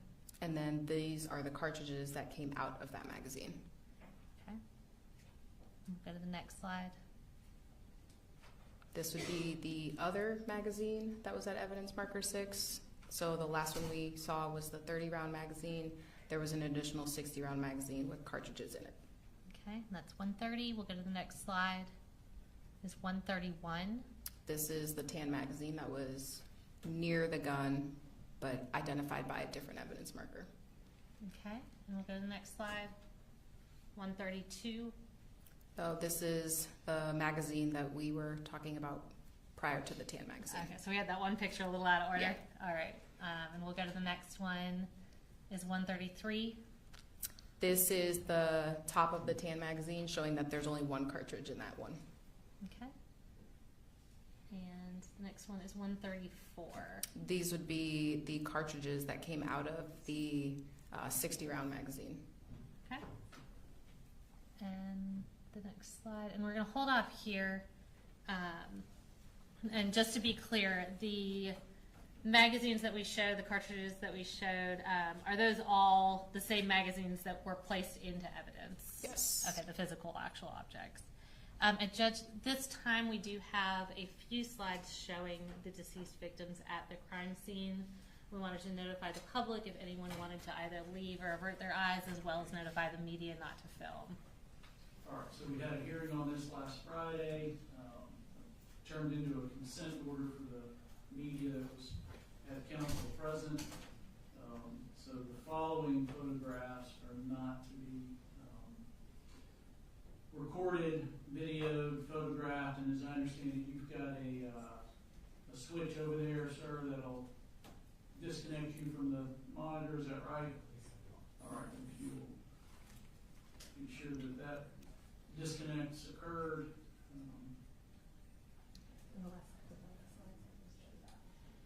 All right, was there anyone that wanted to leave the courtroom? All right, again, do not record, photograph, transmit the following exhibits. All right, and we won't belabor these, but we are going to identify them and publish them to the jury. We'll go to the next slide. All right, this is states 135. Can you identify who's in this photo? This would be Christian in Miss Ryan's classroom. Okay, and is that where he was discovered inside the classroom? Correct. Okay, and we'll go to the next slide. This is 136. What is in this photo? So this is Miss Irami. When law enforcement arrived, she was initially in her room and then got moved to the workroom. Okay, so is this her body in the workroom where they took her to try to render aid? Correct. Okay. And we'll go to the next photo, which is 137. What do we see in this photo? This would be Coach Aspinwall in his classroom. Okay. And is that where his body was discovered when law enforcement arrived? Yes. Okay, we're going to go to 138. What do we see in this photo? This is Mason in the hallway. Okay. Go to the next slide. This is 139. And what do we see in this photo? We see Mason at the top part of the photograph and the gun near his body. All right, and we had another photo that had Mason's body removed but showed where his blood remained. Did that picture accurately show the distance where Colt surrendered from where Mason fell? Yes. Okay. And that's all we're going to show of those photos. I have just a few more questions for you before I sit down.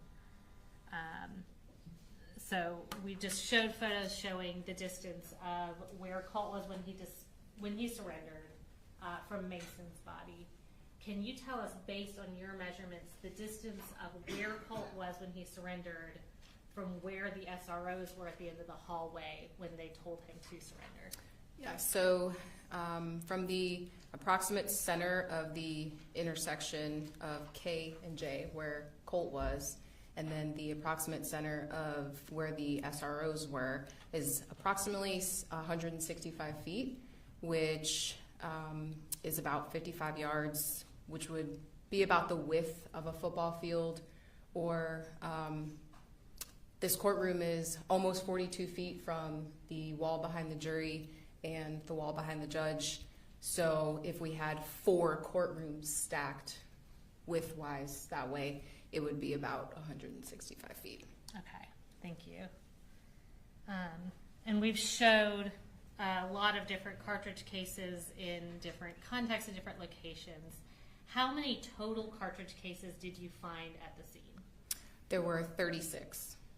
So is it fair to say that means at minimum 36 shots were fired? Correct. Okay, and when I say at minimum, is it fair to account for a world where a case wasn't recovered or something like that? Yes. Okay, in spite of obviously a very, very thorough Yes. investigation and evidence collection. So in addition to the 36 cases, the 36 shots we know were fired, how many unused cartridges were with Colt Gray? There were 67. Okay. So is it fair to say that would mean at least 67 more shots that he could have fired if he used all the ammunition he brought? Correct. So total, how much ammunition minimum did Colt Gray bring with him that day to Apalachee High School on September 4th of 2024? 103 cartridges. No further questions from me at this time. The defense may have some questions for you. Cross, Mr. Perry. Thank you, Judge. Good afternoon, Agent. Good afternoon. I just have a couple of questions for you. About the backpack, was there anything else found in the backpack? Yes, there were other items found in the backpack. Okay, what other items were found in the backpack that you didn't photograph? I did photograph them. They Oh, just you did? weren't included. Okay. The main thing that came out of there was the oil. Correct. Is that correct? That was one of the items that came out of the backpack. And tell me the other items that came out of the backpack. There was, aside from the oil, the knife, there was a computer charger in there, there was a cell phone in there, and then there was also a binder in there. Okay. And you collected the cell phone to send off to have it looked at, Correct. correct? So we saw on the photograph, one of the last photographs, there were earphones that plug into a telephone. Were they laying there, if you remember? Yes, that would have been near the weapon. Okay. And you associated those with Colt? I don't know who they belong to specifically. Okay. They were just in close proximity. Correct. All right.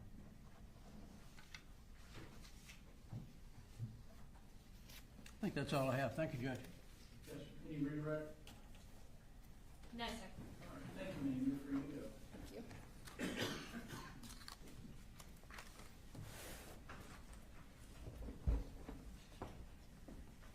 Brooks, if you want to take the two that are in front of you on the table. Thank you. Any other evidence there? Yes, sir.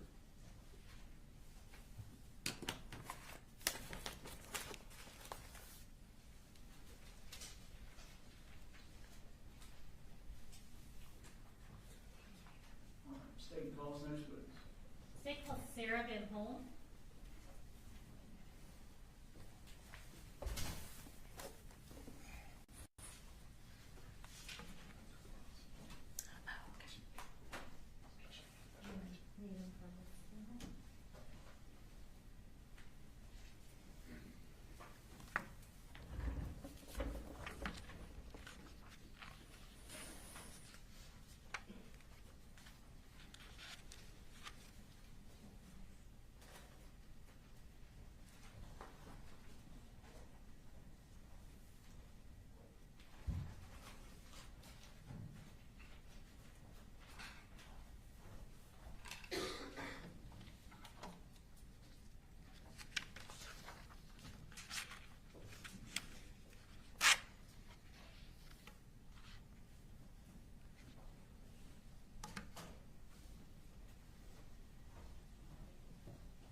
Go ahead and have you raise your right hand. Do you swear or affirm any testimony you're about to give in the matter now pending before the court is the truth, the whole truth, and nothing but the truth, so help you God? I do. All right, and if you want to start just by introducing yourself to the jury, I'll have you spell your last name for the court reporter. Yes, my name is Sarah with an H, and last name is Van Holm. That's 2 words, VANHOLM. All right, and tell us about your occupation. So I am a firearms examiner with the Georgia Bureau of Investigation. Okay, and what How long have you been at the GBI? Since July of 2017, so about 8.5 years.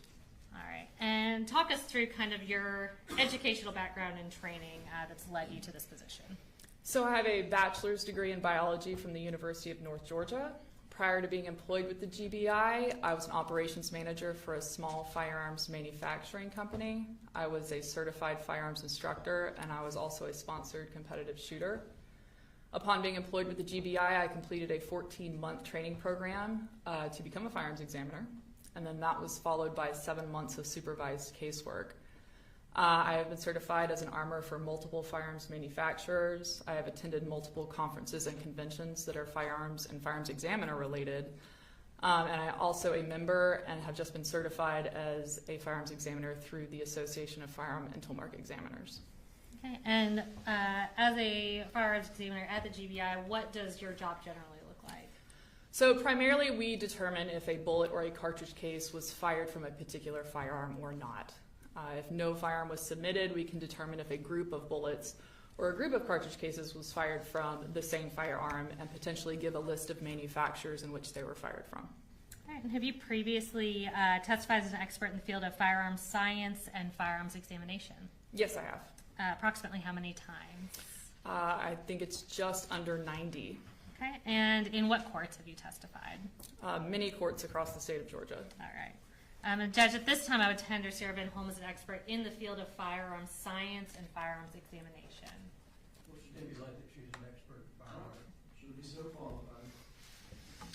All right. So before we get into the evidence specific in this case, I want to talk through some terms we may be referencing.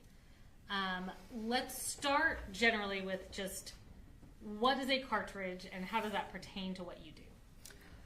So as firearms examiners, what we are looking at are the repeating patterns of markings that are formed during the manufacturing process of a firearm that are then imparted on the different components of a cartridge during the firing process of that firearm. So a cartridge is a single unit of unfired ammunition. I have a demonstrative as well, if that's acceptable. Any objection? No problem. Okay. A cartridge is a single unit of unfired ammunition, and it is composed of 4 main parts. Your main housing being what we call a cartridge case, sometimes referred to as a shell casing. It's a cylindrical metallic component with an open mouth. Well, inside that open mouth is going to be your projectile or your bullet. Inside of that cartridge case is going to be your gunpowder, and then on the base of that cartridge case is going to be called a primer. Kind of looks like a button. When the trigger is pulled on a firearm, it releases what's called a firing pin. That firing pin actually dimples that primer.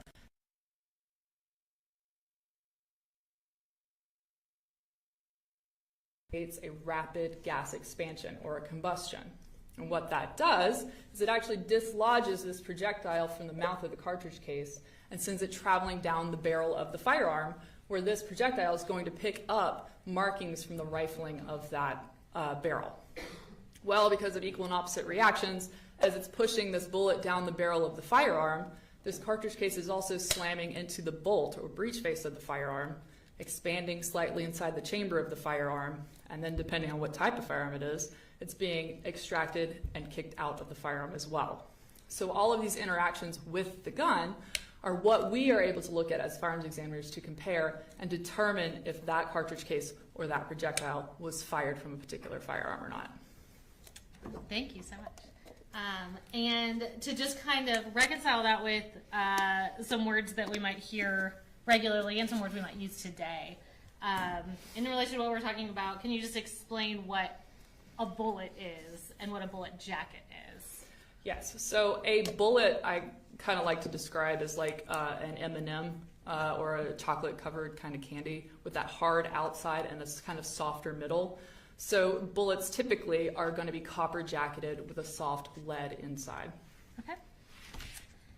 And shifting to this case specifically, were you involved in the firearm and bullet analysis in the case involving Colt Gray? Yes, I was. Okay. And I'm going to show you it's been marked as State's Exhibits 125.1 through 125.4.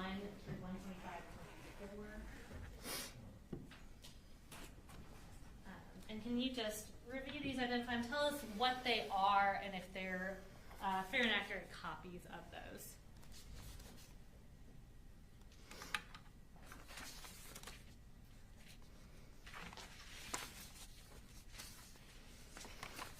Yes, these are the reports I created for this case. Okay. And we've got 4 reports. Are those in relation to different victims? Yes. Okay. And can you tell us which victims are associated with those reports? Yes, so State's Exhibit 125.1 is the report for that contains the victim Anna Christina Ermi. I apologize for the names. You're fine. State's Exhibit 125.2 is for the victim Christian Angulo. 125.3 is for Mason Skirmerhorn, and then 125.4 is for Richard Aspinwall. All right. And Judge, at this time we would tender State's Exhibits 125.1 through 125.4 into evidence. We don't have any objection to her testifying about it, but that's not something that would go to the jury. All right, 121.1 through 4 are admitted into evidence, and we'll take that up later. Okay. And you can use those for your reference throughout your testimony as needed.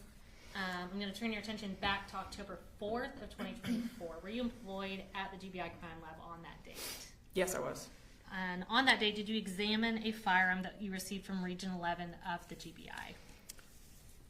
Yes, I received evidence from Region 11. Okay. And when was that firearm received by the crime lab from Region 11? The firearm was received on September 11th, 2024. And who requested examination? GBI Region 11. Okay. Did you also receive magazines, cartridges, cartridge cases, bullet fragments, and bullet jacket fragments, all in relation to this case? Yes, I did. Okay. And what sort of examination was requested? So it was requested that I look at the projectiles from the autopsies and the cartridge cases I received and determine if the firearm I received fired them. Okay. And were the different bullets and bullet jacket fragments associated with specific victims in this case? The projectiles were, yes. Thank you. And so I'm going to show you what's been marked as State's Exhibits 197, 198, and 199.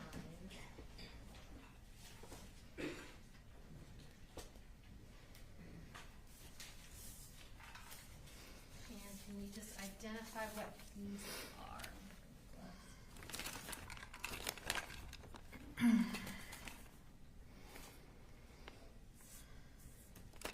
So State's Exhibit 197 are the autopsy projectiles from Mason Skirmerhorn. State's Exhibit 198 are the autopsy projectiles from Richard Aspinwall. And State's Exhibit 199 are the projectiles from autopsy from Christian Angulo. Okay, and are these all some of the fragments that were provided to you to examine in this case? Yes. All right, and do they include ones that you were able to compare to the gun?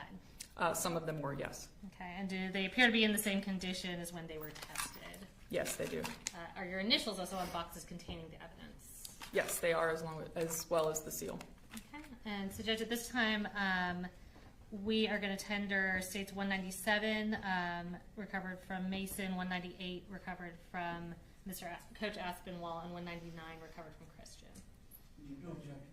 All right, 197 to 89. All right, so what did you do with the evidence once you received it? So when I received the evidence, I sorted the evidence based on what we call class characteristics, and those are going to be characteristics that are indicative of the design of the firearm. So we want to make sure that the evidence is agreeing with the firearm that we received.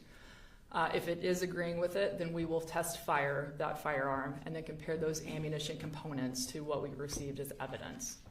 Okay. Now, in this case, were there types of fragments that you couldn't compare? Yes, there were some fragments we could not compare. Okay, and what would be some reasons that you wouldn't be able to do So when a projectile hits an object, it can break into different pieces. So it may not have any rifling on it once it breaks into those fragments. And then also there were some lead fragments as well, so that's going to be the inside of the projectile, so that just has no information for us. Okay. And I want to go through some of what you were able to compare to a gun. I guess we can start with regarding Mason.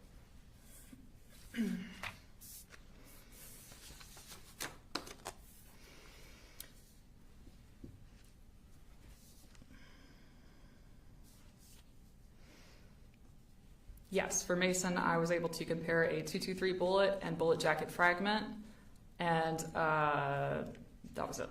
Okay. And what about for Coach Aspinwall?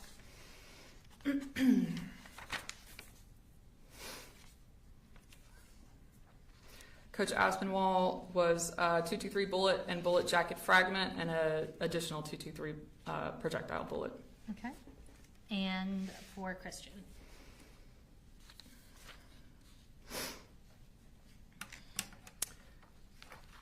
Christian was a .223 projectile. Okay. Now I'm going to have you retrieve what's previously been tendered into evidence as States Exhibit 118. If you want to step down and come get this.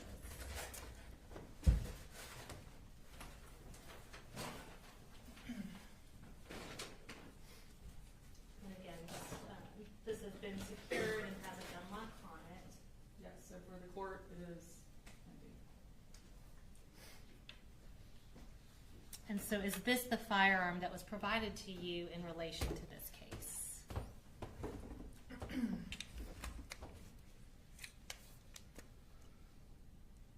Yes. Okay. And tell us what you're checking to see about that. I am checking for my initials and also the serial number as well. Okay.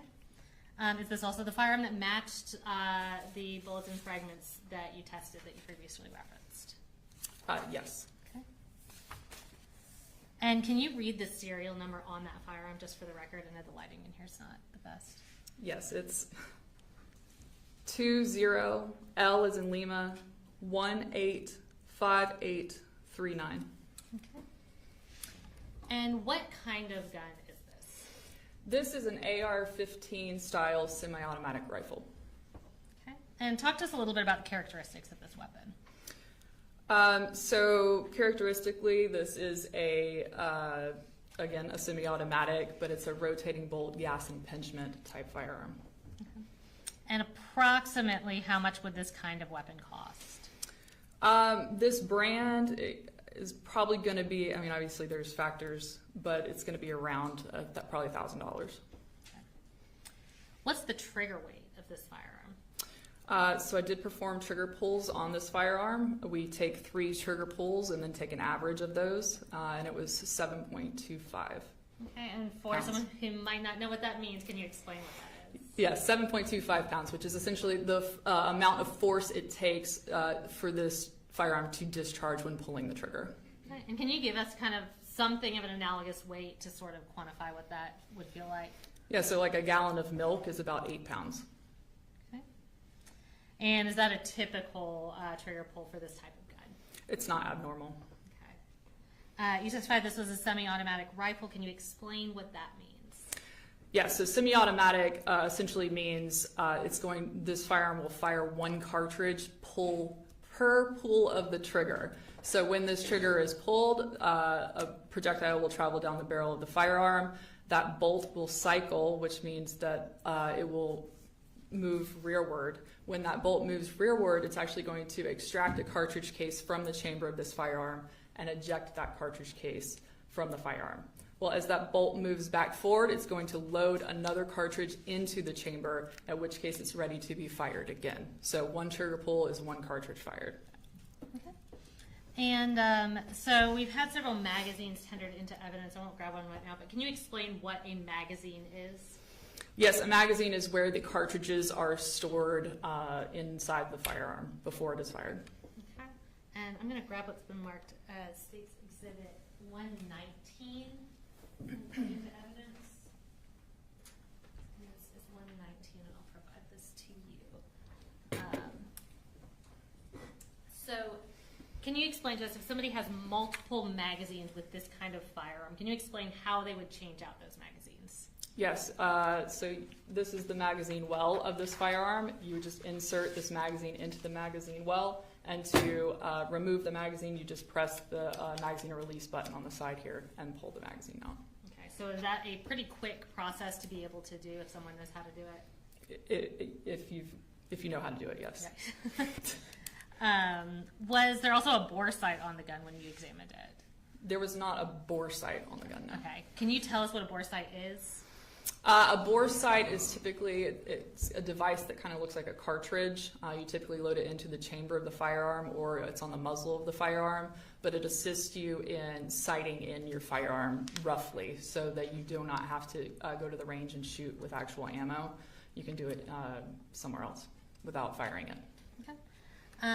And I want to talk about a few specific cartridges. So if you want to if there's somewhere you feel comfortable setting that up there, we can return it to the box. Thank you.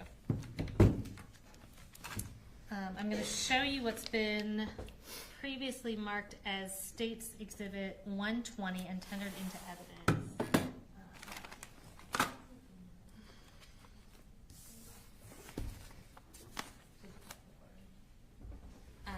So this is tendered into evidence as State's Exhibit 120, and we're going to try to grab some scissors for you.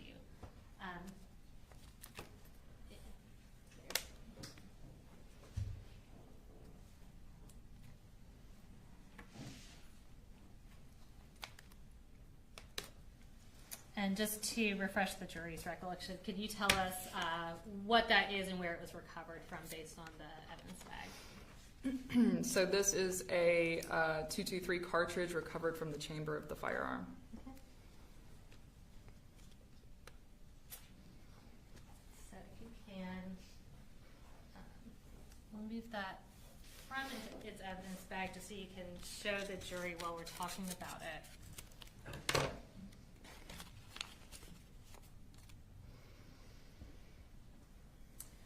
So tell me about this specific type of cartridge. So this is consistent with a Winchester Varmint X cartridge. Okay. And what is that type of cartridge, I guess, designed to do, specifically on impact? So these cartridges are specifically designed by the manufacturer for hunting. Okay. Yes, and they have a gray polymer tip on them, and when they hit a target, they are designed to expand upon impact. Okay. And I'm now going to show you what's been marked as State's Exhibit 124. And in here we've got two different types of cartridges. We're going to talk about each of those. So if you can get... you can start with either one, but we just want to talk about the two different types of cartridges.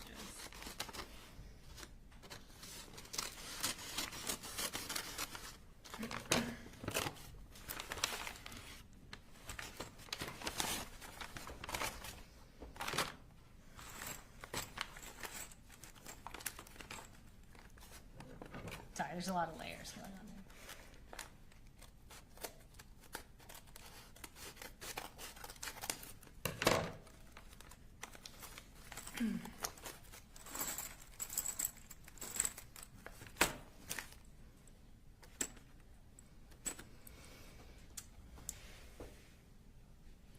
So tell us about what those two cartridges are, what they're designed to do, and kind of what the difference is between them.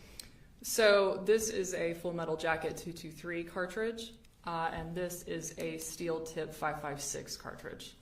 Okay. So the steel tip has exactly what it says. It has a steel tip in the right under the jacket of this bullet. So it's a higher penetrating round is what that is designed for. It's also a 5.56, so it's going to be that higher pressured round. This is a 223 Remington, so again, same dimensions, just lower pressure round. Okay, and you said Full Metal Jacket. What does that mean? Full Metal Jacket means that the jacket is covering the entire projectile. Okay. And is that designed, does the jacket help as far as penetration goes, or what would be the purpose of that? Yeah, it helps with a variety of things. So the jacket's going to help it travel down the barrel more cleanly. Obviously, the core of that projectile is lead, so it helps it from deformation a little bit. Okay, and are these also designed to expand upon impact? The full metal jackets are not, no. But the other ones are? The Winchester Varmint X's are, yes. Okay. And when we say expand upon impact, can you kind of explain what that means? Yes, so a lot of times this polymer tip will break off of this cartridge, the Winchester cartridge, and it allows that front of the projectile to actually mushroom out and to expand out so that it actually stops when it impacts something. All right. And again, I know the cost won't be totally consistent throughout, but what's the approximate cost for these different types of cartridges? So the green tip and the 223, so the 5.56 and the 223 full metal jacket and steel penetrator are going to be around 60 cents a round. And then the Winchester Varmint X is a little more specified cartridge, so it's probably going to be around $1 a round. Okay. So you're talking about 223 and 5.56. Are both those types of cartridges able to be used in the firearm in this case? In this case, yes. Okay. And can you kind of explain how that works? Yes, so dimensionally 223 and 5.56 are essentially the same dimensionally. It's again that pressure. 5.56 has a higher pressure than the 223. So you can shoot a 223 in a 5.56 firearm, but you wouldn't want to shoot a 5.56 in a 223 firearm because it may not be rated for that extra pressure. Okay. And following your examination, what did you do with the evidence that you examined? I repackaged it and returned it. Okay. So we referenced, I'm going to provide these keys to you. We referenced that there was a gun lock on that firearm. Can you show the jury what the gun lock looks like and explain what it does and how it works? So this is a gun lock. It goes through the magazine well and through the chamber of the firearm, and it essentially makes it so the bolt cannot close all the way on the firearm. Okay. And can you just demonstrate for the jury how one would put on and take off a gun lock?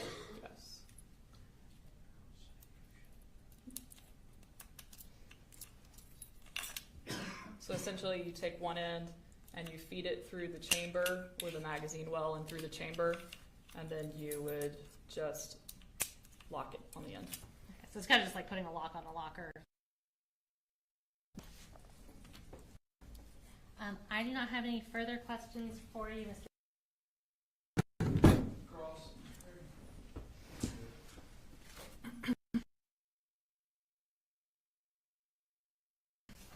Good afternoon. Good afternoon. Just want to ask you a few questions about the firearm. Do you know the approximate weight of that firearm? This one in particular, I do not. Okay.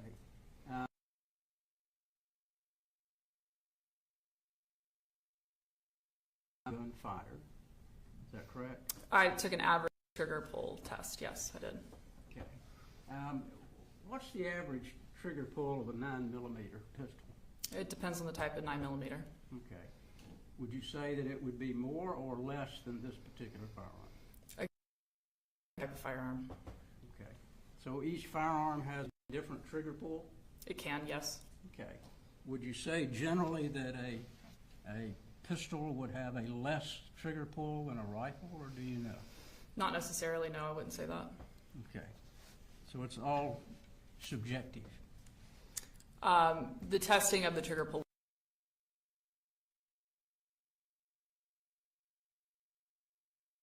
I took a trigger gauge and actually tested the three trigger pulls on that and then averaged it. So no, that was not subjective. Well, does a 9mm, would it act very similar to the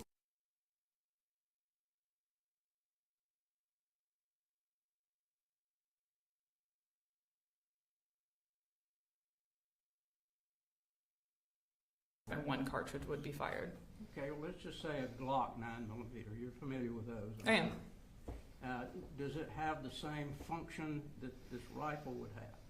It is a semi-automatic pistol. Okay. So they would function similarly?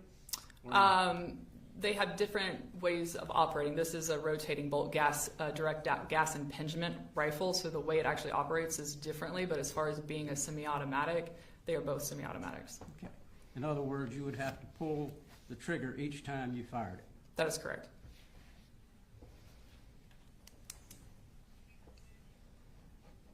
Do you know the approximate cost of a Glock 9mm? That's going to vary depending on the generation of the Glock. So there's a lot of variations that can go into that, whether it's a newer Glock or an older Glock, Okay. just like there's any variation. Have you actually checked on the cost of the firearm that you examined? This one in particular, yes, I did look at the MSRP. Okay. And did you do that about the same time that you did the testing? Yes. All right. Nothing further. Thank you. Any redirect based on cross?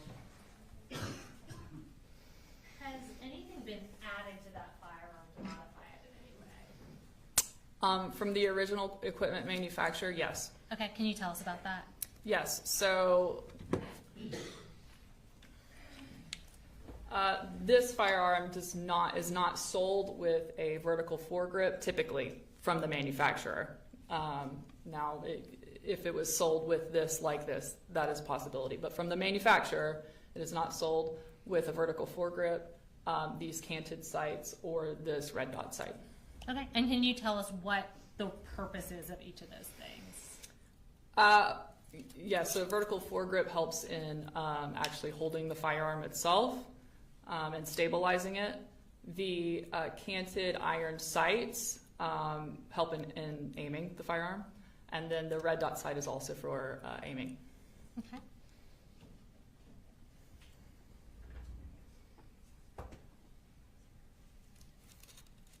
Is there an accessory rail added? Yes, there's a Picatinny rail added so that you can put on the canted sights. Okay.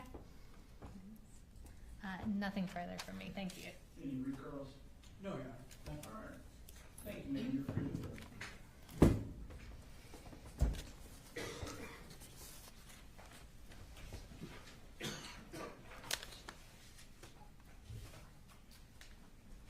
State cost next week.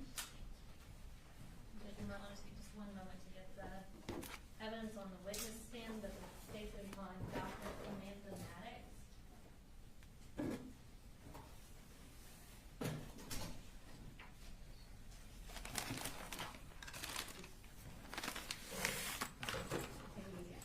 I'll just wait.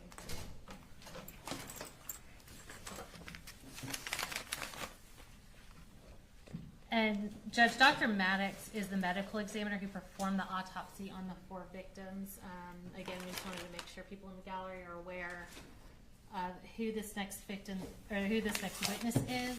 We are not intending to publish any photos from the autopsies, but we do have images including x-rays, fragments recovered, and diagrams. All right. Is there any, there's nothing there that the media is prohibited from, is that right? Correct. All right. Members of the audience, you heard Ms. Daniel. To the extent you don't want to either hear autopsy testimony or see any of the evidence that they're going to take, feel free to step out.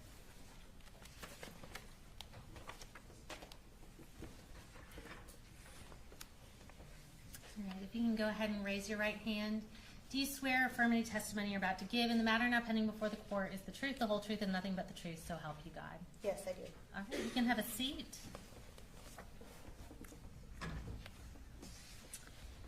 And if you will start just by introducing yourself to the jury, and if you can spell your last name for the court reporter. Yes. Hello, my name is Dr. Samantha Nieves Maddox. Last name spelled Mattox. All right, and Dr. Maddox, where are you employed? I'm employed with the Georgia Bureau of Investigation. All right, and what's your role there? I am an associate medical examiner. How long have you been there as an associate medical examiner? I've been employed there for about 2.5 years now. And what are your duties at the GBI Crime Lab as an associate medical examiner? As a medical examiner at the GBI, I am tasked with performing autopsies, determining cause and manner of death, and ultimately producing an autopsy report. Approximately how many autopsies do you perform in a given year? In a given year, it can range from 200 to 300. And approximately how many autopsies have you performed during the course of your career? To date, I have performed 905 autopsies. Okay. Tell me about the education and training that you've had in the medical field. After graduating from high school, I completed 4 years of undergraduate study and received my Bachelor of Science degree in biology at Columbus State University, located in Columbus, Georgia.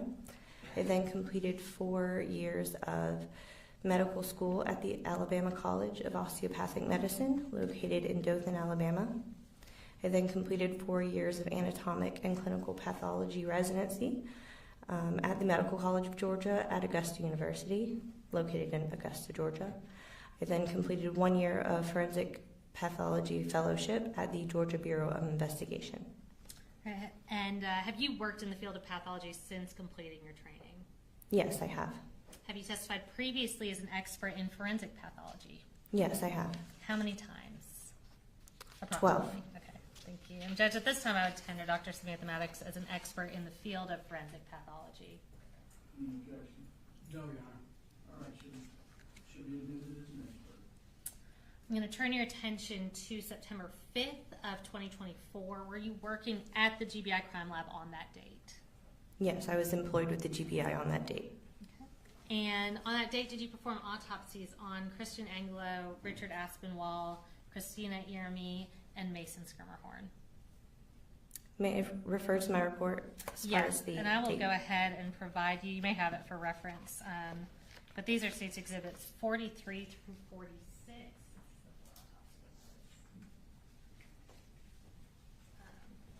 If you want to go ahead and tell us if you recognize those and if those appear to be fair and accurate copies of those documents.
Autopsy reports.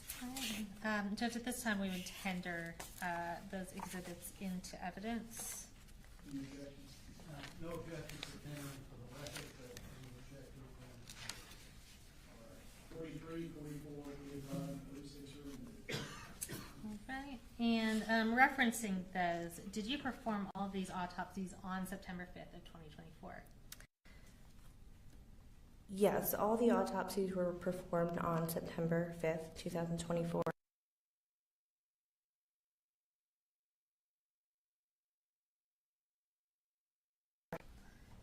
And whose was that? That would be Miss Anna Chris.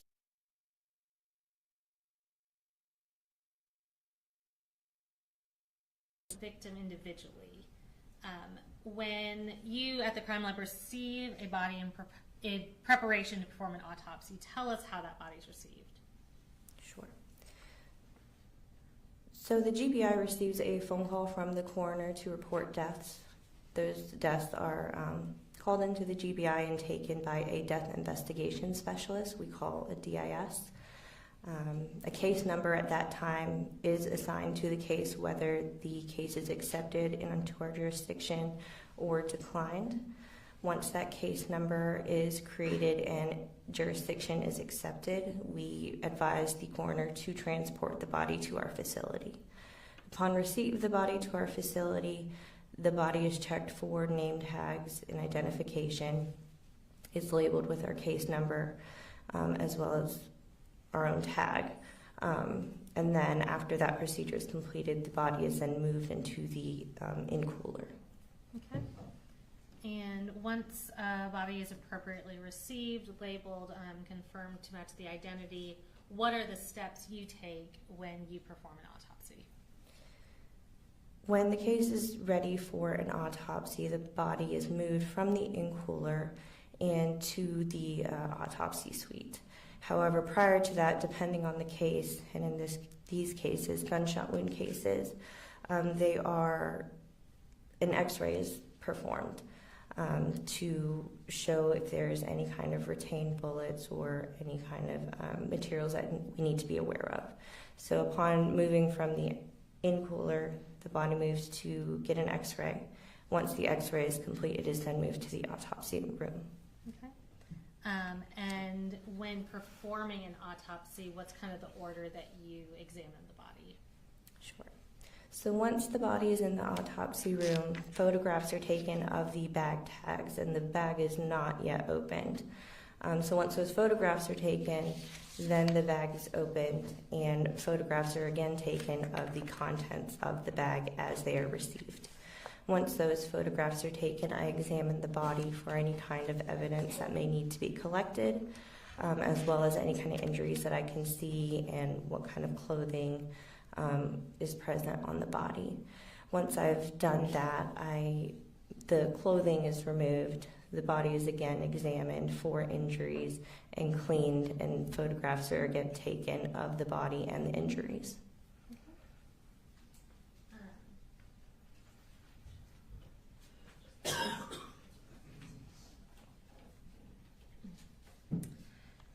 And how do you document your findings when you perform an autopsy?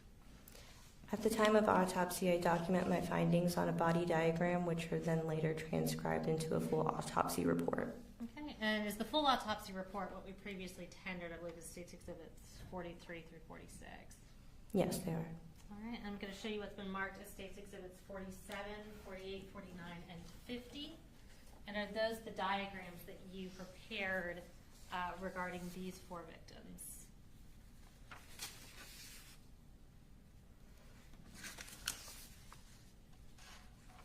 Yes, they are. Okay, are they fair and accurate copies of the diagrams that you prepared? Yes, they are. Judge, at this time, we're going to tender State's Exhibits 47 through 50 into evidence. Any objection? No, Your Honor, other than what we've already said. All right, thank you. 47 through 50 are admitted. Okay, so we're going to start with Christian, which was State's Exhibit 43 for the report.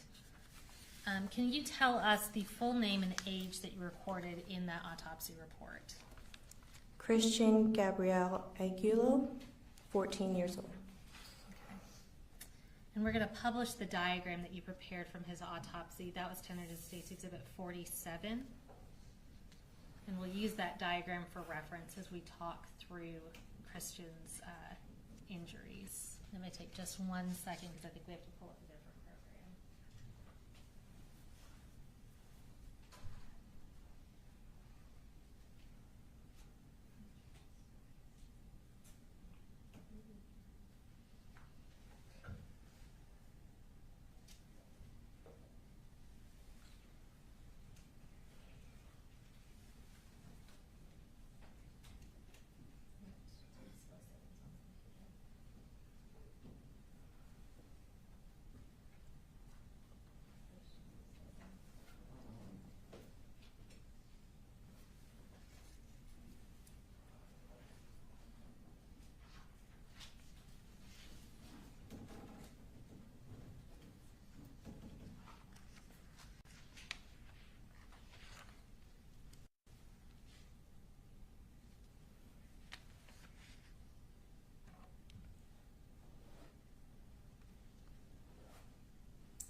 All right, Dr. Maddox. So this is a diagram you performed to document the injuries to Christian.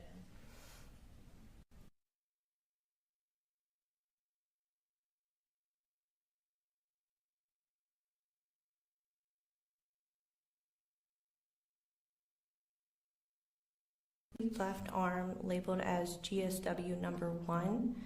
There is a round defect, which is a gunshot entrance wound. Not. Yes, sir. And I believe is there a pointer still up there? Yes. Pointer, yes, it expands. If you can slightly.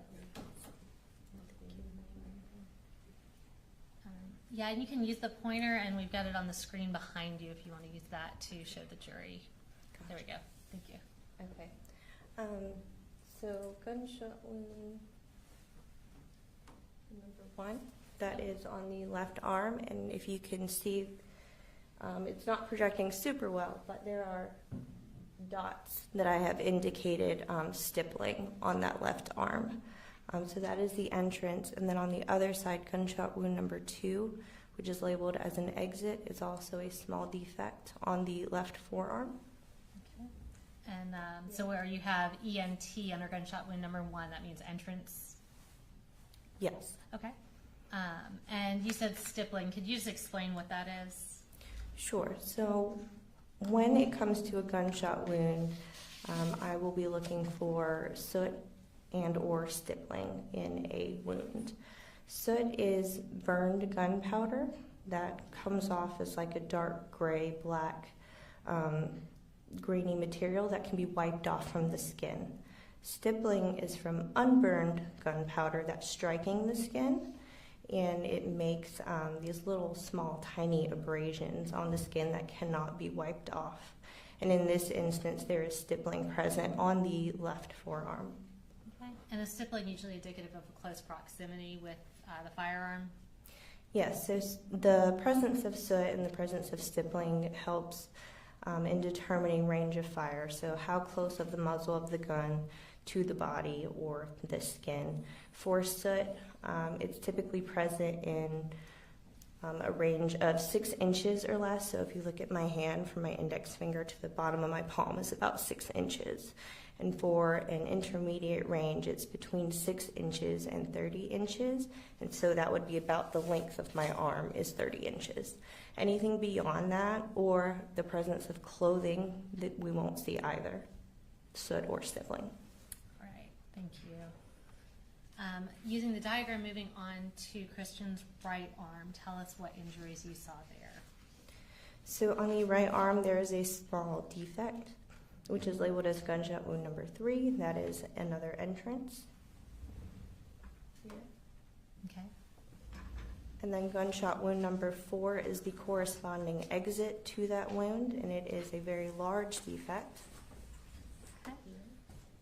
And I want to talk about, there are lines denoted on the exit wound on the left arm and the entrance wound on the right arm. Can you explain to us what that is indicating?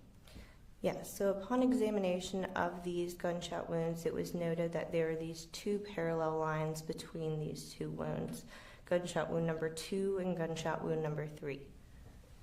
So here and here. Okay. And they align and kind of match each other, which gives me information as to a possible position that Christian was in when he was shot. Okay, so are those injuries from the arms hitting each other? Yes. Okay. And can you also explain why we see the exit wound on your diagram, gunshot wound number 4, is significantly larger than the entrance wound? Can you explain that for us? Yes, typically in rifle wounds, the entrance is quite small and round, as you would see as a normal gunshot wound. However, once the bullet enters the body and goes a certain distance, the damage is severe, and so exit wounds typically are larger, and so that is what we are seeing in gunshot wound number 4. Okay, so is that consistent with a projectile that's designed to expand upon impact? Yes, it's consistent. Okay. Next, I want to talk about the injuries to his chest. So can you tell us about the injuries we see there? Yes, so on the chest there is a small round defect, which is labeled gunshot wound number 5, which indicates an entrance wound. However, on the chest throughout there is a laceration on the right side, as well as abrasions on the chest. And abrasions are basically rubbing of the top layers of the skin. So if you got like a scratch, that would be called an abrasion. So to point out the gunshot wound.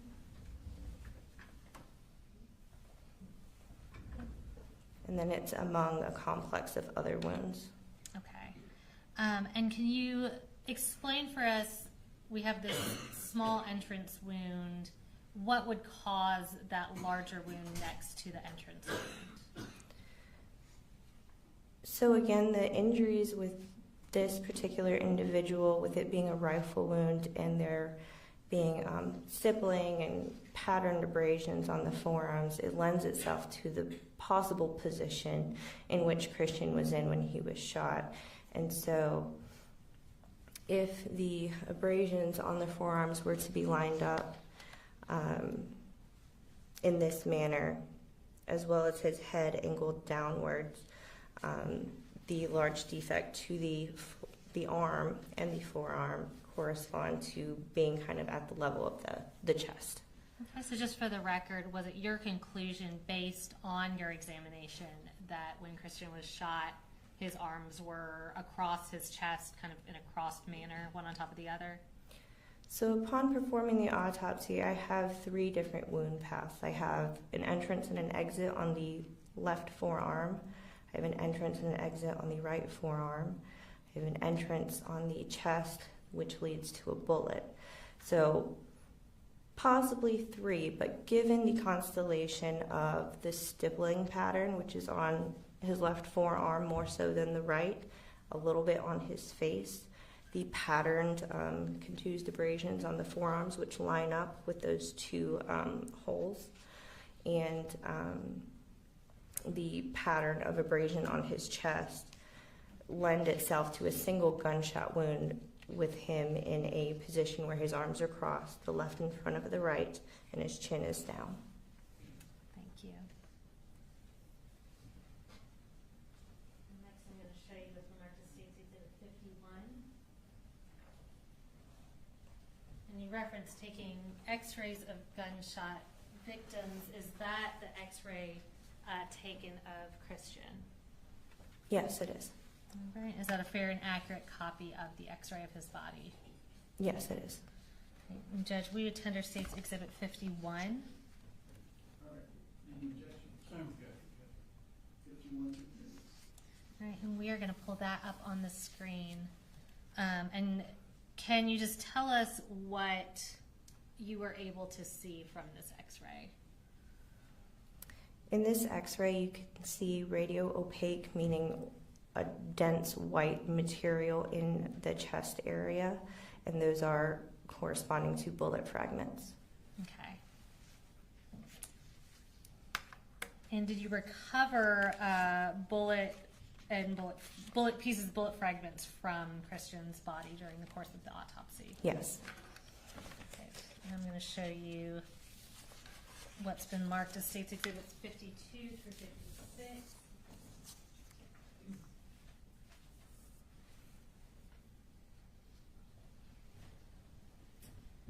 And are these fair and accurate photographs of the pieces that you recovered from Christian's body? Yes, they are. And Judge, we would tender States Exhibits 52 through 56. Okay. All right. They're in the 52 to 56. All right, and we'll start with 52 and pull that up. And can you just tell us what we're looking at and where it was recovered from? So this yellow piece of material was recovered from the clothing.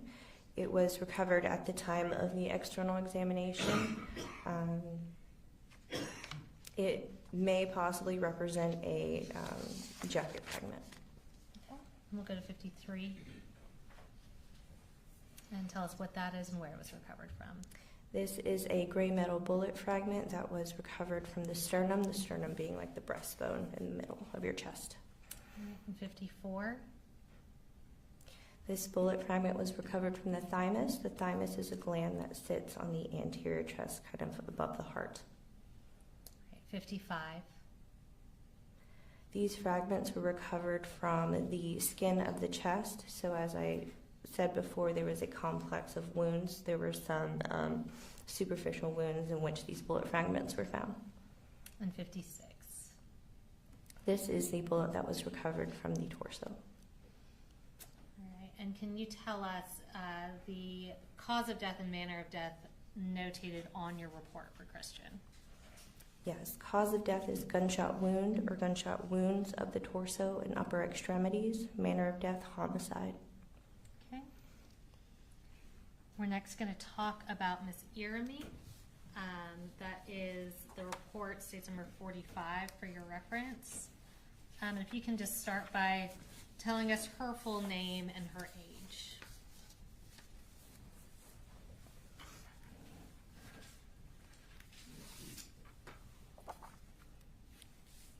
The decedent's name is Anna Christina Irami, 53 years old. And we're going to publish the diagram that you prepared from her autopsy, which was tendered to State's Exhibit 49. And using this diagram, can you describe to us the injuries you observed on Miss Irami? Yes, Ms. Irami had a single gunshot wound, entrance wound to the left supraclavicular region, which means it's just above the left clavicle, and then she had an exit wound on the left upper back. Okay. And similarly to what we previously talked about, what distinguishes the entrance wound from the exit wound in this type of firearm? So again, typically in gunshot wounds that are produced by a rifle, there is a small round entrance wound and a bigger exit wound. Okay. Upon completing an internal examination, could you tell us about the internal injuries that she suffered? Yes, this gunshot wound transects the subclavian artery. The subclavian artery is a main vessel that comes off of the aorta. So if you think of the heart pumps the blood to the rest of the body, the aorta comes off of the heart and feeds the rest of the body. So you have three branches. One branch will go to the right, one branch goes up to the neck, and then this branch, the left subclavian, supplies the left arm. So this artery is completely in half. It's no longer connected. That was one injury, and then another injury was to the left lung. Okay. And did you recover any bullets or fragments from Miss Irami's body or see any on her x-ray? No, I did not. Okay. And can you tell us the cause of death and manner of death for Miss Irami notated on your report? Her cause of death is gunshot wound of the torso. Manner of death, homicide. All right, we're going to talk about Coach Aspinwall next. I'll refer you to State's Exhibit 44, which was his report. And again, will you tell us his full name and his age? Richard Aspinwall, 39 years old. All right, we're also going to publish his diagram. That was State's Exhibit 48, and use that as a reference. Using that diagram, could you again just talk us through the injuries that he suffered? Okay, I'm going to start with the injury to the right arm. Okay.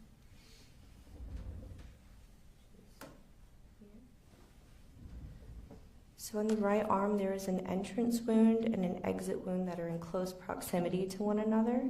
And then just adjacent to that, right next to it, is a gunshot re-entry wound into the torso.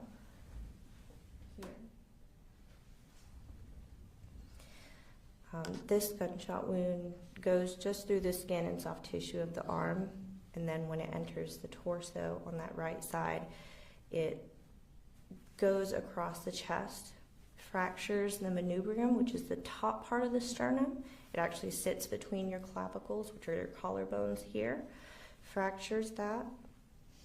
It perforates or injures the left lung, and the bullet is found in the base of the neck. Okay.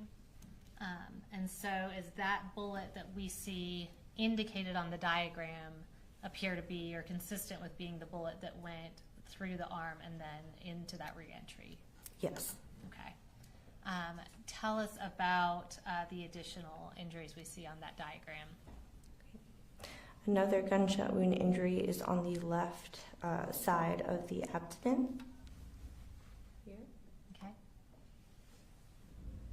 And this gunshot wound goes sharply upward.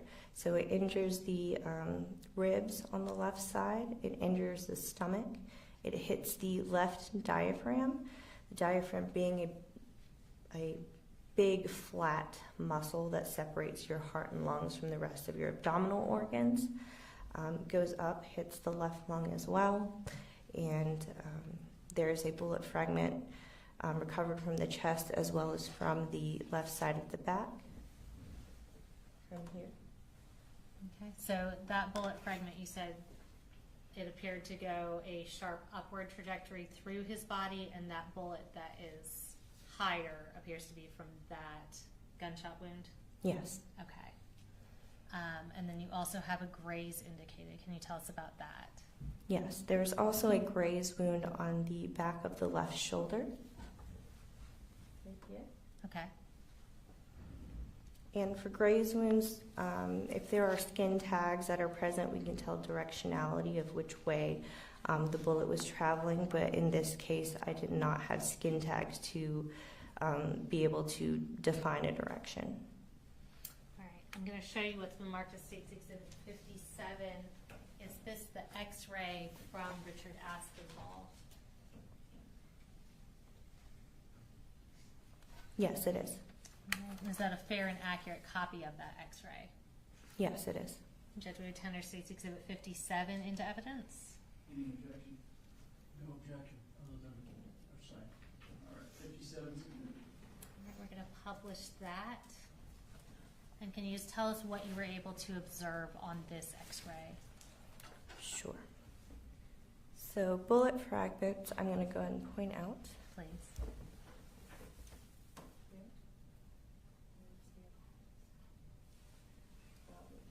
This one here, Okay. he actually still has his clothes on, so that's a zipper. Okay, thank you.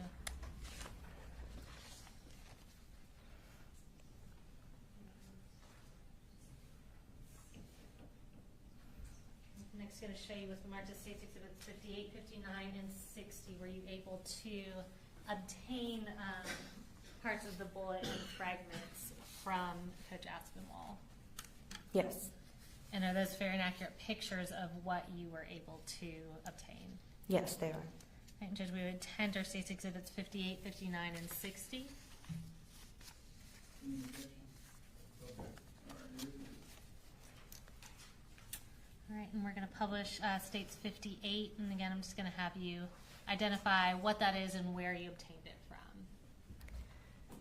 So whenever I was pointing to the X-ray, I kind of whisper around the torso, and again, with rifle rounds, they tend to fragment a lot and cause what we would call a snowstorm look on X-ray. So that's what all those fragments are, and this was one larger fragment that was recovered from the fat that surrounds the left kidney. Okay, and we'll go to the next picture. These are the two main fragments that were recovered from the left chest and the back. Okay, that was 59, and we'll go to 60.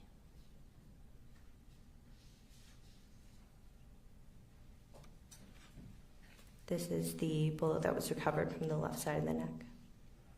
Okay. And will you tell us the cause and manner of death notated on your report for Richard Aspinwall? Gunshot wounds of the torso as the cause of death, manner of death, homicide. All right. Now we're going to talk about Mason. I'm going to refer you to State's Exhibit 46 for your report. And if you can start by telling us his full name and his age.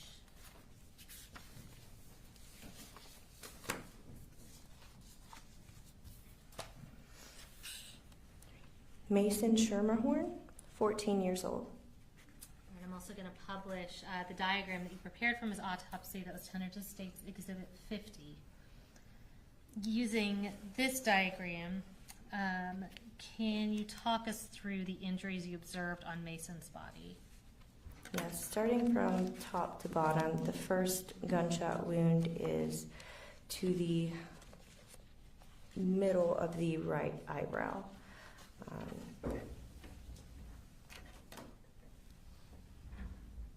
That's a round gunshot wound indicating an entrance. And then there's a corresponding exit on the right side on the back of his scalp. And if you want to just briefly tell us about the internal damage that was caused by that gunshot wound. Sure. So this gunshot wound fractures the skull extensively, goes through the brain, injures the brain. There's hemorrhage throughout and around the brain, and his right eye is collapsed. Right. And let's talk about, I guess we can just go downward, the next injury you saw. Sure. The next gunshot wound, again going from top down, was a gunshot entrance wound on the back of the left shoulder.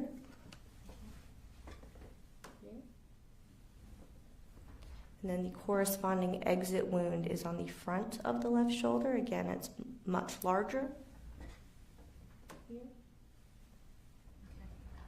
And this gunshot wound just injures the soft tissue and skin. The major vessel here is still intact. All right. And then going down to that next injury we see. The next gunshot wound is on the left side of the back. Here. And this gunshot wound enters the skin and soft tissue, goes in a downward trajectory to the side of his abdomen, injures the right hip bone, and then the bullet becomes lodged in the left thigh. So the bullet is here. Okay, so just to be clear, Mason had an entry wound to the front of his face, but then the other two entry wounds were to the back of his body. Is that correct? Correct.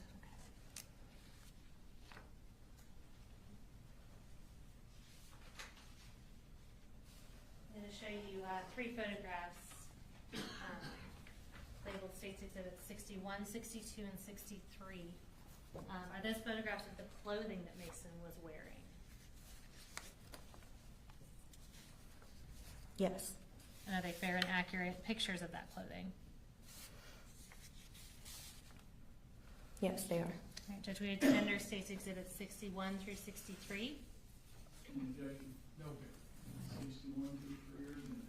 All right, we're going to publish State 61. That is, can you tell us what this is and what you observe in this photo? So this is the outer hoodie that he was wearing, and there is a large defect on the left front panel of the sweatshirt, and that corresponds to the exit wound. Okay. And what we see on that sweatshirt, is that all blood? Or is it all consistent with being blood? I guess I'll ask. The sweatshirt is soiled with fluid, the red discoloration being consistent with blood. Okay, thank you. And then we'll go to 62. And what does that show?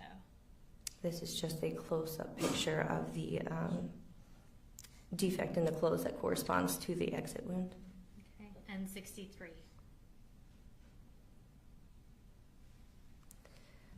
It's very hard to tell, but it's under the blue arrow. It is the entrance wound. Okay. That was on the left upper shoulder. Thank you. And then next I'm going to show you States Exhibit 64. Is this the x-ray you took of Mason? Or the x-ray that was taken of Mason? Yes, it is. And is that a fair and accurate copy of his x-ray? Yes, it is. And, Judge, we would tender States Exhibit 64 into evidence. Same objection. All right, 64 is admitted. We're going to publish that for the jury.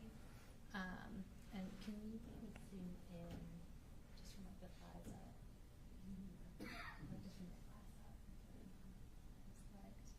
I'm gonna have her zoom in just a little bit if we're able to, just so you can see a little better. Tell me about what you're able to see on this x-ray.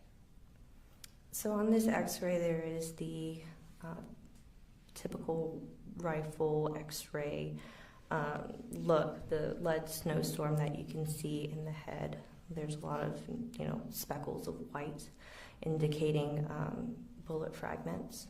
You can also see the same lead snowstorm on the right side of your screen, but it's his left.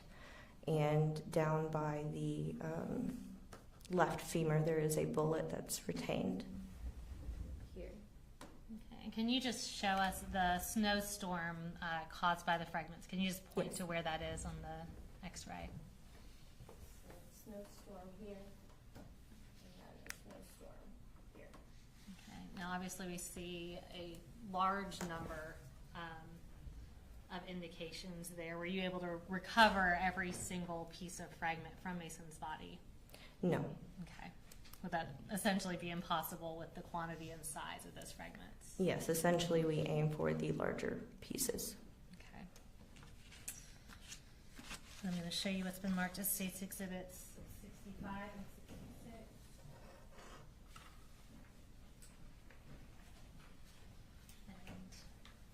And did you recover those fragments from Mason during the autopsy? Yes. Are those fair and accurate pictures of the fragments that you recovered? Yes, they are. All right. Judge Wade Tender, State's Exhibits 65 and 66. Any objection? Okay. They're removed. We're going to pull up 65 first and just tell us what we're looking at and where it was recovered from. These are fragments of the bullet that were recovered from Mason's head. There are multiple gray fragments of varying size. There is also a small yellow jacket fragment and a gray plastic type piece that I'm not sure exactly what it is, but I added it as well. All right, thank you.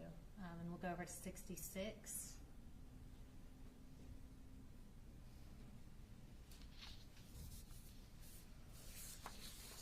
And tell us what that is and where it was recovered from. This is a deformed jacketed bullet that was recovered from the left thigh. And can you tell us, based on your report, and we can pull that down, the cause of death and manner of death notated for Mason? Cause of death is gunshot wounds of the head and torso. Manner of death, homicide. And Dr. Maddox, in your professional opinion, for all 4 of these victims, with any of these victims, is it likely that quicker medical intervention would have prevented their deaths? In all of these cases, the injuries that were sustained, even if they were sustained in front of a hospital, I don't believe would have survived. Thank you.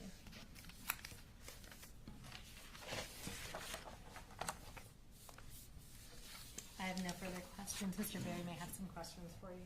Cross. No question, Judge. Thank you. Ma'am, you are free to go.